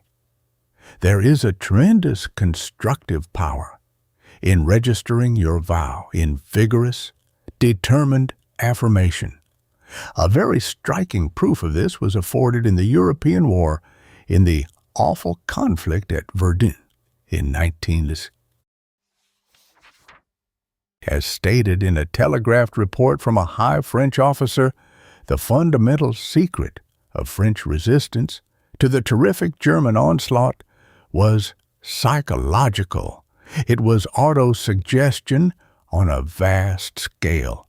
General Pétain replaced doubt and discouragement with iron determination when throughout the entire army flashed his expressed resolution that the Germans should not get through the French lines. They shall not pass. All of the soldiers were so hypnotized by the constant repetition of the phrase that no idea save that of resistance could enter their heads. All of the soldiers at Verdun were obsessed by this one dominating idea to the exclusion of everything else. When asked their opinion of the battle, the general reply was just this: "The Germans shall not pass," and the Germans did not pass. Suppose you should register in your subconsciousness regarding the entrance into your mind of destructive thoughts, motives, and emotions, the bitter enemies of your success and happiness, a grim resolution such as the French soldiers at Verdun registered regarding the Germans. What would happen? If whenever enemy thoughts or emotions tried to get entrance to your mental kingdom, you should grimly say to them, "You shall not pass." I will not allow in my mind any enemies of my success and happiness. Do you think it would be possible for them to get by? Why, of course they couldn't. And if you should iterate and reiterate the same grim resolve regarding hindering habits, regarding every temptation that makes an appeal to you, you shall not pass. Why, my friend, this would revolutionize your life. Every word we speak, even uttered thought, is power for good or ill, and we must remember that it is what we put into the word that gives it its meaning and determines its quality and its force. Words themselves are the clothes for our thoughts. We can take a word and think love into it, think service into it, think friendliness into it, and it will create a corresponding feeling in the one it is addressed to. Or we can take the same word and think hatred into it, think jealousy into it, think envy into it, and hurl it out and arouse antagonism, jealousy, hatred, or envy in another mind. Everything depends upon the thought behind the word. It is the mental attitude that gives the word its real meaning, and your words are messengers of life or death to yourself and to others. Words have put civilization where it is today. The word wedded to the thought has built everything that man has achieved. There is a force in spoken words which is not stirred by going over the same words mentally. When vocalized, they make a more lasting impression upon the mind. You know how much more powerfully you are impressed and inspired by listening to a great lecture or sermon than you would be if you read the same thing in print. It makes a deeper impression on the inner self. We can talk to our inner or other self, just as we would talk to a child. And we know from experience that it will listen to and act on our suggestions. Unconsciously, we advise, we suggest, we try to influence it in certain directions by consciously, audibly addressing it in heart-to-heart talks with ourselves. We find that we can very materially influence our habits, our motives, our methods of living. Many people have killed character enemies, peace and happiness enemies, have doubled and quadrupled their self-confidence, have strengthened tremendously their initiative, their executive ability, have literally made themselves over by heart-to-heart talks with themselves. Conscious that he had ability, but cursed with weaknesses that made it in many ways unavailable, his life was headed towards failure when he accidentally came across a new thought book which told him of the miracles possible through the practice of self-encouragement, and especially audible self-encouragement. He began immediately to carry out the suggestions of the book and made a daily habit of heart-to-heart talks with himself. In a very short time, he was conscious of a great improvement in his feelings, his mental attitude, and his spirits. And now he presides at public meetings without the slightest feeling of self-consciousness. His painful shyness has vanished. He can stand any amount of criticism and denunciation without a sign of sensitiveness or embarrassment. There is no fault, no weakness, great or small, which will not succumb to persistent, audible autosuggestion. Not only this, but it tends to arouse slumbering qualities within us, which mere thinking does not stir up or waken. There is gunpowder enough in us to make a tremendous explosion if we could only get the spark to the giant powder that is sleeping within us. If you're timid, doubting, fearful of failure or poverty, you can reinforce your courage and strengthen your confidence in yourself by daily heart-to-heart talks with your inner self, by the frequent affirmation of the positive assertions, I must, I can, I will. There is no better suggestion than Emerson's for stiffening the will and the power to do. Nerve us with incessant affirmatives, and incessant affirmatives will nerve us. The perpetual affirmation of the power to achieve one's ambition, of one's grim determination to win out in life at any cost, the affirmation of health, of prosperity, of success, the constant assertion of confidence in oneself will nerve a weak will and brace up a wavering purpose as nothing else can.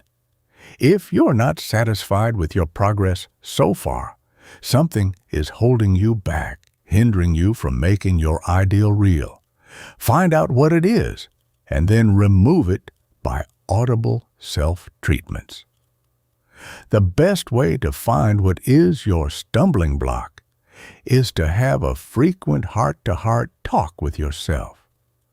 Look into your own soul and take an account of your personal stock.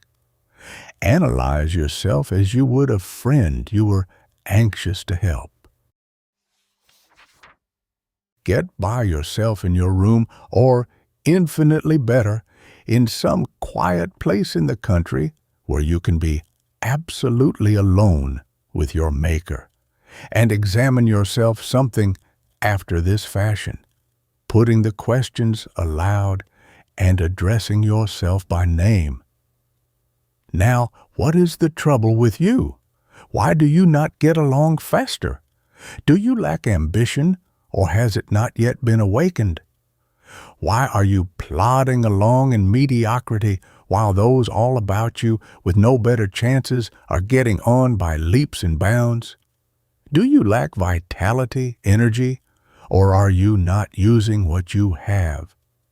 Have you some weakness, defect, or peculiarity which is holding you down? You must put your finger on it and correct it, or your life may be a failure. Write out a list of the qualities that make a strong, courageous, successful character, and their opposites, and examine yourself to see what is your rating in the list. Call them off aloud: faith, courage, self-confidence, ambition, enthusiasm, perseverance, concentration, initiative, cheerfulness, optimism, thoroughness, etc.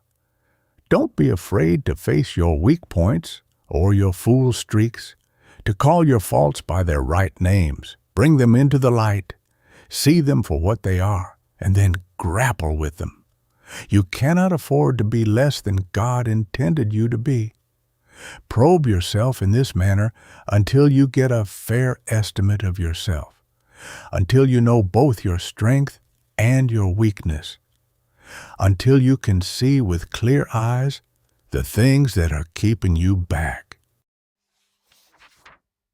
Then vigorously attack your enemies, the enemies of your success, of your efficiency, of your happiness. Constantly, stoutly affirm your complete mastery over them, their powerlessness to dominate your life and ruin your career. If, for instance, you are a victim of self-effacement, if you find you lack self-confidence, you must talk to yourself something like this: I am a child of God. I am made in His image and likeness. Therefore, I have divine power, I have strength and ability to do what I long to do. I am self-confidence. I am success. I will never again, by self-depreciation and self-effacement, deny my divine fatherhood. I will walk the earth like a prince. I will never again shrink from assuming any responsibility which comes to me. I will no longer go about as if I were inferior to others. I am not inferior, and from now on I shall express my opinion and assert myself whenever and wherever necessary. I am now facing life with a self-respecting, confident attitude.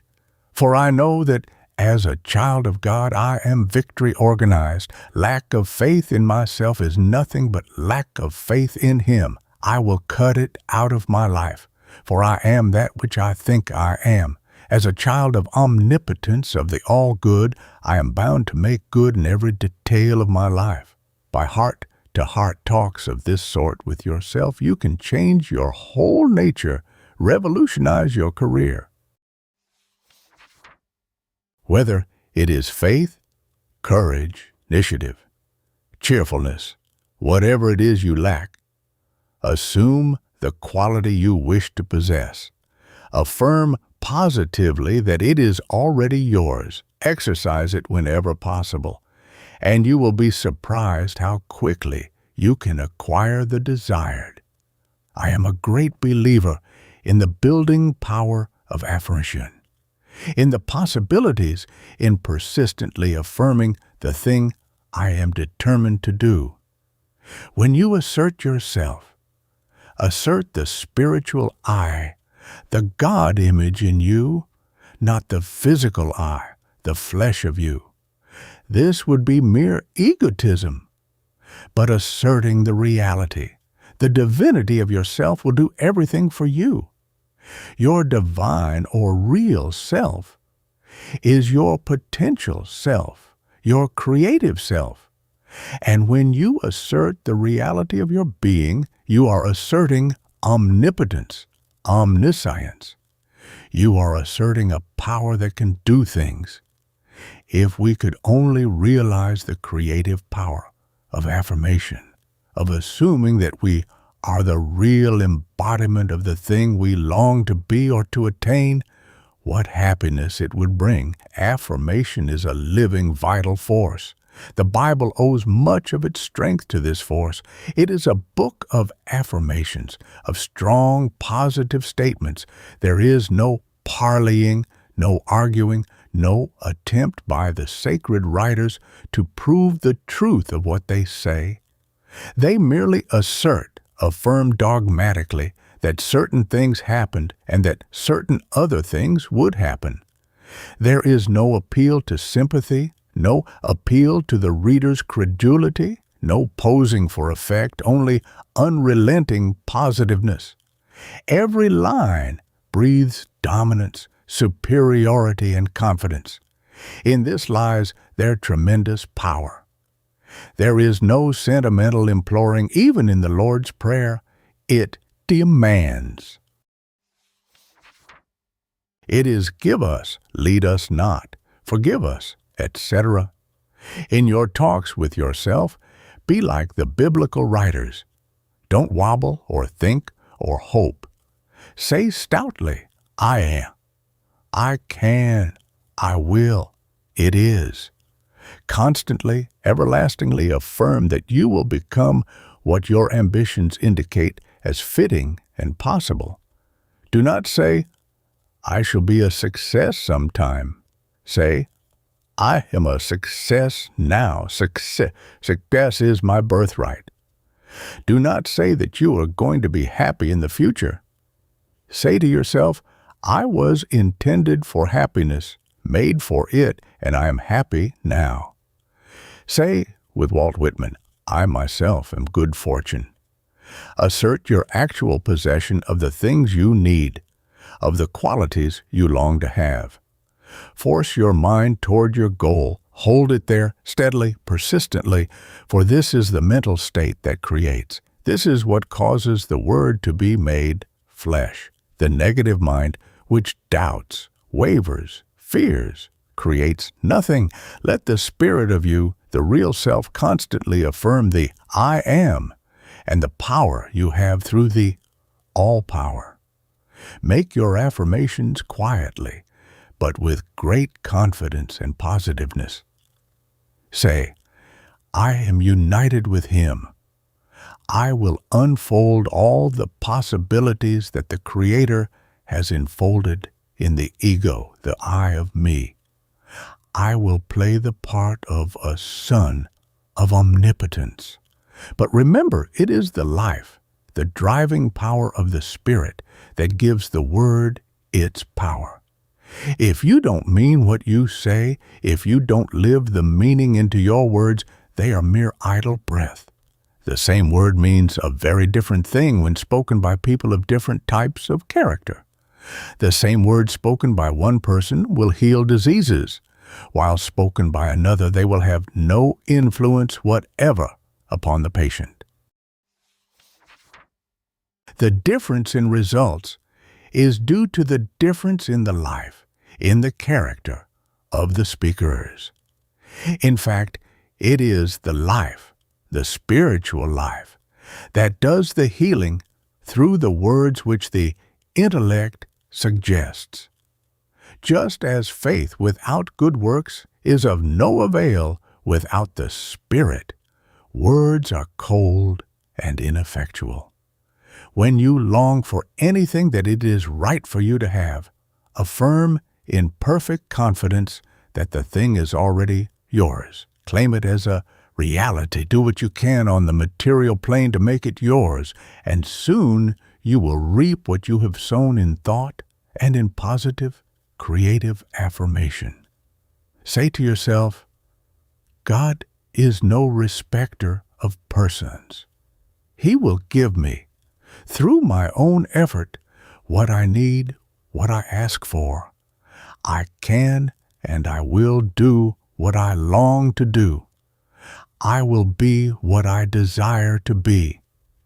Make these affirmations again and again, and do not wait for an opportunity to begin the thing you want to do. Make your opportunity. The power of affirmation will work miracles for you. You will find that just in proportion as you increase your confidence in yourself by the affirmation of what you are determined to be and to do, your ability will increase. Boldly, confidently assert that there is a special place for you in the world, an individual role which only you can fill, and that you are going to fill it like a man. Train yourself to expect great things of yourself. Never admit, even by your manner, that you think you are destined to do little things all your life.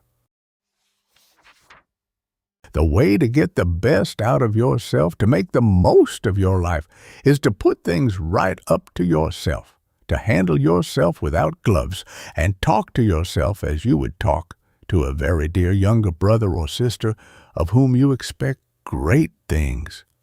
You can do this with marvelous results in correcting bad habits or overcoming temptations or dangerous tendencies.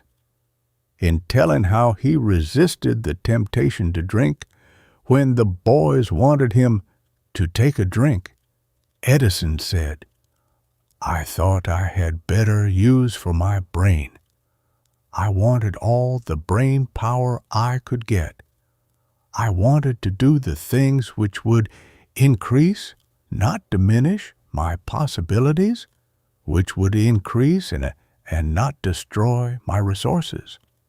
And I said to myself, I will let that greatest enemy of the race, that enemy which has taken hold of more men and women, ruined more careers, destroyed more happiness than anything else in the world alone. If you're in danger of becoming a victim of drink, or if it has already laid its grip on you, say to yourself what Edison said, I cannot afford to give up even a small % of my ability to whiskey. About the only success assets I have are inside of my own skin. Knowing this, I will not gamble on my chances of drinking and remaining my own master. I am my own master now, and I shall retain my mastership. I here assert my manhood, my inherited divinity, the power given me by my Creator, which enables me to conquer this monster drink or any other enemy of my manhood. I believe with Saint Bernard that nothing can harm me but myself, and hereby pledge myself to do nothing that will make me less of a man. I am poised in divine power. I am one with the One. Just say to yourself, if God made me, then I must partake of God's qualities. I must have power to overcome any evil habit. This cursed thing, which is ruining my chances of future success and happiness, is an insult to my manhood. It is not stronger than I am. It is weaker.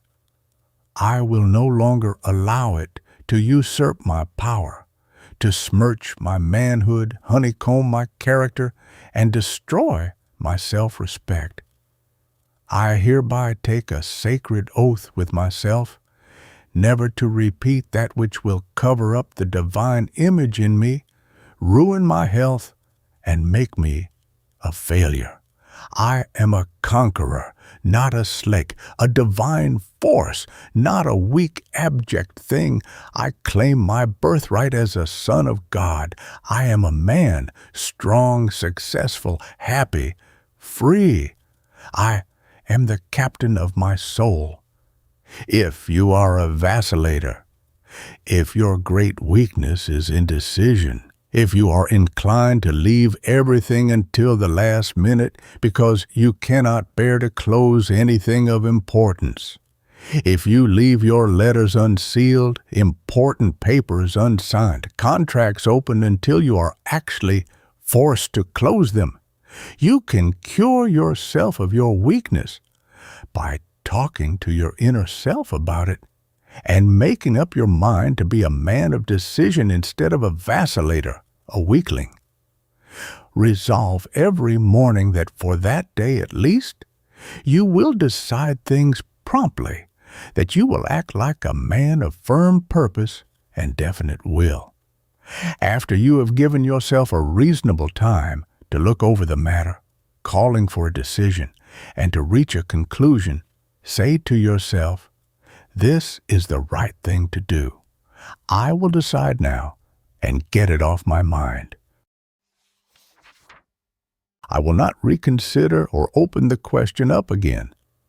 My judgment is correct. I will trust it. I can think clearly and decide vigorously without procrastinating or vacillating, and from this day on I will do so. Impersonate every day someone you admire for his promptness in putting things through, for his vigorous self-confidence and power of quick and final decision. No matter if you make mistakes at first, stick to your resolve to decide things once for all.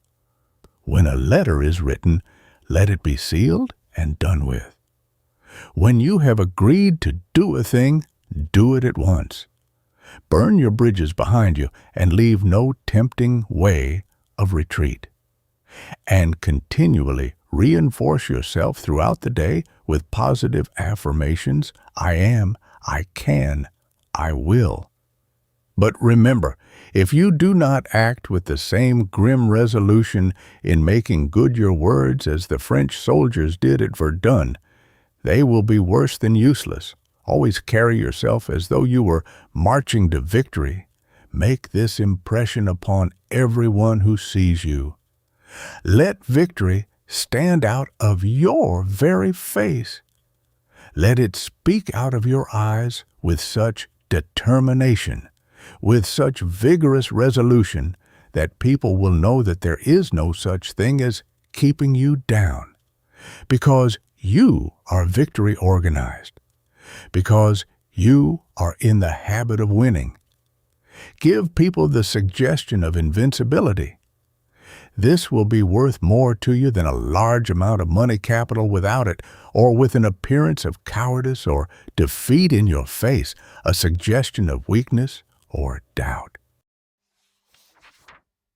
These heart-to-heart talks are merely suggestions or models of the self-treatment method of overcoming bad habits or defects of character, for acquiring strength and developing the qualities that make for nobility, success, happiness, righteousness. They may be adapted to meet the requirements of different personal needs, And if practiced faithfully every day, they will, if backed up by earnest effort to make your words true, do wonders in bringing about the desired results. Talking to yourself may at first seem silly to you, but you will soon get accustomed to it and feel its beneficial effects. You will think more highly of yourself. You will have more self-respect, more self-confidence. You will believe more in yourself. You will have more assurance. You will stand higher in your own estimate in every way. This does not mean that you will become egotistical or conceited, but simply that you will know yourself and your possibilities better and be able to use to better advantage all the power and talent God has given you. In your heart-to-heart talks, always encourage yourself.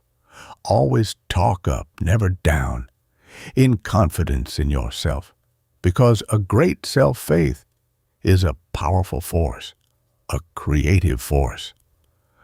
According to thy faith be it unto thee. That is, according to the degree, the intensity, the persistency of your faith, so will be your realization.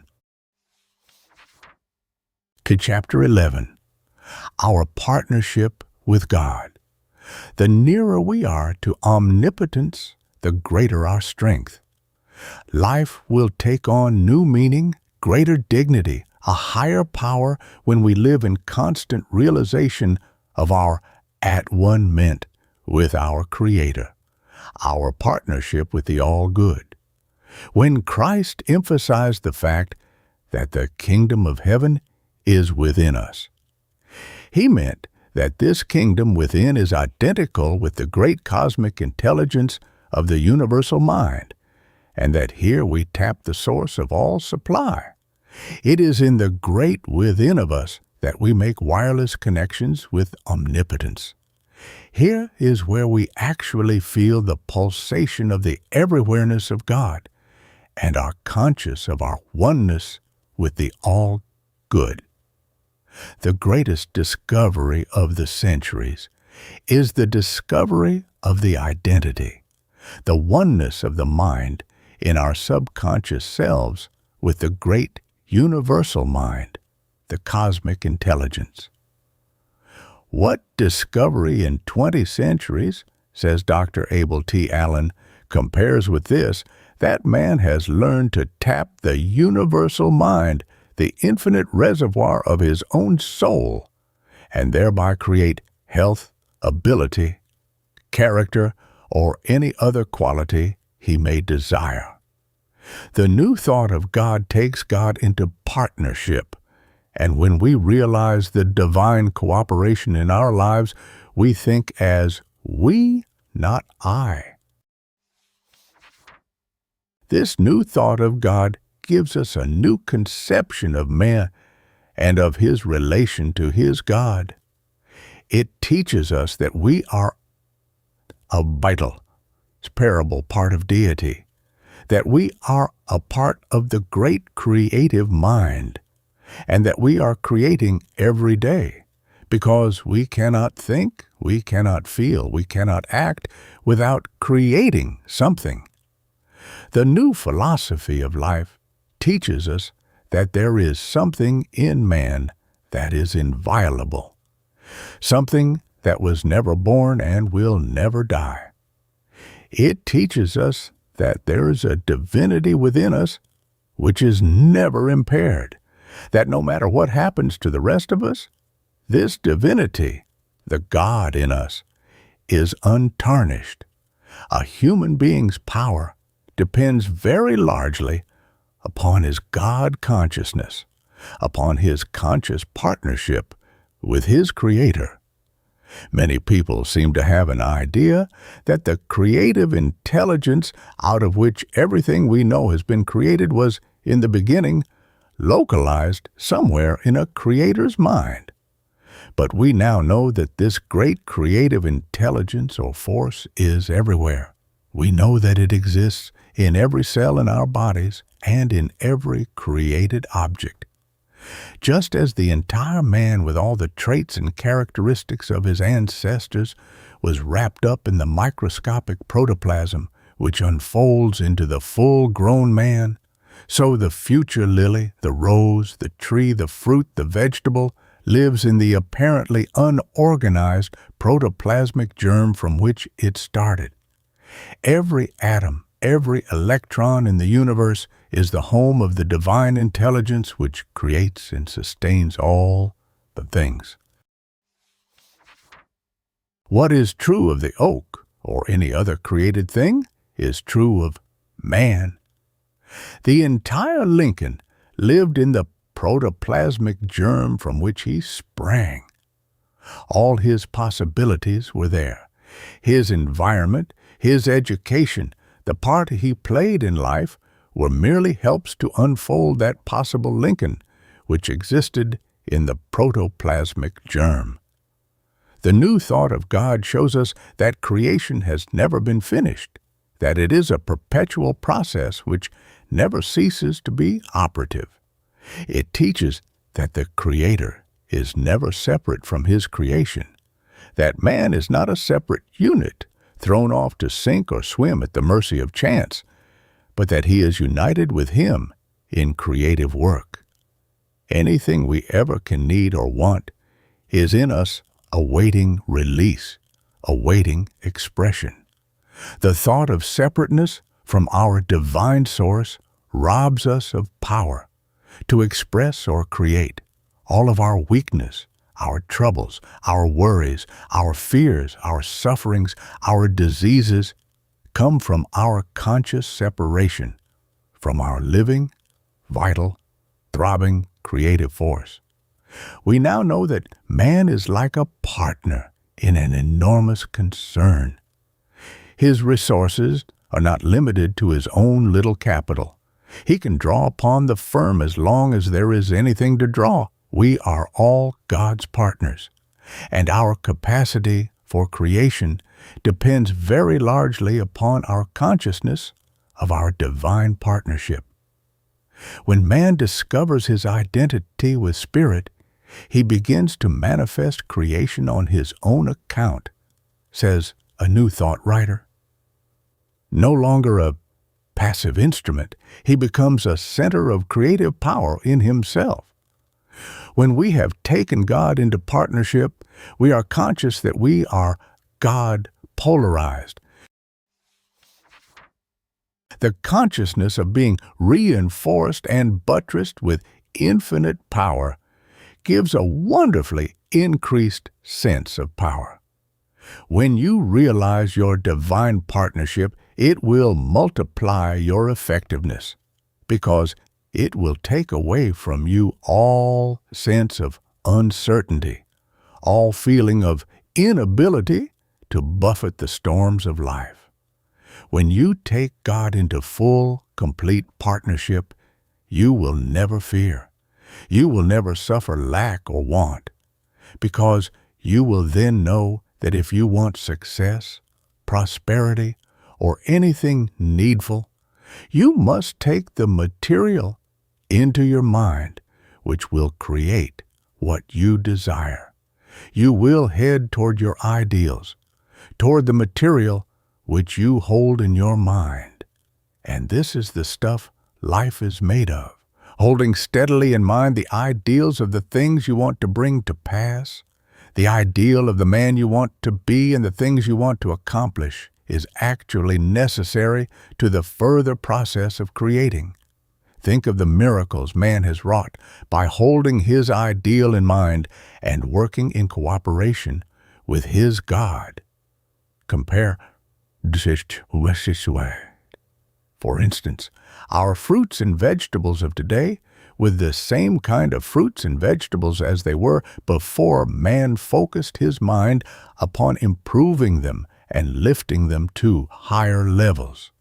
We know, of course, that man alone, without the creative power implanted in him by God, never could have evolved the luscious fruits and succulent vegetables of all sorts which we enjoy today out of the original inferior products as unassisted nature left them. The marvelous improvements man has made upon the earth can only be accounted for through his co-partnership with his Creator. The work which man has accomplished in a multitude of different ways proves that he is one with God, that he is a co-creator with him, and that together they can do what neither could do alone. Without the God power which consciously or unconsciously is flowing through him, man could do nothing. Alone he would be powerless.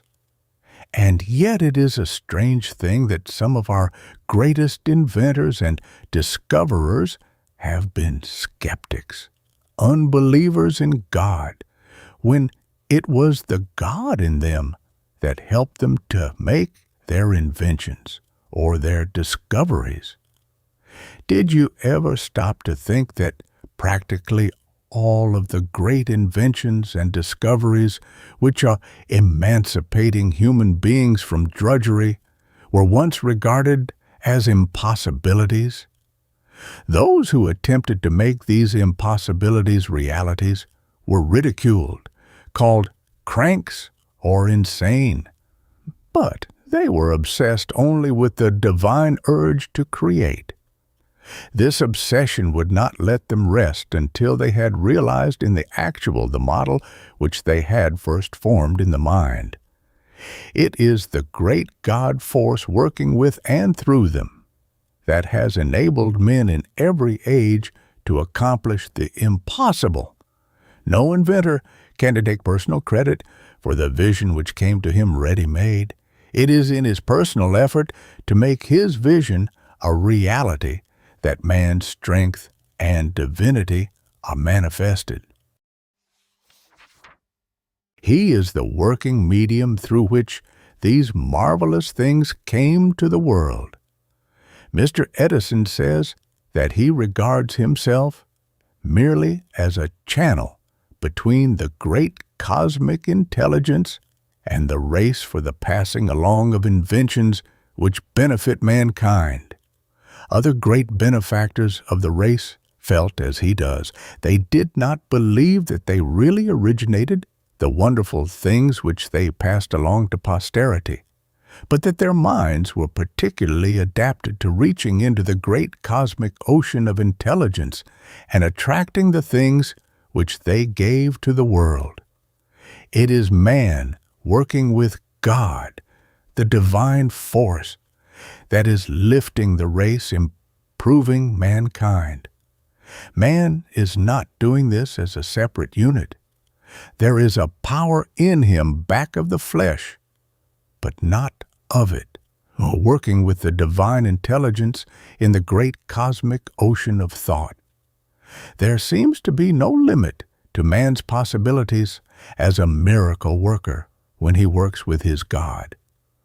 Who can imagine what our fruits, our flowers, our vegetables will be after another 1,000 years of the cooperative effort of man with God? Nature unaided fails is the dictum of science. Man is a necessary instrument in the creative process. We are all co-creators with the great Creator of all. Great writers, for example, do not deliberately think out in detail the things they are going to write. Pictures come to them, ideas flood their brains. In moments of inspiration like this, the poet, the author, the musician is merely a sort of secretary for the mysterious intelligence back of his brain. Call it what we will, divine force or the cosmic intelligence, there is certainly a formative intelligence that plans and makes the creative artist feel that he is merely the wireless receiving station taking off an immortal message, a message that has been flashed from a divine station somewhere in the universe. How often have messages been transmitted to the inventor during sleep when he has been totally unconscious of trying to think or plan an invention.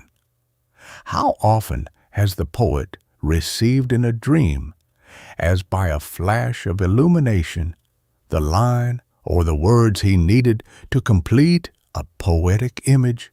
Whence come these things?